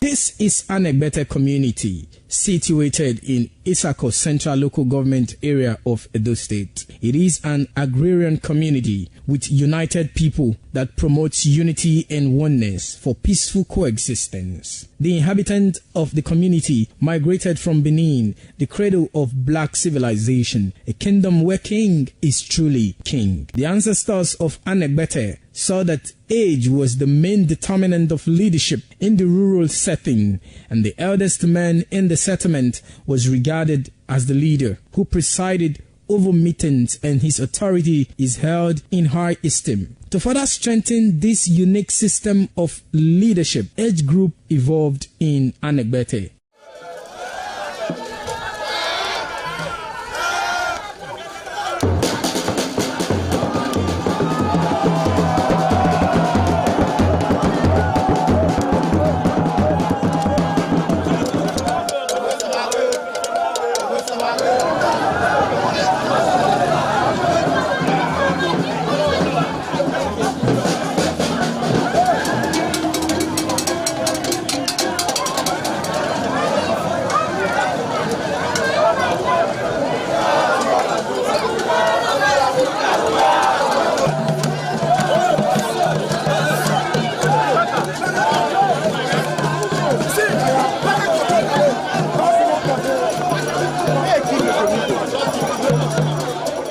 In Anegbete, age group is categorized into two, that is the common and the noble. Anegbete is rich in cultural heritage, as the community at noon saw the commitment of the festival with the first set rolled out in beauty colors to showcase their might and strength, indicating their feet and ready for the responsibilities behold on them. The streets in the community with a feed up of young men and women adorned with the festival. Later, the royal family takes the stage as their children fight out royally and work in the community to showcase their might and fitness.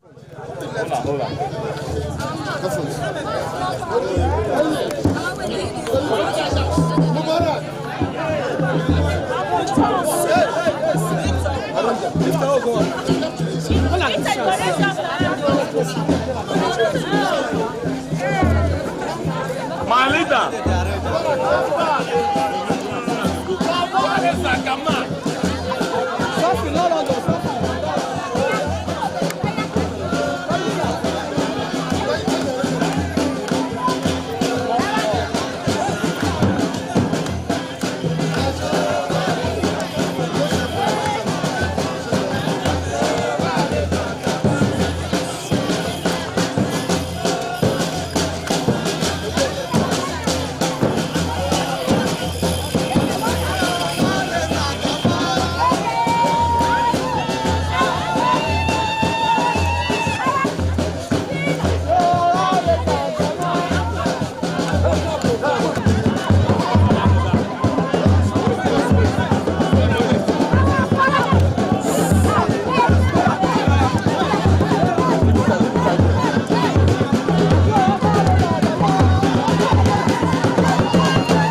certainly the best.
Welcome to 60 Minutes Nigeria. I am Wilson Omasha.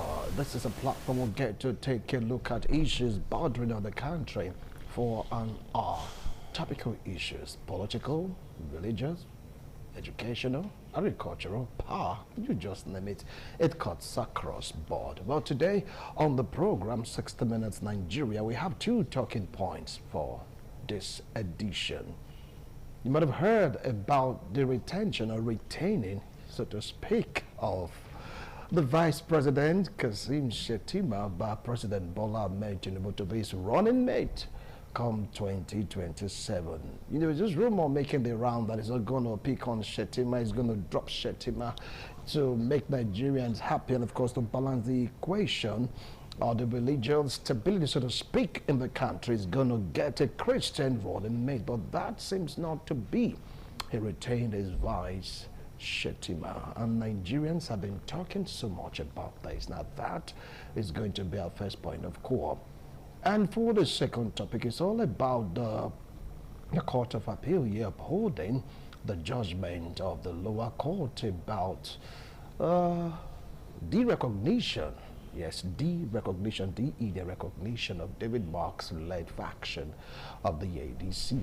They didn't say that ADC is outrightly banned. No, they say that faction, they don't recognize it. That means they recognize other factions. So which of the faction right now are these people that are not recognizing the party? Who are they going to liaise with to make sure that ADC stands? Some are saying the target of the ruling party right now in court is Alhaji Atiku Abubakar. They are saying they want to make him irrelevant politically to give APC straight victory without much opposition. Some might say the same thing is going to happen right now in the NDC. And if all these things just keep on happening, what do you think are the chances of opposition? Two talking points for today. And of course, in course of this show, we'll be opening up the phone lines to get to hear your own views and opinion on these two topics we'll be talking about. That is in due course of the show. With me here in the studio, he is an Islamic scholar. He is an academia. He is also a political analyst and a member of the All Progressive Congress. A member also of Darewa, right? Join me to welcome Alhaji Ahmed Iwaike. Thank you so much for making it to the studio this afternoon. Thank you so much, Mr. Wixon. Thank you, viewers at home. All right. And joining us virtually, able to establish contact, is Elvis Brown, a vibrant youth, an entrepreneur, and of course, a politician. You need to hear what he has to say about these two topics. When he started analyzing, you get to realize that really, he's a free thinker, and of course, he wants a better Nigeria. Let's see if both of them will align today or they will disagree to agree. That seems to be the case. Elvis, we're trying to establish contact with you. If you're up there, just let us know, okay? But right now, as I say, broadcasting, the show definitely must go on.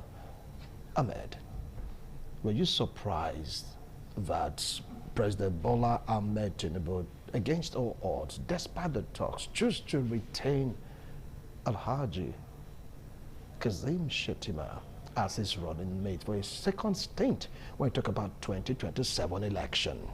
Did you see it coming? Yes, thank you for the question. I saw it coming because that is going to retain him, because if you understand the reason at the first instance why he picked up Senator Kashim Shettima to be his running mate is because of the volatility of this, you know, the religion issue. And you know that Senator Kashim Shettima is representing the northern bloc. Why is he representing the southern bloc? And you agree with me that in the northern bloc of this country, we generally agree with me that the majority of the Muslims or Muslim faithful believers should be up to 70%. I am not saying even just around 70%. Now, and in politics, democracy, especially the one we practice in Nigeria, is a game of numbers, game of having people to support you. And now, if he chooses to go and pick up a running mate that is a Christian, and you understand that the chances of the Northerners who are Muslims voting for him may also be slim. So you look at that, you know, probability. So it's better for him to take a Muslim so that the Muslim faithful will sympathize with their own brothers. Okay, let me support my own brother this time around, because Nigerian democratic system or democracy without missing words have been, you know, polarized with the issue of religion, ethnicity, as the case may be. Now in this case, he chooses to pick up a Muslim so that he can be able to gather the votes from the north. So for him picking a Christian would have been a disastrous movement. So since he tested it at the first tenor, and there was actually a fight back, we quite agree. And even as at, you know, as against all odds with the fight back from, you know, Khan to be specific over this matter, he still found his way to victory. So if the formula worked at the first instance, why not repeating it? If it had not worked, we would have said, okay, it didn't work. It's only when you repeat one same mistake more than once that becomes a problem. But this time he tested it and it worked for him. So why not reapplying it again? So choosing a Muslim or Kashim Shettima, as the case may be, was the right bet for him to do, because it's all about strategy, it's all about numbers, it's all about winning, and it was focusing on him winning. And coming to the fact of a personality of Shettima as a person, he has not done bad as a VP. He has been a loyal servant. He has been a loyal boy. He has been a loyal person to the president. And we have never heard on media whereby the kind of, you know, fracas that Alhaji Atiku Abubakar was having with Obasanjo, we've not heard of that kind of fracas with Kashim Shettima and Tinubu. So he has always been a loyal VP. So why not bringing him back? Somebody who has been loyal, who has been following your footsteps, who have been going errand for you, and who have been keen into your renewed hope agenda. So why will you not suddenly just drop in for no good reason? So in both ways, he has merited coming back as a vice presidential candidate. You said he's merited coming back as a vice presidential candidate. Yes. I don't think this is undermining the stability, well, I say the equilibrium in religion when you talk about politics and governance. After all, before this election, it was Christian Muslim. Yes. Previous one to Christian Muslim. The only one that clicked there was the one with late MKO, and of course, his running mate was also a Muslim. Yes. Baba Gana Kingibe. But after that, it was Christian Muslim, Christian Muslim, Christian Muslim. Like I said earlier, you see that the major goal of an average politician is winning. That is why if a politician is to make a friendship with you, he has to look at your weight. What are you bringing to the table? It's just like, for example, you come to meet a politician and say, you are the youth leader of this very particular organization. You are not going to command respect if your organization that you are leading, the population is there. And somebody else just come introduce himself as a person. You that have a follower of 1,000 and somebody who have a follower of 100, to an average politician, the one that have a followership of 1,000 is more valuable to you than you, because this is 1,000 and this is 100, and you cannot compare the votes together. And you know, in an election, it's numbers that matters. You have a fantastic manifesto. I do have a fantastic manifesto, but whoever have the highest number as against my party name is the one that will be announced by INEC always. So this time around, the issue of religion, the man have to keep religion aside. The man have to bring up the religion that he knows can give him the votes. And outside using that issue of religion, who will give you the votes, we're only just using that word religion. When they start leading, nobody talks about religion any longer. Because when they are on the sharing table, nobody talks about religion any longer. It's just when it comes to the aspect of voting, the religion issue comes in. But after being voted for, issue of religion doesn't come to play. Now, we agree that, yes, Muslim tickets, that was what brought both of them in. But I can very tell you right now that we the Muslims have not felt anything that, oh, now Muslim they lead though, so because that why would you say that? Yes, I am. People take an exception to that. No, thank God he says the calling in program, people will call him, so I'm here to respond to them. Okay. I am the treasurer of the Supreme Council for Islamic Affairs, those states is concerned. I can categorically tell you right now that when a Muslim is there or a Christian, that I don't see any difference from that. When we're having are you speaking as an Edo State citizen or as a Nigerian? Even as a Nigerian entirely, the Muslims are facing it, they are being hit badly over this. Okay, the insurgents, affecting the Muslims. Has nobody seen that? Who are those insurgents? So if it to be okay, it's a matter of Muslim issue. Would have heard that okay, maybe the Muslims are not going to be killed. So what am I trying to bring in issue right now is that the essence of President Tinubu picking Kashim Shettima have nothing to really do with religion. It's all about winning. That is the strategy, and the personality of Kashim Shettima is fantastic because of his credibility too. He's a sound mind. He was a former governor, former senator, so automatically he has the credentials. So I am only trying to disabuse people's mind that, oh, since the Muslims say they will call favor the Muslim, that is the area I'm trying to come in. That nobody should see it as a Muslim thing at all. See it as a Nigerian thing. Kashim Shettima is from Borno, President Bola Tinubu is from Lagos State. See it that way. Extract the religion out of it. The only angle President Tinubu on his own is picking is the father to get sympathy from the Muslim angle, because the Muslim will tend to vote their own person than rather than vote on that person. Because I said the Northern Bloc have less Muslim and less Christians than the Muslim. So for you to now go and pick up a Christian there, it's like you are shooting yourself at the foot. So you have to pick up a Muslim so that you have the vote, because the vote is what matters, because you quite agree that you have opponents from other political parties. So if you did not strategize well, how do you win? So you have to plan to win, not to plan to fail. So that is the essence of it, bringing a Muslim from the northern region to be his running mate. But say in the other way around to say, so that to not benefit the Muslims, I'm not trying to say, well, no, that has nothing to do with benefiting the Muslims. So you're saying that don't benefit the Muslim, not to he has benefited us as a Nigerian. He has benefited us as a Nigerian, not as a Muslim. He said that, oh, I would have been able to, so since a Muslim was there, we have now been saying that a Muslim has been, uplifted or misbehaved. No, it's the same way. What I mean is that it's the way we have been living our lives. The same benefit we have been gaining is what we are still having. No difference with the father. Oh, he's a Muslim now entered. I now got something special. That's what I'm saying. No addition, no subtraction. No subtraction. So the way we have been living our life as a Nigerian, same way we are still been living our life as a normal Nigerian. Let's get to see if Elvis Brown has been able to join us virtually. Elvis, how are you doing? Elvis, are you there? Okay, if you need to establish contact with Elvis, definitely going to hear his own point of view. Now, you're talking about whether it be a Christian or Christian Muslim or Muslim, doesn't really matter, because you've not really felt the impact as in it. How will I put it now, giving your own religion an advantage? Now, let's take a look at this picture. Are you now saying that the aspects of Christian-Muslim ticket is like invalid when you talk about politics? It is not invalid. It works. I'm going to tell you that with the circumstances we found ourselves, if President Bola Ahmed Tinubu probably was a Christian, that would have been a fantastic bidding. You understand what I'm saying? Because it's from the southern parts, then the northern parts. Then, in this case, God designed President Tinubu happens to be a Muslim. And now, the northern region, from what I've always said, now happen to be more of the Muslims. Now, if he had decided, okay, let me take a Christian to balance it up, chances of you winning becomes a problem. And you know that going into the race, the aim is actually to finish the line. And that was his point. That was what he was looking at. With a boot pimping up, say, at your mark, let's go. He's looking at the finishing line. The finishing line is his target. Irrespective of the media watching him, but the finishing line is his target.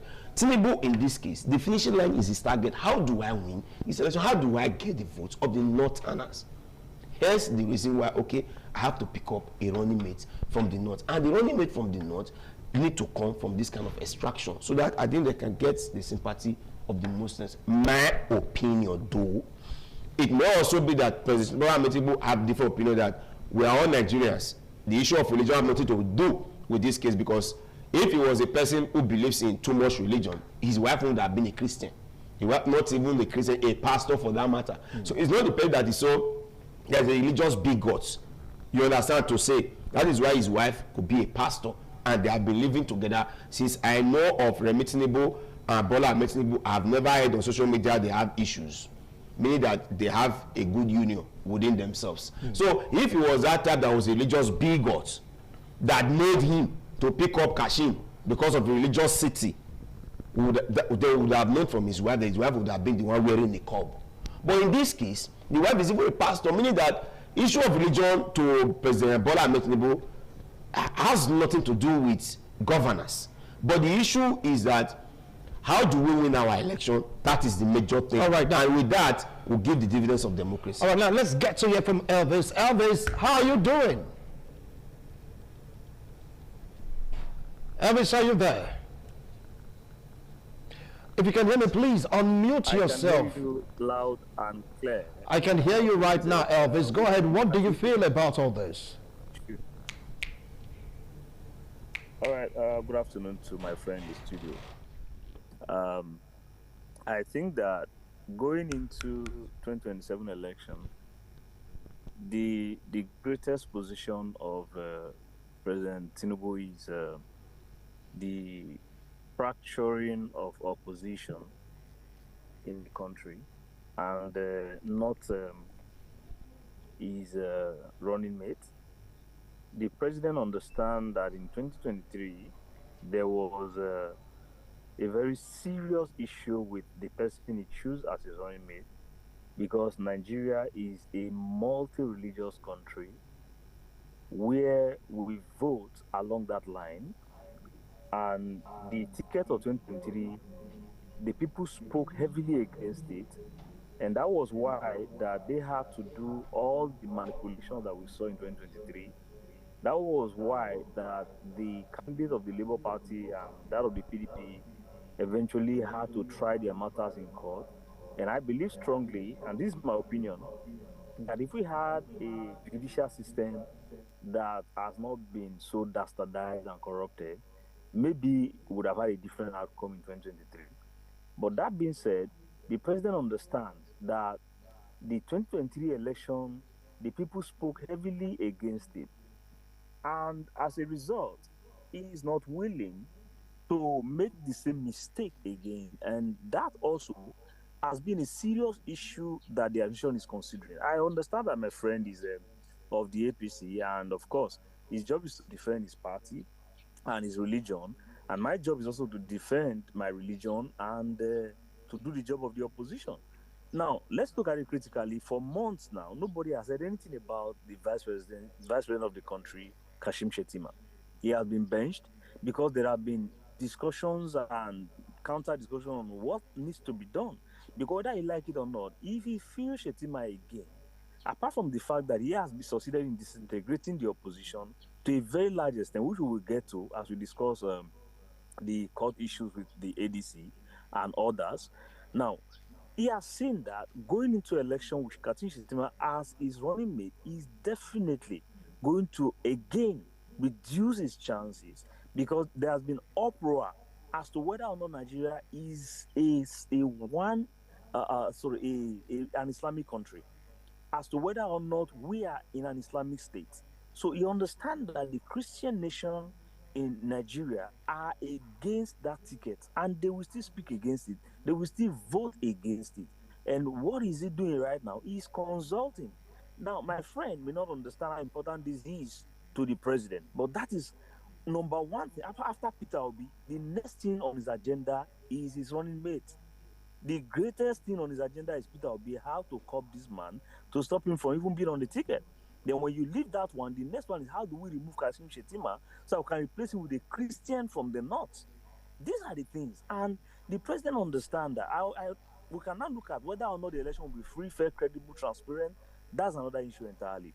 But you cannot just, wish away the issue of Kashim Shettima as the running mate of President Bola Ahmed Tinubu. And I can tell you that except they are now 100% convinced the machinery to retain the seat is 100% or 98% in place, Kashim Shettima may not be the best option for President Mohamed Tinubu in 2027. I think this is my position on the matter. All right, thank you so much. Elvis, you heard all he said. He said, after all, this is not a Muslim state. That might just be depicting that Nigerians don't have good Christian that can be a running mate to Mr. President. Take it from his point of view. I have always maintained that the reason have nothing to do with religion. If it was a religion issue, President Tinubu would have not married a pastor. It is just all about strategy to win. Like I said, it was tested 2023. Yes, the CAN specifically worked or voted or worked against that ticket, but to no avail. It didn't, stop them from achieving their But victory. the wife of the president is not the vice president. I am telling you right now that even when CAN spoke against it, it didn't change anything. That you tested a process and it worked. What stops you from using it again? As long as the president used it the first time, it worked. And then it has no reason not to reuse it again for the second time. Then the issue of being that it's not a Muslim, Nigeria is a secular state. And that is what the constitution defines. It did not say it belongs to the Muslims, neither does it belong to the Christian. And as far as this issue is concerned, nobody is saying Muslims here, like I told you. Because if it is a Muslim here, I as a person, I have not seen any special package that, since Tinubu and Shettima are both Muslims, so because I'm a Muslim, not just a Muslim, stakeholder for that matter, I should be getting this every month, for example, or should have been getting this. I am not.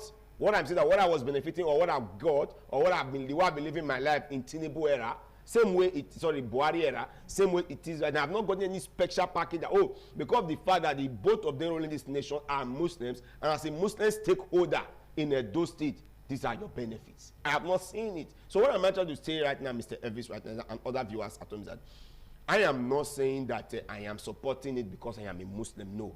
That on the basis of the fact that the APC is looking for a strategy to win, and it's all about concerned to people.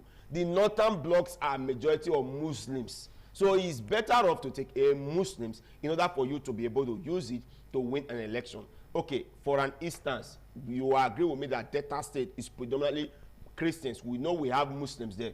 Then somebody now comes up, picks up a ticket as a Muslim, and it does not have much of the popularity.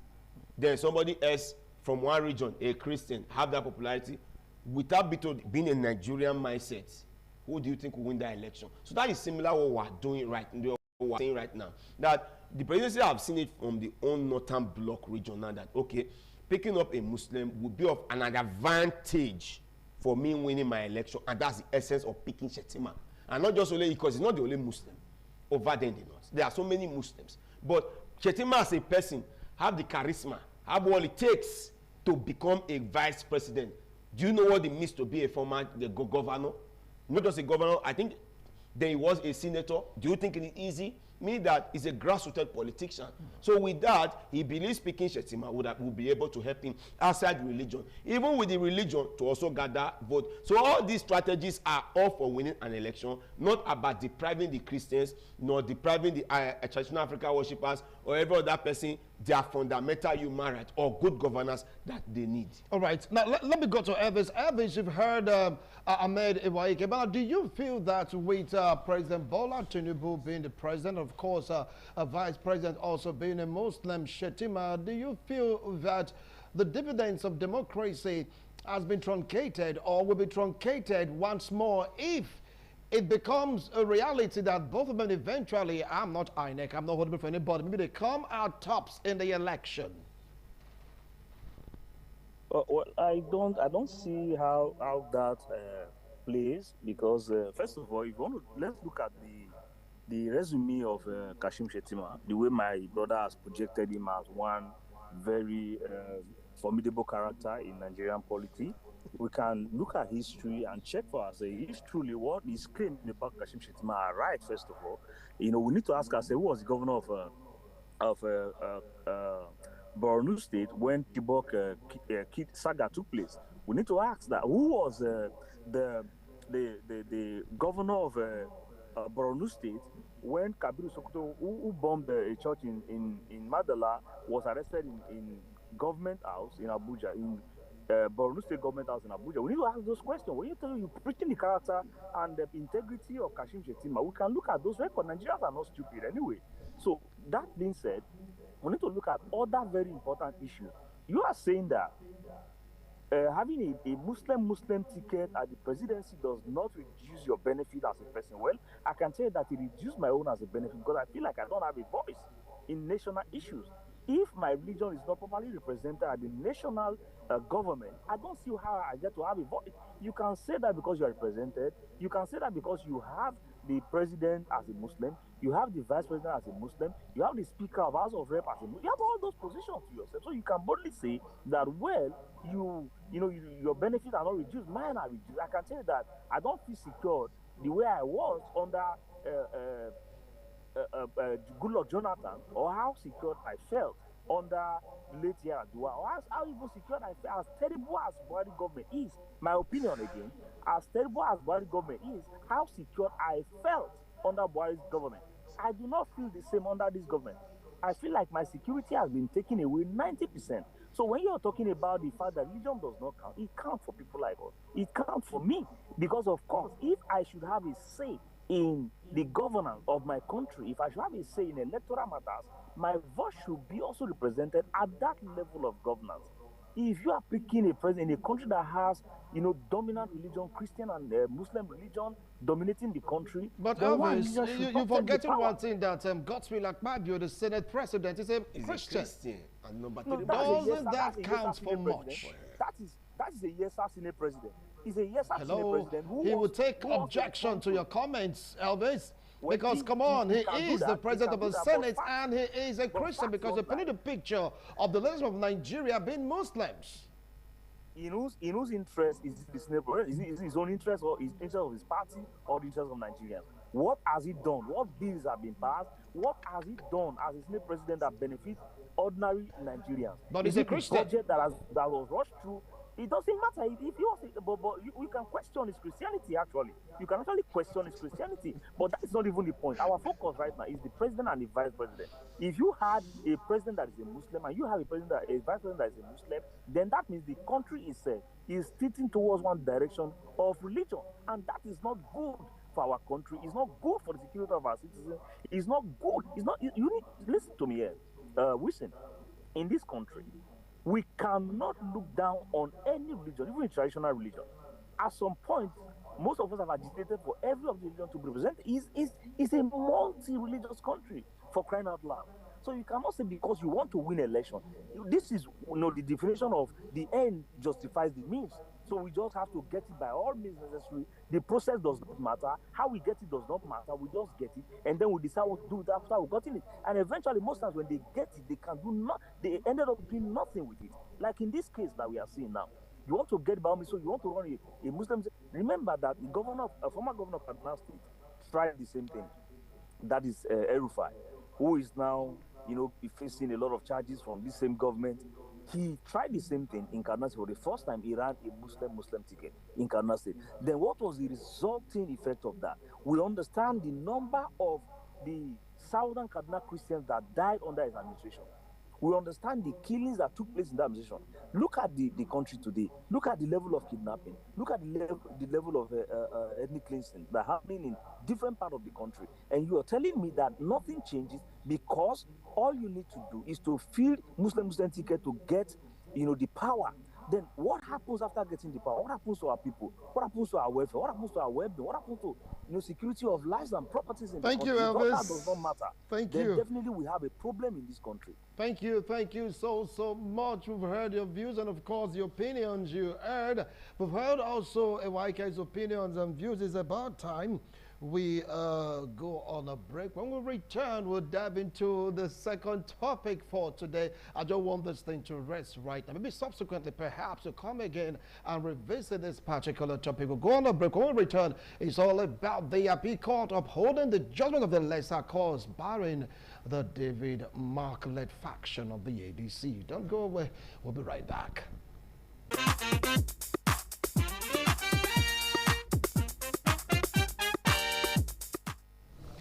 Thank you so much. If you just joined us, this is 60 Minutes Nigeria, reaching you live from Benin City, Edo State, South Nigeria. We've spoken about President Bola Ahmed Tinubu retaining Shetim Kashima as his running mate. We'll now dive into this other point of discussion on this segment, talking about the Court of Appeal upholding the judgment of the lower court, that the David Mark faction, so to speak, of the ADC remains unrecognized. And people have been talking about this. People have been giving so many interpretations. Some are saying this is misrepresentation of justice. Others are saying no, it's the right thing to do. Give it back to the original owners. The question now is, who are the original owners? Well, I want to start off with Elvis Brown for a reason. After you took the first shot of the first discussion, right? Now let's get to it from Elvis Brown. Elvis, what do you feel about these judgments? Like, all the political parties, they are jittery, they are shivering, they don't know what next. What do you feel will be the impact of this judgment? Well, thank you very much, Wilson. I think the judgment I've seen, I've not seen much of the judgment, but for what I've seen from the judgment, the court bar INEC from recognizing the David Mark faction or committee, caretaker committee of the party. And that's a whole lot. When you are, like I said before in our first segment, that the advantage that this government has.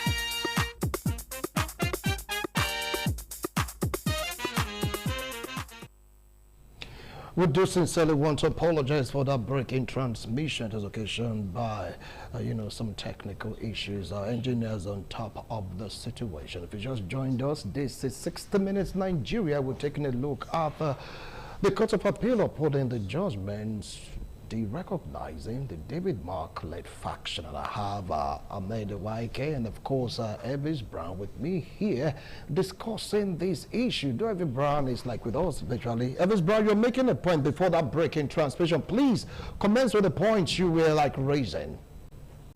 Yes. So I was saying that, can you hear me, Wilson? Loud and clear. Yeah, I can.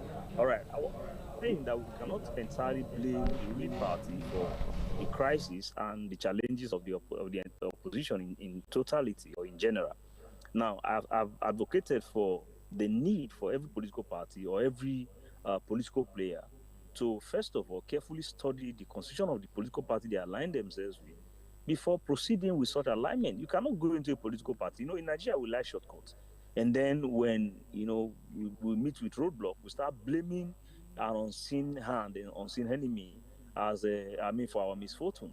How do you get into a political party and then you created an alignment, you formed a coalition, you carry people along to join that political party, and then remember, I was in the studio and I actually criticized Peter Obi badly for being in such alignment, such coalition. You can't get into a coalition without following the constitution of the party. And so this judge is citing those errors in the alliance to say, look, you didn't do ABC to take over the party. And so you jump point A, and when you want to begin from point B to point C to take over the party. And so he's telling INEC, do not recognize their National Working Committee. And by virtue of that judgment, a lot has gone wrong for the party and for the opposition. Of course, it makes it better for us, those of us who are in the NDC, if they did not also come to give a judgment that will destroy our position in the NDC. But I can tell you clearly that it is the leaders who went to join the ADC without first of all sitting down to look at the situation of the NDC, bringing everybody on board and getting those two. A lot of times, I love the way Obasanjo would operate in those days, even though a lot of people will say it's undemocratic. Most time before they give an appointment, you already submitted your resignation letter without a date. And so they are giving you an appointment letter, you are submitting your resignation letter. You understand what I'm saying? So at the end of the day, when you are leaving, or when you are asked to leave, it's just a matter of adding dates to the letter you have submitted, and then you are gone. So if you go into form an alignment with a political party, and you don't settle down to look at to dot the I's and cross the T's to say, oh, look at what we need to do, these are things we need to do, this is where we need to get started, formalize the process of a convention or party elections, as it were, to get your men into positions. You just came in and then you push everybody aside. Anybody can be reached out to go to court, and if anybody goes to court, definitely the court will hand them judgment. You have a very polarized political society like ours in Nigeria, and then you still go form alliance without being, carefully looking at it to say we have 37 state chairmen in the party, and if at all 30 of them say go ahead, what about the remaining 7? If 36 say go ahead, what about that remaining 1? The remaining 1 can be used by the ruling party to get a judgment to invalidate your action.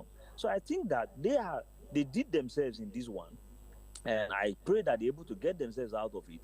Otherwise, Atiku himself and the rest of them will go and wait for 2031, because it gets to a point where you can no longer do anything about it. You can remain in the court until election or after election. Nigeria will keep moving on. We just keep moving as though nothing happens. This country will know how to move on. Nobody's going to come and protest for you because you're being handed a judgment that is not favorable to you. Nobody's going to do that.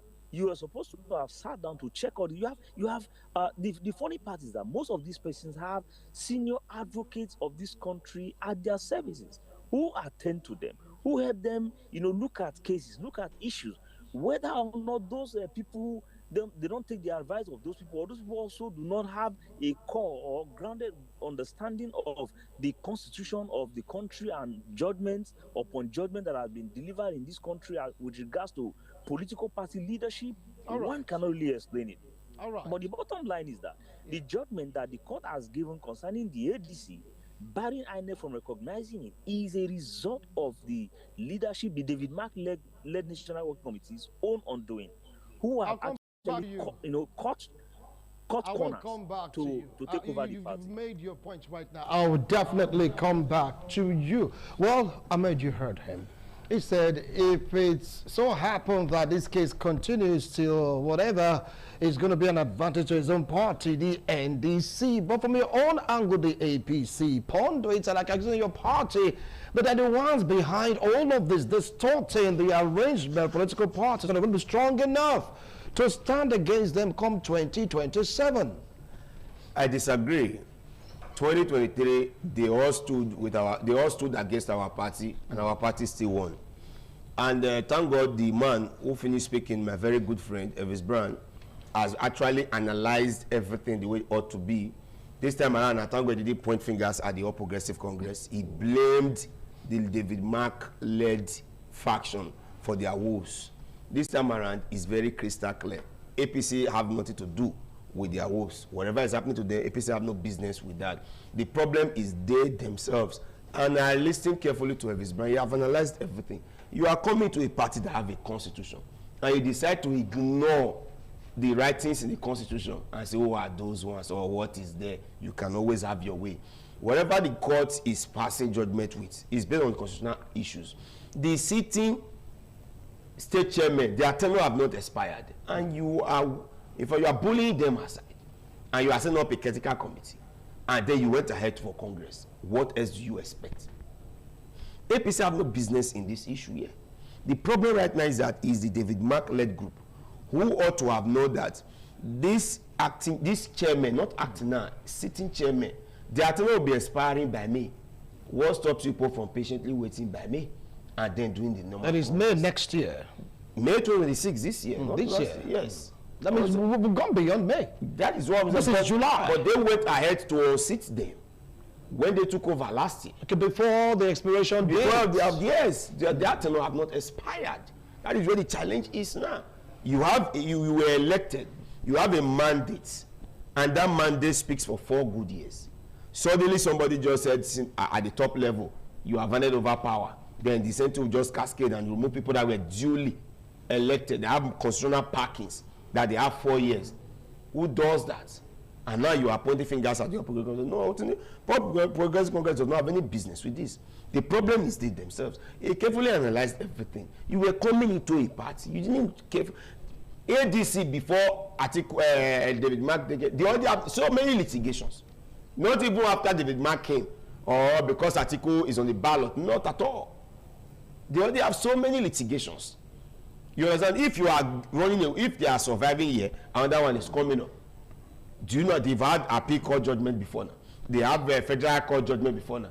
Now I think they've also had a Supreme Court judgment who says that should return back to antebellum or whatever they speak the Latin word. Now they are still going back to Supreme Court again over this one now. So the chances that they have is very slim. On one ground that David Mark will survive is that there's only almost like a standing rule from the Supreme Court that courts should stay away from internal democratic affairs. If the Supreme Court judges stand with that, then David Mark will fly, based on the fact that these are internal party affairs. But again, internal party affairs can actually go to court when there's a constitutional breach, and which the David Mark-led group have done. So there is no way they will relax by not taking it to court, because it will be unruly for them to start staging themselves by fighting physically. So what you have to do, you have to go to law to interpret that same constitution very well. The constitution have said this, and then the law will be the one to interpret. So the chances of David Mark surviving these issues is very slim. And it's going to be on the judgment of the judges, that if they want to base their Supreme Court judgment on the fact that this is an internal party affairs, so it should be handled by the party on that note, which the party themselves have agreed that David Mark Congress, whatever XYZ, they should go ahead. And again, the Supreme Court will also come again that there was a federal court judgment telling them to go ahead with that Congress. Then they also went ahead to go for the court, meaning you have also, go against a court judgment. So, except the judges that will judge that Supreme Court may just want to find their favor by just putting their judgment based on the fact that it's an internal party affairs. With that, they have no business, judging these issues. The David Mark issue, current ADC stand. But if they have to follow it to say, okay, constitutionally, there was a sitting chairman, UPO ought not to have removed them. There was also a federal court judgment that said UPO should not go for the Congress, and UPO still went ahead to go in Congress. With that, there's no big English about it. David Mark led ADC will just fade out of the way. And this time, nobody is saying ADC should not be on the ballot, please. But they are saying the David Mark led. So there's another faction which you are aware. So if the David Mark led is run out of it, then the other led part can go. That ADC is not saying that you should be on the ballot. Please be on the ballot. They are not, because tested our meeting by the was what again for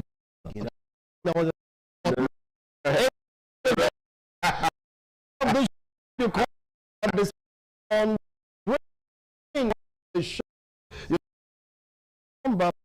compare of the 0 1 0 8 7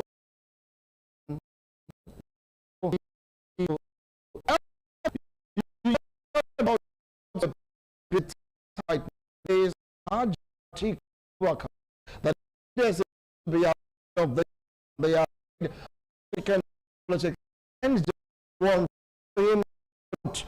what do you say about such? I think it's a picture to bring the serpent bite. So in this case, the serpent here could be likened to the APC, and those who break the edge are those who willfully commit a constitutional breach, hoping that nobody will notice it. And then the APC is on the lookout, looking for every loopholes, every mistake you make. If you address a press conference, you say good morning in the afternoon, they want to ask their lawyer if that is prosecutable. Right, we have a call. Ebis, hold on, we have a caller. Hello. Yeah. Good afternoon. Welcome to 60 Minutes Nigeria. What's your name? Yes, this is Advocate. Well, the truth is this. it's not that there may not be one constitutional breaches or not, but it is obvious that the hand of the ruling party is in all this. It is very obvious. Nobody can deny that. But they should allow opposition to strike, because that is the beauty of democracy. Because the whole thing is sliding into one party. They have coerced in one way or the other to ensure that every state governor are now in APC. Even in fact, it is even the faulty foundation at the beginning, because the governor elected under a backbone was not expected to cross carpet. Because that is why you see the beauty of democracy now. It's not even there. It's not even there. The game is no longer interesting now. Are you not aware? It's no longer interesting. Because the chief voices that can even stand now have been discouraged. So the whole thing is sliding into a one-party state. Thank you. Thank you so much, Advocate. He said he cannot really remove the APC from the blend, that their hands is truly behind what is going on within these political parties. Ahmed, you just heard a caller. Well, let's, Elvis, please, you have to anchor right now with the point you were given. All right, thank you very much, Sid. I heard the caller. Well, I understand his position. You know, Nigeria, the whole situation has become very frustrating. People are frustrated as the direction the politicking is going. But, you know, my position remains my position that if the APC does not see an offense, they have no reason to want to even try to influence the court cases and all that. Imagine that the David Mark-led National Working Committee had done the right thing. On what ground would they have been in court in the first place?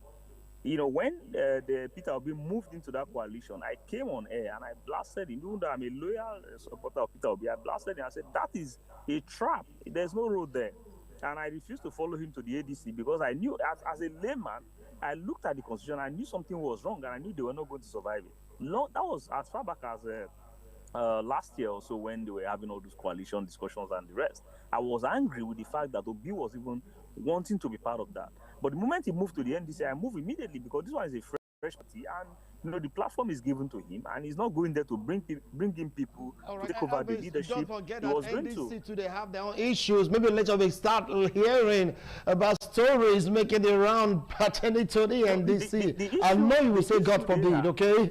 Just hold on. We are pressed for time. Let's get to hear from Ahmed Iwaeke to give us his final words on this particular discussion. Go ahead, Ahmed. The final word is that, please, they should leave APC out of the wars, the issues affecting ADC. ADC, they've shot themselves in the foot by not following their constitution,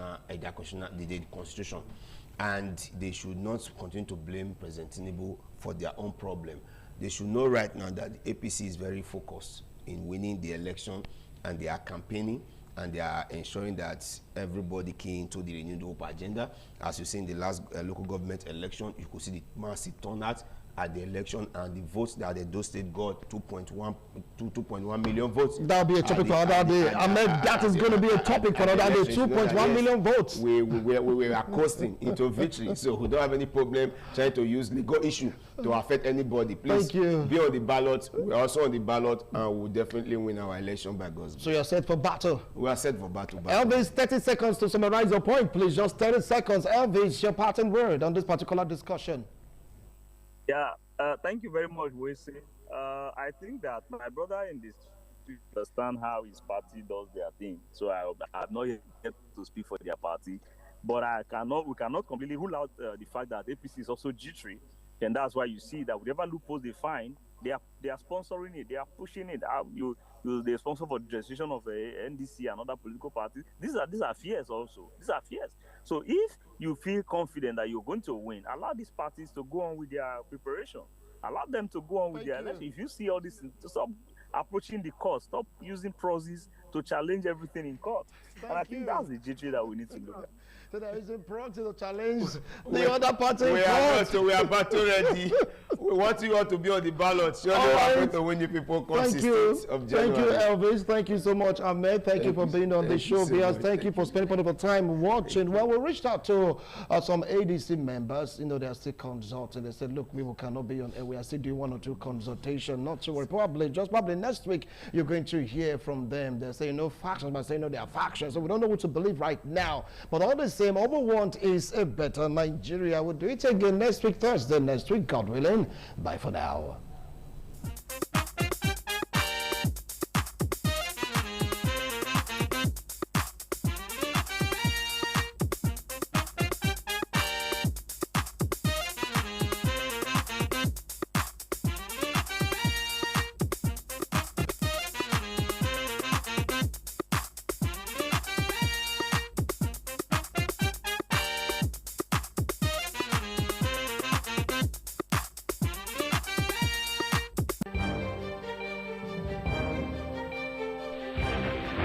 This is ITV.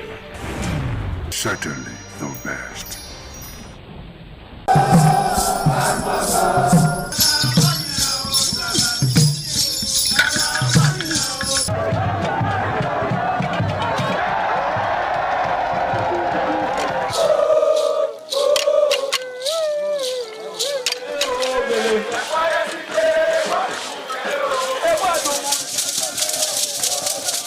This is Aqua Game, a popular game in Africa played by our ancestors to entertain themselves after each day of farming.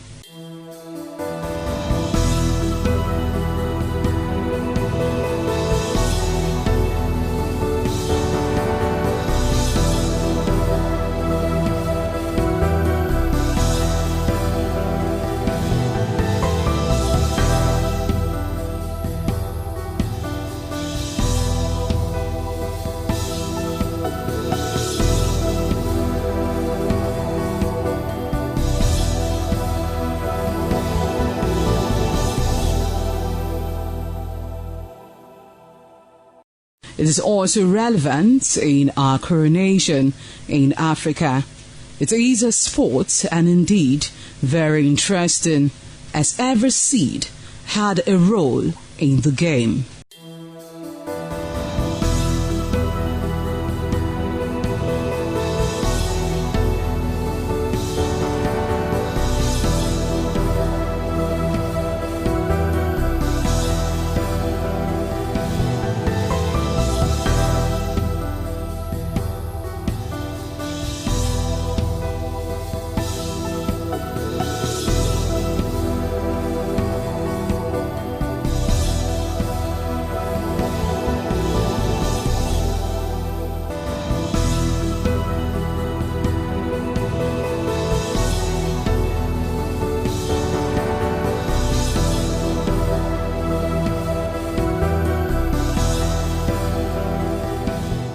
Playtime is 45 minutes per set. There is no age limit as long as you can spin Aqua Seed. Ayo or Aqua Game, known as the game of intellectual. This game requires a lot of mathematical skills. Aqua Game is played with carved wooden box containing 12 holes.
some days, there comes the Ugemobo Festival, which the Oba celebrates outside the palace gate.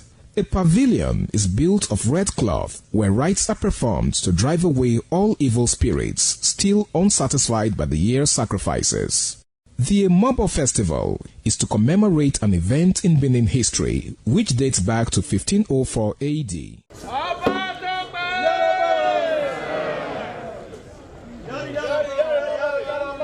Yari yari, Oba Tope!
The Oba of Benin added a colorful mood to the year's celebration as he walks round the city center amidst cheers.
This is ITV.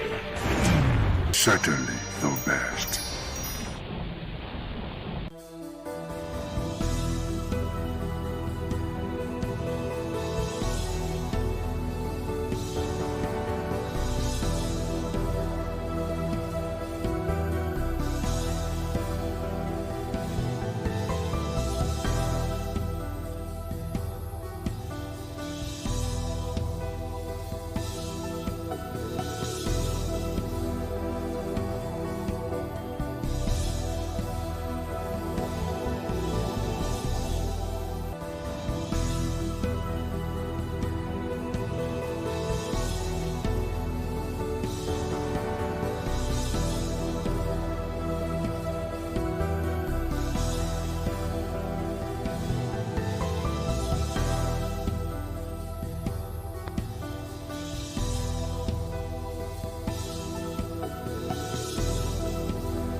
When you check your wristwatch or you check your time, we tell you the time now, Udota o'clock. Now, me say there is time for our program. This will be called Udota, the heart of the matter. Before I go, I can't go for it. Go me and clear my truth well, because what we want to do today. Now, 2 parts that BC yesterday you go day. You go first just do one BC yesterday concern our security situation for our country, Nigeria, and what BC we go do to make a better place. Now, be the things when BC we go first do for the first half. That one say nothing. We'll just open the line from the beginning that you go call in to tell us how a BCSA you they feel about situation when we say concern insecurity for our country, Nigeria, even for Edo State if you like, and every other place. And what do you think say we go get to do? Especially this one now when they say they want to give us state police. So what do you feel say everything go work out today? That's the first one. Then the second part now we will get our guests when we say go join us. Anytime we say join us, we go take that one first. But just decide somewhere first, make it the relax first before we say we go call and make it be say join us. So we want to make it be like say you call in, I hear you, so that is they go work out well. The number one we say you go call now be 080 77 77 0300 080 77 77 0300. Now be the number when we say you go call for the time when we say when we open the line, because now say we say it could be after which business say we go take the other one we say for ground we say concern political crisis for our country, Nigeria. But first, we could take very short break. Once we come back, we go open the line. But just see the number there. My name now Thomas Sado. I say welcome to the program when we say with the call Udota, the heart of the matter. Stay with us.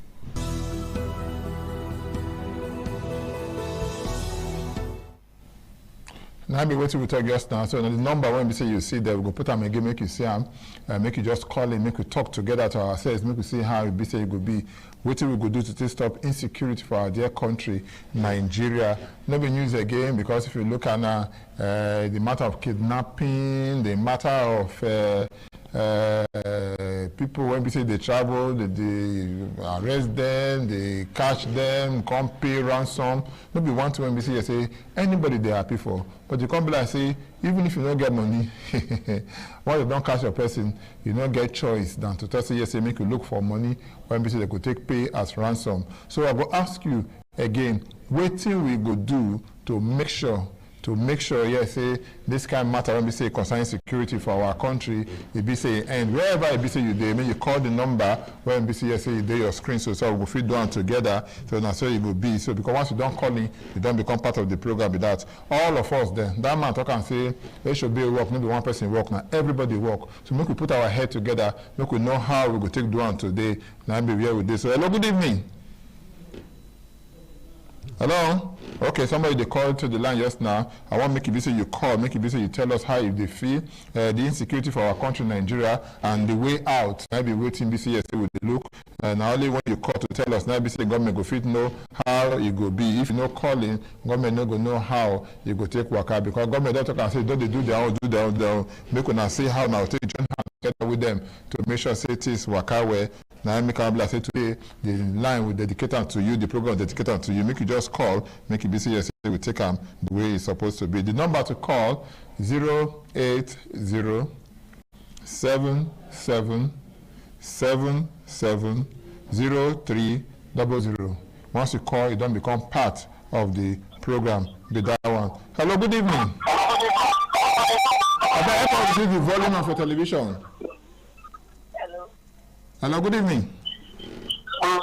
Yeah, but what is your name? Where they call us from? My name is Papa Emeka. Papa Emeka, how you there? Which are you there?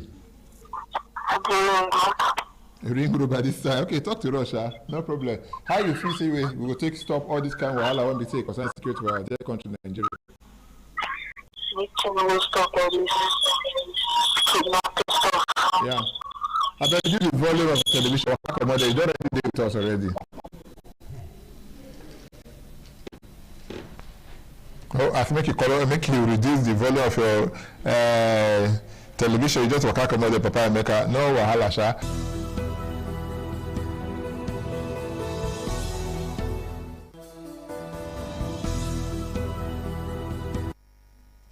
We still there here, no matter what TB said they happen, we say we apologize for that small break, because we want to make sure everything work out well the way you go one time, so you go fit participate for this our program well today. So the number when we say you go call 90 for your screen. So we'll put the number I gave me the business the number now 08077770300. Once you call, make you tell us how you feel and what we go do to make our Nigerians stay safer. Hello, good evening.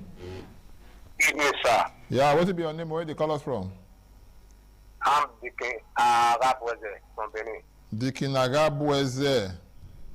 Yes, sir. I agree to you. What do you want to make we know? What I want to make our government do, I think as our soldiers they go work out for ground, they find them. When they use Air Force helicopter to monitor where all these people for inside the forest, so that they will locate them. Maybe they always so that they put them for ground, they don't know where they are. That's how you see the information to them. Okay, thank you so much. You do well for that one. BC, you tell us now what BC want to know they hear and I be this one. So make they see how BC will go take Waka go front. We'll take one of that call. Go be the last call BC will go take before BC will go switch over to the main thing when BC want to discuss today. Hello, good evening. Hello, good evening. Good evening. Good evening. Yeah, who will they talk to? What is your name? Okay, I'm Sonny from Benin. Okay. I better talk to Ross. Reduce the volume for television first. The bone of my contribution, sir. Okay, talk to Ross. No. The bone of my contribution, all those bandits. Anyone with they just cash me, they kill them. Me they go kill them. Me they not go can I go cut at all. That one serious, sir.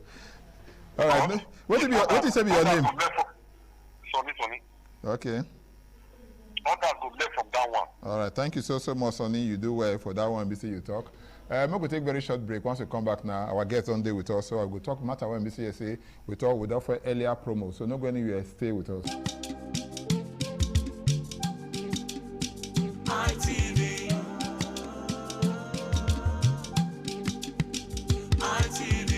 ITV, certainly the best. Welcome back. We talk and now say the matter when BC want to talk. That one BC will just fed in our bill. We both the call preamble. We will take warm ourselves up before BC our guests go they with us. We get one person when BC if you say they call people when they do politics for Edo State, you never before you call 1 or 2, 3, you never call and down. You never know people when they do politics for Edo State. Now make come go call to them, make you talk to us about the matter when BC say concern opposition political parties and the things that when BC say they want do to make sure say government when they for ground they remove them, they go fit. Person when BC will talk about now, no other person. But one time the person when BC make that name major popular for Edo State. Now the person when BC will they call Honorable Matthew Iduoye Kiren. Welcome to the program. Thank you very much. I agree to you. You know, so we don't go to school like now. We know they speak BB grammar here, so we could bring you to Conda and everything. Nobody same school we go. I don't know. It's not like I check my line. This I don't see your name inside. I want to find out from you. Yes. This one now, when we say a day ground, the party when we say they call ADC, is it in existence? Of course, the party is in existence. in existence. Okay. The party take it by day well. The party take ground well. Yeah. But all this one we just said today, we do court, no they court. Today we recognize David Mark leadership. We don't recognize David Mark leadership. Where that one leave us? Well, court matter. I want to see for all political parties. And if party not strong, nobody they go court. The parties where they in Nigeria today, they pass 50 something.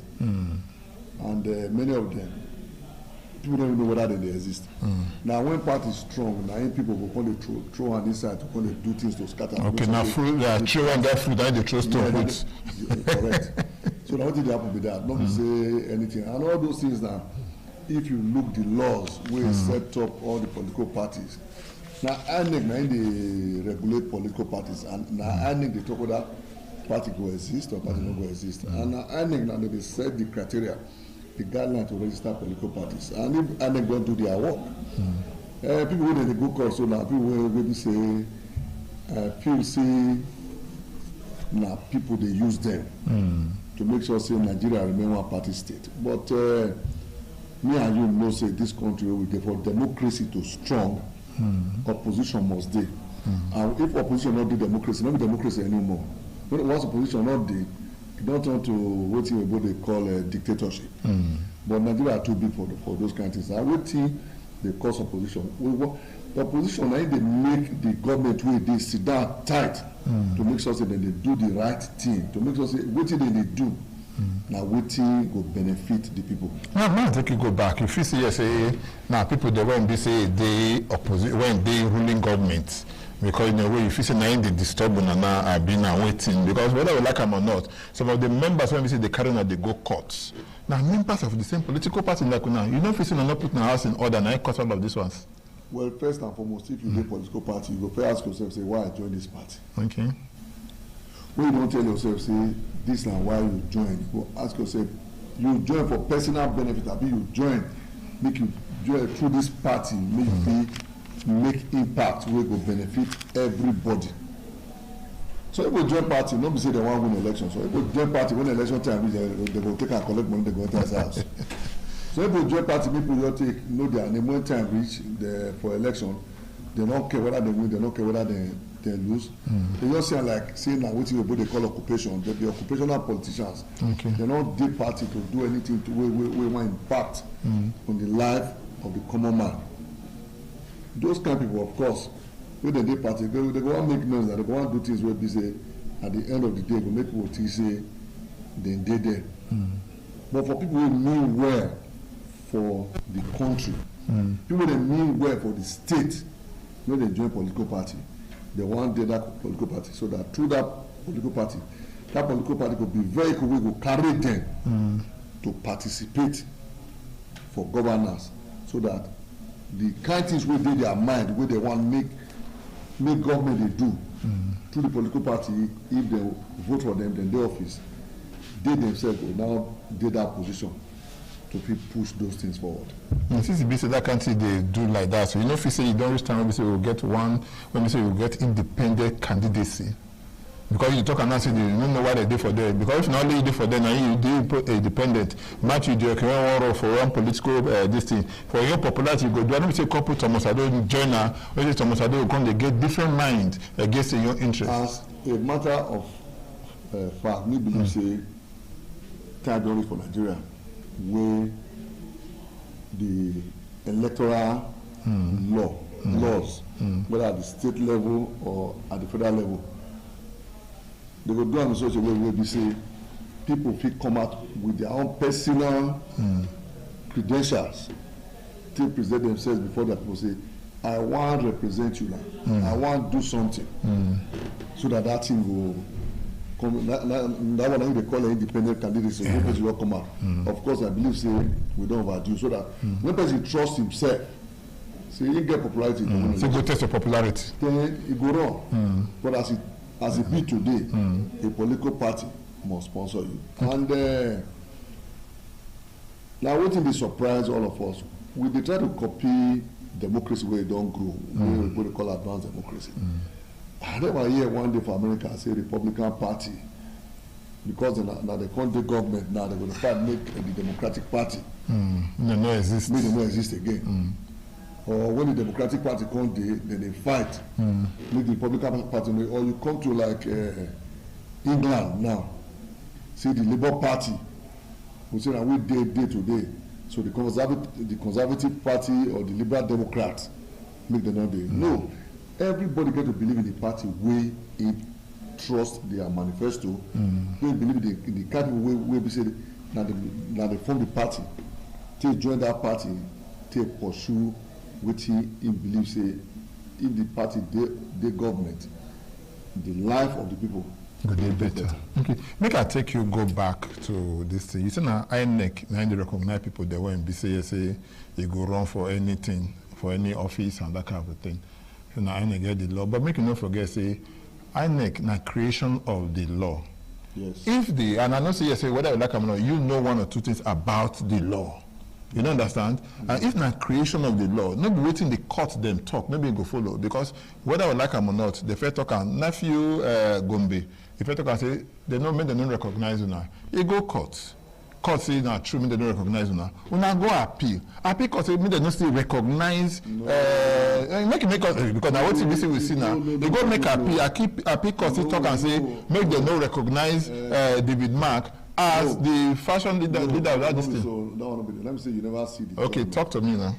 The case of nephew Gombe, who say na him suppose be the acting chairman of the party. Supreme Court already rule on that one. Say na David Mark executive, interim National Working Committee. Supreme Court already give judgment on that one. But it means they go back to the High Court. Go back to the High Court. But why that court matter they go on? Why that court matter they go on? Make them be the ones who be say the National Working Committee, then acting David Mark led National Working Committee. Now they go they run the party. The case where we say you hear for court 2 days ago, not be the case of whether nephew Gombe or anybody. The case now, the state chairman of the party. Those state chairmen of the party then go court, say David Mark executive no get the right to dissolve them as state chairman and local government chairman of the party until the end of their tenure. And then the Federal High Court say yes, their tenure suppose run, that they are 4 years supposed complete. That one be the matter. That matter not say David Mark led National Working Committee not there. Now say leave this person and make their tenure expire. Sorry about that. I with you. No problem. So now that one be the matter. Say the state chairman of the party go there. Now the state chairman of the party now ain't go court. Say our tenure never expire. So which the court rule, Court of Appeal say yes, they supposed run out their tenure. But I can also tell you say me no say following the constitution of the ADC, their tenure they already expired by the effusion of time. Okay. So the case already did Court of Appeal. So court must be pronouncement any which way. Okay, look, we're going to take very short break. When we come back now, we'll continue for where BC is started because the question the one BC I want to ask you the full one book. Not go anywhere. Stay with us at the program. Okay. The program our daughter the Rich from Independent Television BC they watch us. Small break. Stay with us.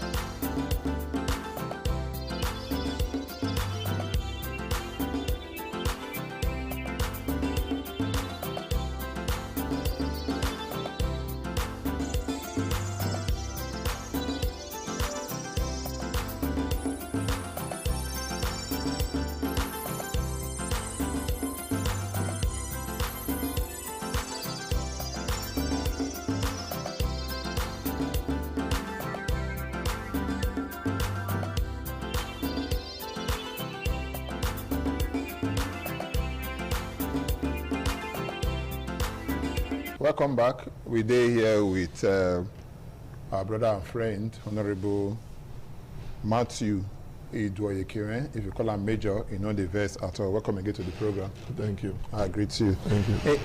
All of these ones, they were in BCSA today, court, tomorrow out of court, and all of that. You know, BCSA, they affect the fortune of your political party, because whether I like them or whether people they settle down for the business of 2027, yeah, to do nothing for court, tomorrow come back from court, and all of that. You know, they affect the fortune of the ADC.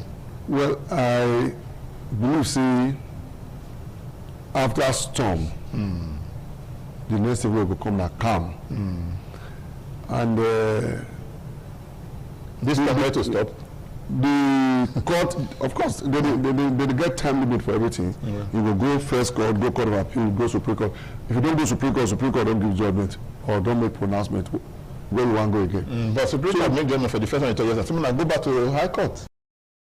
Yes, we go there, but the same Supreme Court recognize that David Mark led National Working Committee is the authentic one, and they should be the ones in charge of the party. Okay. You know, and because the same nature they forbid vacuum not PD. So there is a driver of the party as of today, and the driver of the party and the National Working Committee, and that National Working Committee now David Mark now be the chairman as of today. So you talk about storm and calmness.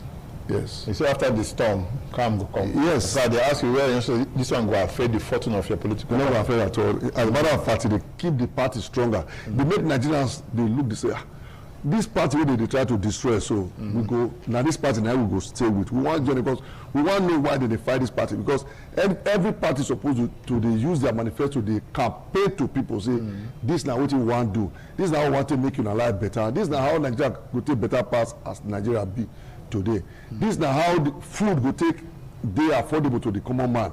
This is now how Nigeria will take BC. When civil servant at work, salary will be say in go end, go reach and take at least take care of himself. Even if you don't reach out to take give himself luxury. Every party supposed to sell themselves to Nigeria. Not be to say you say you did party now, you did government now. No other party will come out come compete for Nigeria. That is not possible now.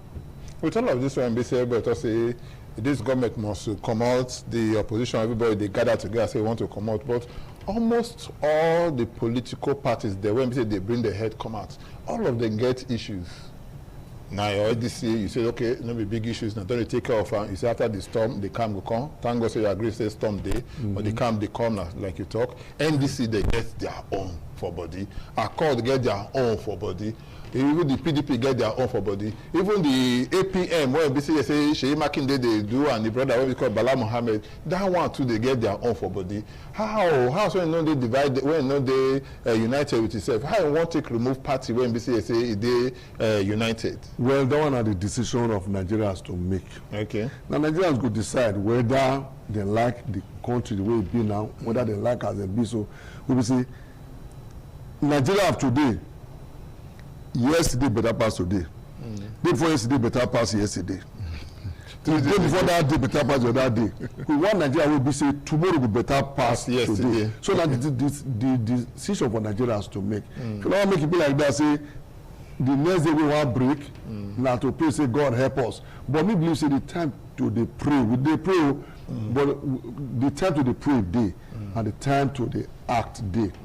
Even Jesus Christ say make you watch and pray. So the time to watch day, the time to pray 9 days. The time to watch and be this time for the election. You go get to watch what you want to do. You go watch who you want to vote for. You go through that watch what you they do.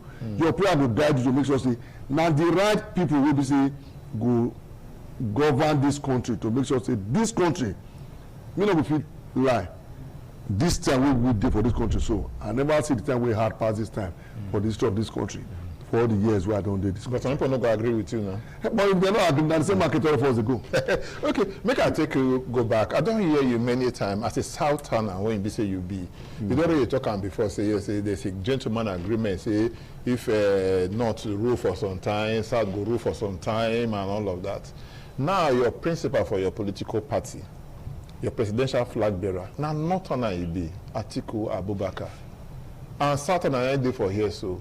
And the arrangement when we say you get before gentleman agreement, when we say nobody know the right and put shall, they say 8 years for North, 8 years for South.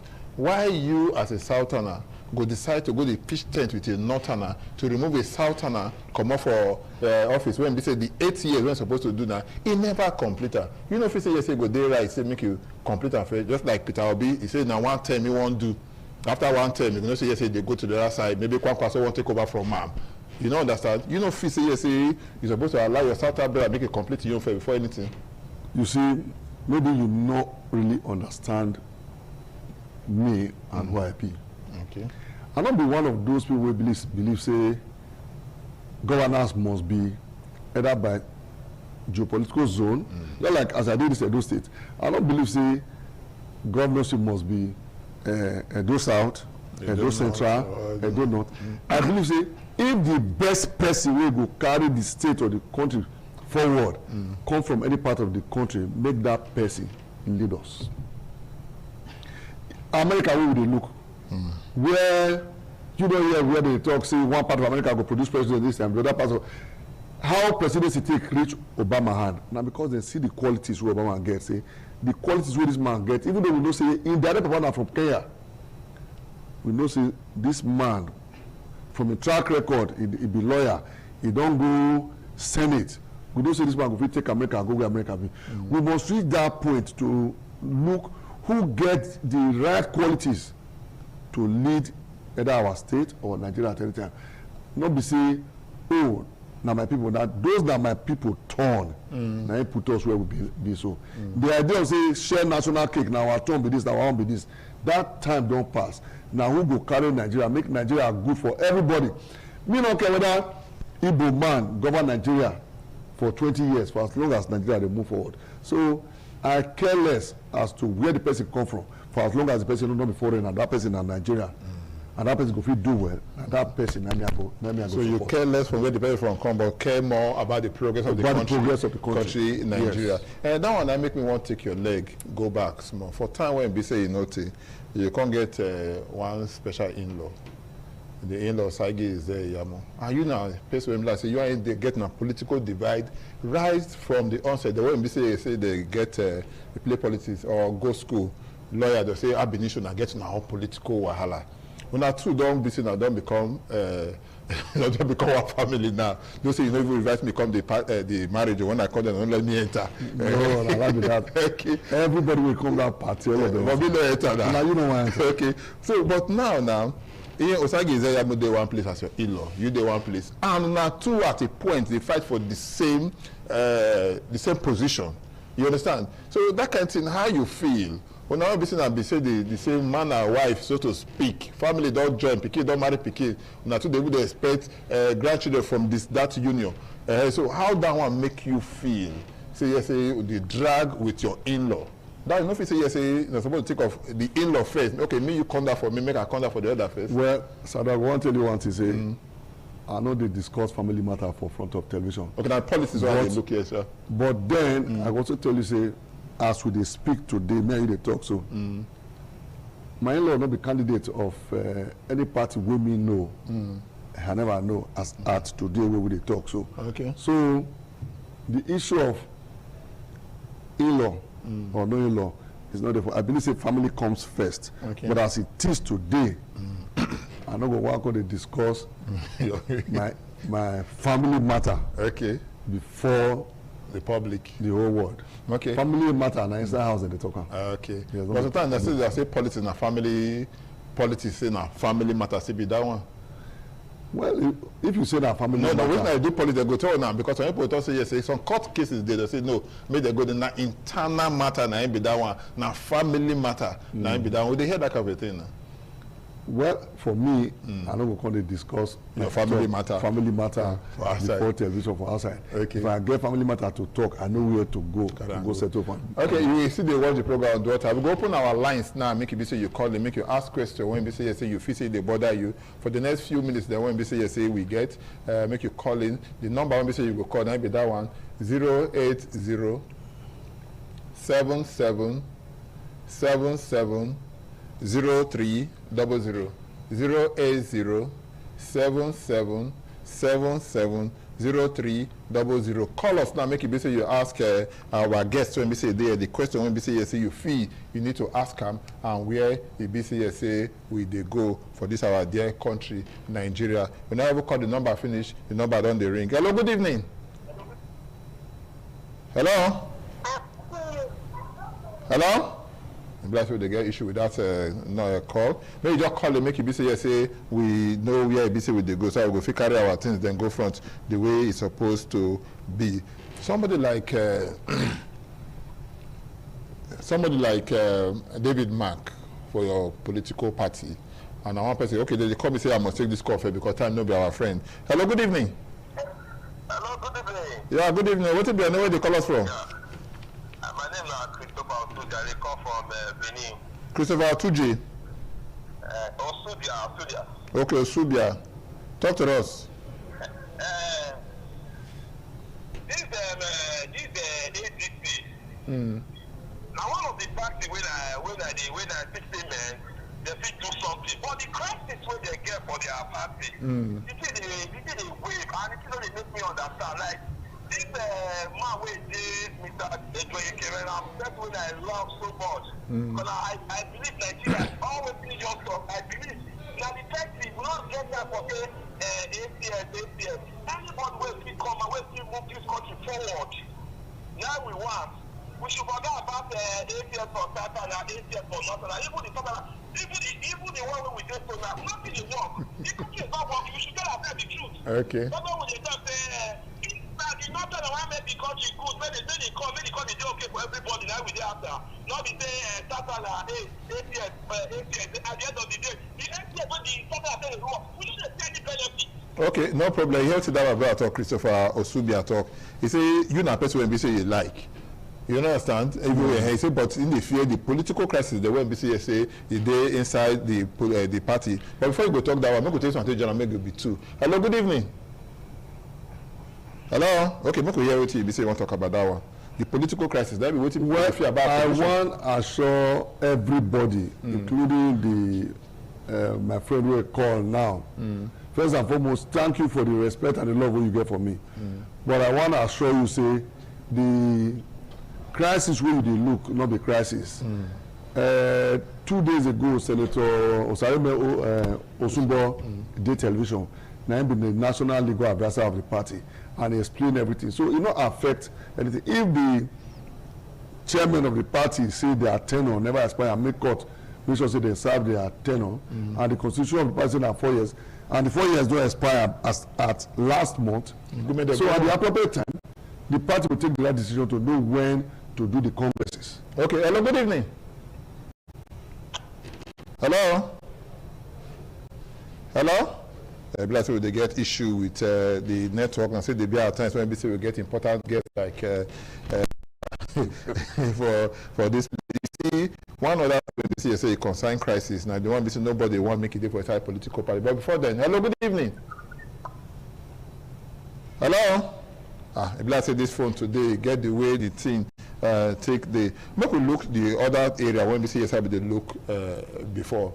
We they look and say people talk and say somebody like Atiku Abubakar now, he don't live for ISA office for a very long time.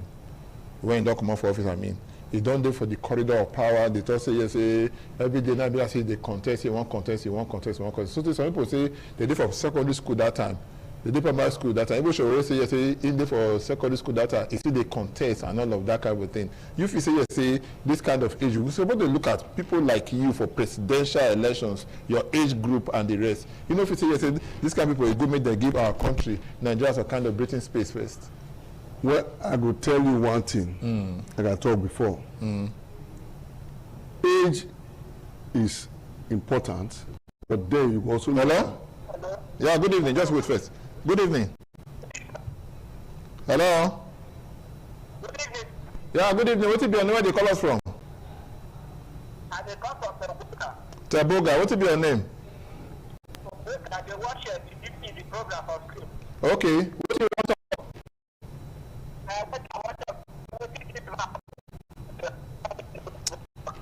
that line, let's say the line, you don't want to play ball today. If you don't want to play ball, we'll make them play golf now. But I do golf. I don't say he's the golfer. And I played football before. Okay, so all of them did. But so if person don't the age that the ball they play called the small. Now I'm the same now. But that don't mean say young people don't play golf. Okay. If you want to play golf, maybe you get the maximum benefit. If you start them early in life, it might be the best for you. Okay, make we hear your response to what you said about I guess. Not be the age, now the person capacity.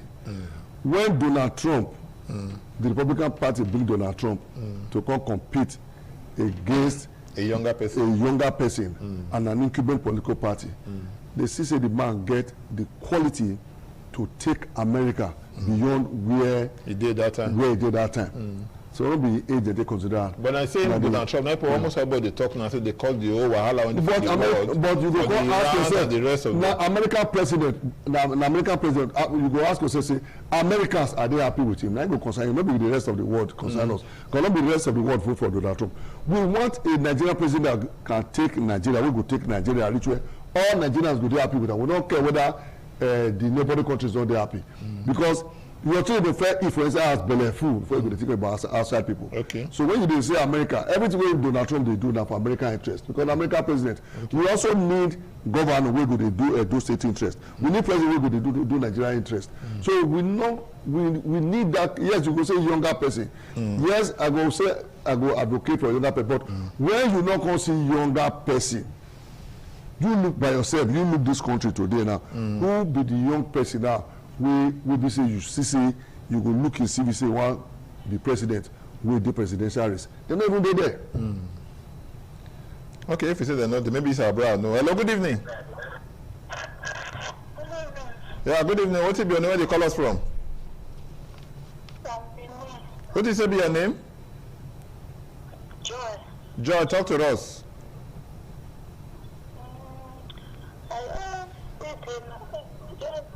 The number.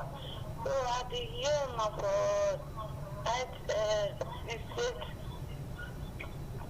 so the word that you people are talking is very nice. But just everybody to unite together so that the country will be okay. Okay, no problem. In the talk about unity and the rest, say no care who want rule us, but the most important thing we want governors, but the most important thing say make we get unity and the rest. I'm not good to when we say yes a day because if unity no dey, our country Nigeria, it no go feel move go forward. If we look at tomorrow now, maybe say we don't push an until 2027 already. We don't push and reach that kind of place, and all of this kind of tension they come now. You feel say that storm when we say if I talk about say they say it go feel give way for any form of calmness because the kind of thing when we say yeah, we don't see for inside the country this period of time. Like which kinds of they talk now? If we talk about issues when we say concerning security, issues of kidnapping, and all of that. Well, to me, the issues of insecurity we will get now national concern for everybody. Okay. But I will also talk because not be to the those talk we say you don't get meaning. Government must come out, use all body, all chest, take fight this insecurity. The time don't pass. We say we will send our soldiers they go bush, they will send our soldiers they die. And it was Burkina Faso the other day for social media. At the same for YouTube, within that their president Traore they do, they will take they pursue these so-called terrorists or people that are insurgents that they call them, but to me they be terrorists. The world every day they grow by way of technology. You see, say the man now drones and control centers. Now the man take the monitor those people, they attack them.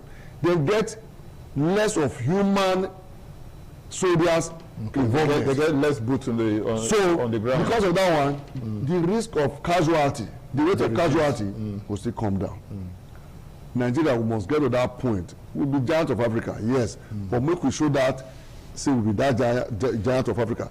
If small Burkina Faso we go acquire drones, set up about 43 centers for that small country, they do this thing. Why we don't understand why we go to fight insurgents for over 10 years now. Hello, good evening. We don't feel defeated. We did well. Who would they talk to? Mr. Motor, what do you want to make we know? I want to ask this our brother when they did whether. In name na Matthew Doyeke. I want to ask whether he want to make Fulani come back to rule this country. The question why I want to ask like that. Okay, you hear what he say talk.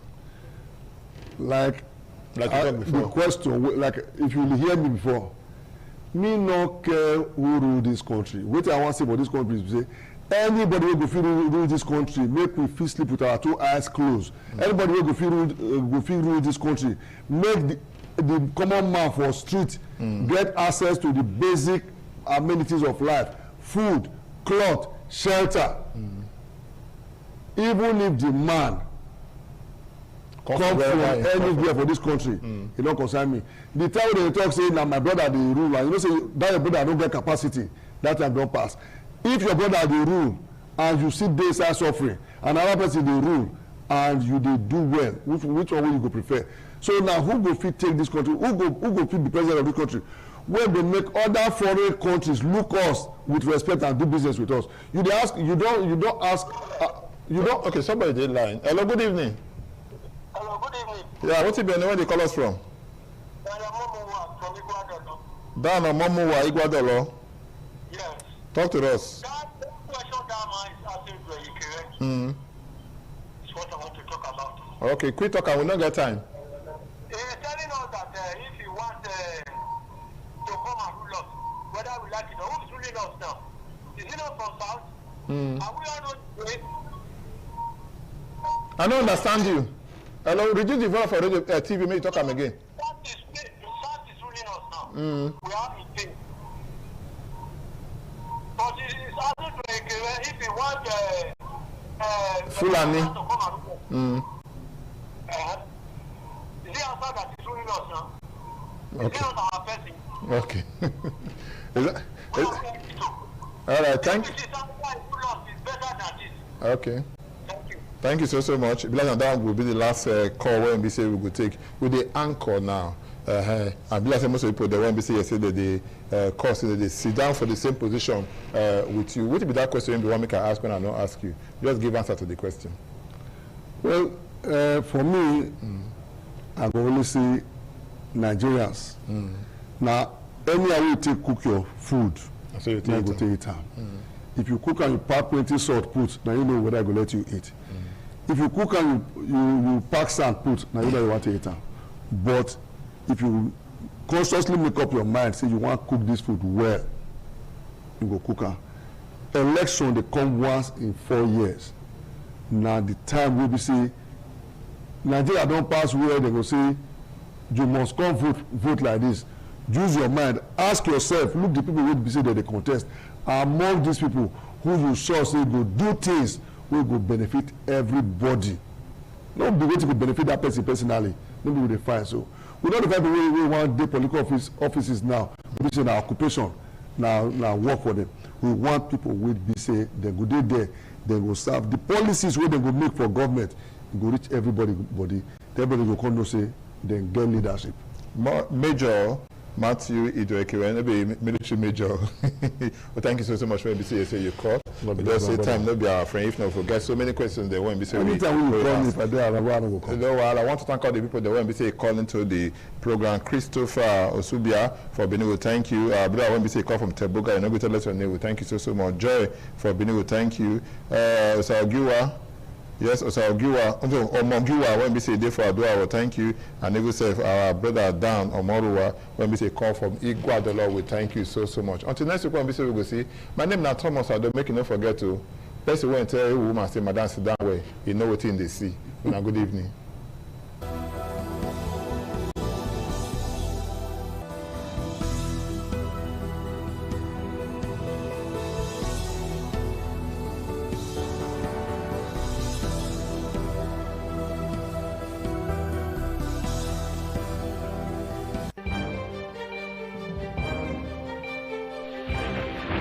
This is ITV. Certainly the best.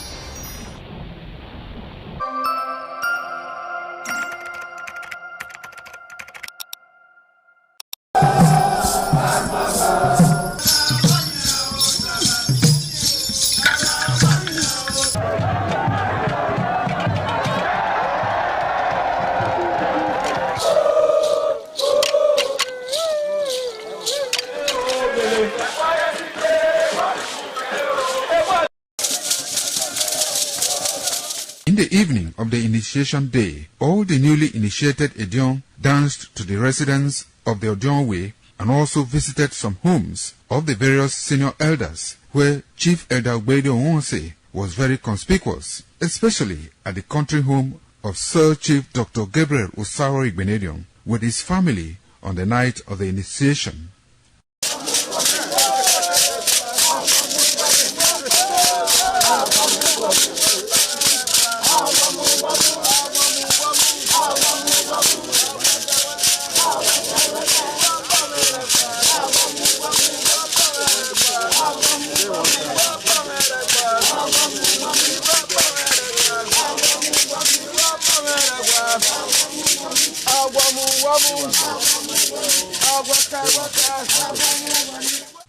On the following morning, as part of the rite to be performed by the newly initiated Edion in Okada town, the initiates, led by Chief Elder Ogbede Onwonse, visited the Esama of Benin, Sir Chief Dr. Gabriel Osaro Igbenedion, at his Okada country home residence to pay homage and appreciate him for all he has done in the development of the community, which has placed Okada in world map. They also thanked him for his role in the success of their ceremony. They commended the Esama of Benin as a custodian of Benin cultural heritage and for revitalizing the age-long tradition of the age-grade ceremony.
láti owó àwọn káyán rẹ̀ kẹrù lẹ́rọ lọ́wọ́ àkọ́kọ́ balẹ̀ tó. Ẹgbọ́n akẹ́mẹ́rin láti owó àwọn káyán rẹ̀ kẹrù lẹ́rọ. Ọmọ nọmba Nedo Ukwu-Akpolokpolo, Ewai II, Oba of Benin, performing during the 2025 Ododua Festival. Ododua Festival is unique as it was organized in honor of Ioba Omonihuoyeme, Ioba Ewai II, as part of activities for her burial rites. The rich traditions and cultural heritage of the Benin Kingdom was showcased when His Royal Majesty Ewai II engaged the floor to perform during Ugie Ododua in the palace ground in Benin City. In the dance performance, the Ogbelaka Royal Drummers supplied the needed impetus and rhythm for the dance. However, tributes are paid by the head of Benin deities to the monarch, who was the cynosure at the event. The event can best be imagined as the spiritual rejuvenation, stunned, spectaculars and guests at the colorful ceremony. 7 masquerades representing 7 spirits and deities conveyed different meaning in company with the head of the deities of Benin, with the Oba of Benin, who exhibited a grand cultural dexterity in his dance steps.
ITV, certainly the best. Once again, welcome to this fitness show on ITV this morning. I'm Gato Destiny, aka Man of Steel. Already, I've introduced us to the use of cardiorespiratory exercises and aerobics. This morning, once again, we want to take another variation of the aerobics. Thank you as you watch. We will be stretching first, of course, otherwise called the warm-up, which is very essential and necessary in every workout. Afterwards, we'll do a cool down. 1, 2, 3, 4, 5. Inward, please. 1, 2, 3, 4, 5. Outward. 1, 2, 3, 4, 5. Please return that. This. 1, 2, 3, 4, 5. Inward. 1, 2, 3, 4, 5. And outward. 1, 2, 3, 4, 5. Alright. For our waist and of course on our torso, we have to do some stretching. Please place your hand by your side. And let's go. This direction first, please. Let's go. 1, 2, 3. Alright, that will be fine. Of course, this way. 1, 2, 3. Alright, and before the last one, let's place our hand behind our back. Mind you, it's proper this way. Don't go like this, it's wrong. Just do this or alternatively do this. Alright, but I prefer this personally. 1, 2, 3. Yeah, that should stretch your back for you. Of course, let's do our thigh stretch. 1, 2, 3. Remember, when you pull your thigh, ensure that your elbow is directly facing, your knee is directly facing the ground. Alright? 1, 2, 3. Yeah, that'll be fine. Guys, I will do it. Alright, the first program to be run this morning will be the mountain climb. Yeah, many of you are conversant with this move. And of course, we will be introducing more to you. But for now, let's hit this. Alright, let's step down to it. Yeah, all good. Yeah, good. Let's go. We're going 3 sets and 10 reps each. Let's go. 1, 2, 3, 4, 5, 6, 7, 8, 9, and 10. Woo. Alright, please. Woo. Yeah. How do you feel? Yeah. That was set 1. It's necessary you do your workout, the reps, and you set. Alright, so that was the first set. And we're not wasting time waiting for the second set. The minimum break duration for every set should not exceed 20 seconds and a minimum of 10 seconds. Alright, we're good with 10. Of course. Let's do it again. Right. Let's go. 3, 2, hit it. 1, 2, 3, 4, 5, 6, 7, 8, 9, and 10. Alright. When you do this, more effect will come to your abdominal region if you just look up while doing it. What I mean is this. Alright? So not all the way this. But there's nothing wrong with staying this way. However, raising your head might place more pressure. Alright, for the very last set of this mountain climb, let's get down, please. Let's go. 3, 2, 1, go. 1, 2, 3, 4, 5, 6, 7, 8, 9, and 10. Alright, at this junction, we will take a water break.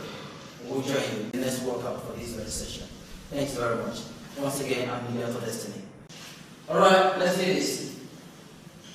1, 2, 3, 4, 5, 6, 7, 8, 9, and 10. Whoa. Yeah, the other leg, what time is this? 3, 2, 1. This is when you do this, ensure that your knee gets to the level of your chest. Okay? Well, that's the maximum level you get. And of course, the minimum here. I understand not everyone is as flexible as I am or as anyone here. Please, will just keep it safe and do the right thing. Thanks very much. Alright, we'll go on the left. 3, 2, 1, go. 1, 2, 3, 4, 5, 6, 7, 8, 9, and 10. Whoa, that's exhausting. How do you feel? Yeah, thank you very much. And this is the last set of this workout. Remember, every workout should be done this set and the rest. Alright, thank you. Let's do this. Let's go to left to right, brother. 3, 2, 1. Let's hit it. 1, 2, 3, 4, 5, 6, 7, 8, 9, and 10. Yeah, we'll also let's go. 3, 2, go. 1, 2, 3, 4, 5, 6, 7, 8, 9, and 10. Whoa. And that'll be all for this morning. Alright, remember, I said in the beginning, before any workout, there's need for a warm-up. And after that, there's also need for cool-down. And this is the cool-down. Alright guys, just sustain the breath, watch this first. Ensure that your knees are locked, alright? This one goes for the hamstrings, the calf, and as well as the lower back. Doing this. Swing it, swing it, swing it. Got that? Alright guys, let's do this. 3, 2, 1, go. 1, just 5, 2, 3, 4, and 5. Alright. So, lastly, what we did before we started, let's stretch it. 1, 2, 3, 4, and 5. 1, 2, 3, 4, and 5. So that's the last thing. Yeah. Please let's target our hamstrings. Do this. Just sit inside of it. Alright? Please do not stand on it. Keep that shape like this. And hold stand just this. Alright? Stand 1, 2. Yeah, this is a form of squat though, but this is not the purpose of developing or building the hamstring muscle, it's just for stretching it. Yes, today you do not need to use weights to build your pectorals, your chest, and of course your biceps, your biceps and triceps. You have programs you can do at home and get what you want. You understand? So we'll be doing push-ups this morning, otherwise called push-ups. We'll do push-ups this morning. And of course, we do have our ladies. There are variations for ladies. Please watch them very closely to get, if you're a lady out there, watch them closely to get what you have to do. And of course, our guys are here. Thanks very much. Let's hit it, guys. Are we ready? Are we good? Yeah. We're going to do the pyramid first, which is the closed wrench and push-up. Alright, let's go. 3, 2, 1. 1, 2, 3, 4, 5, 6, 7, 8, 9, and 10. Whoa, how does that feel? Yeah, that's the first set for this morning. And we'll be doing 3 sets of that. Meanwhile, the first one was close your hand in the pyramid shape. And that one goes for the tricep. For ladies that have sagging hand, you can do that actually, and it will help you. And of course, this time around we're doing mid open, and finally we'll do wide range of it. So we're going there now. The mid open. Let's go. 3, 2, go. 1, 2, 3, 4, 5, 6, 7, 8, 9, and 10.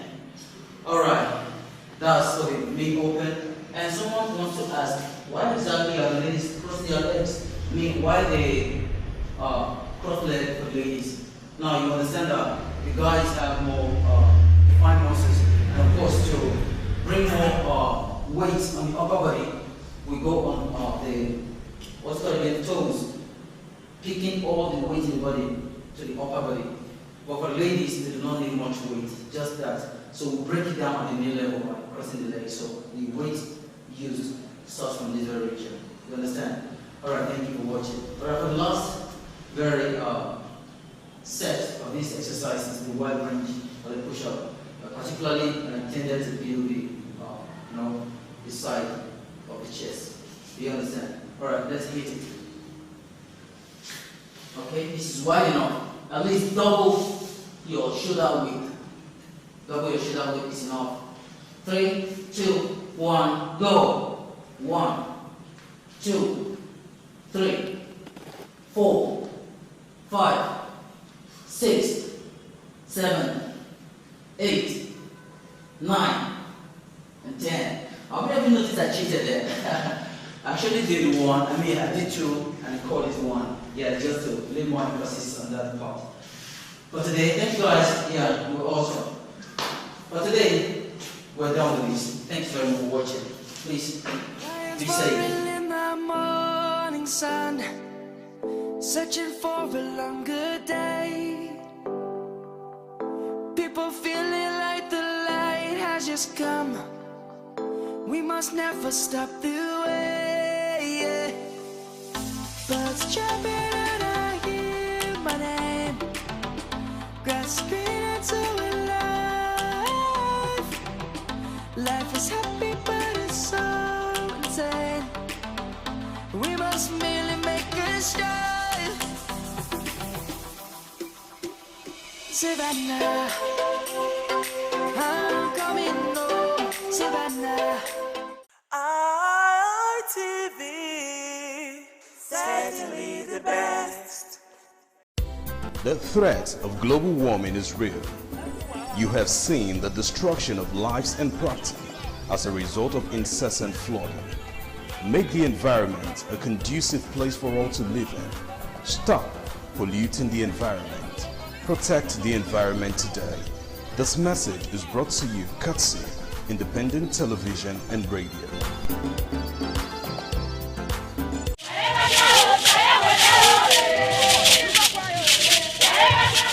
In a rare display of botanical brilliance, the palm tree defied natural norms, sprouting multiple branches that bear fruits. This rare occurrence has become a wonder to many, as experts are calling it a one-in-a-million phenomenon.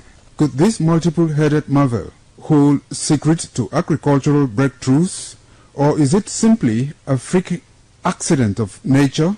An agronomist with Nigeria Institute for Oil Palm Research, NIFOR Benin, the strange palm tree also raises issues of a blend of science with human interest and cultural significance for maximum impact.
hours, go look for pet.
This is Aqua Game, a popular game in Africa played by our ancestors to entertain themselves after each day of farming.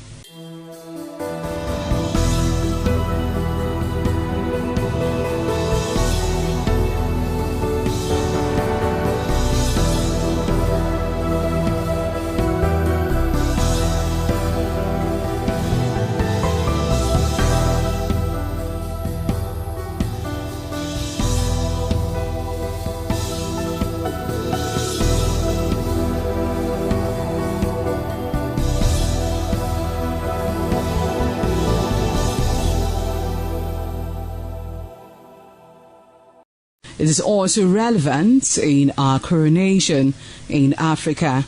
It is a sport and indeed very interesting, as every seed had a role in the game.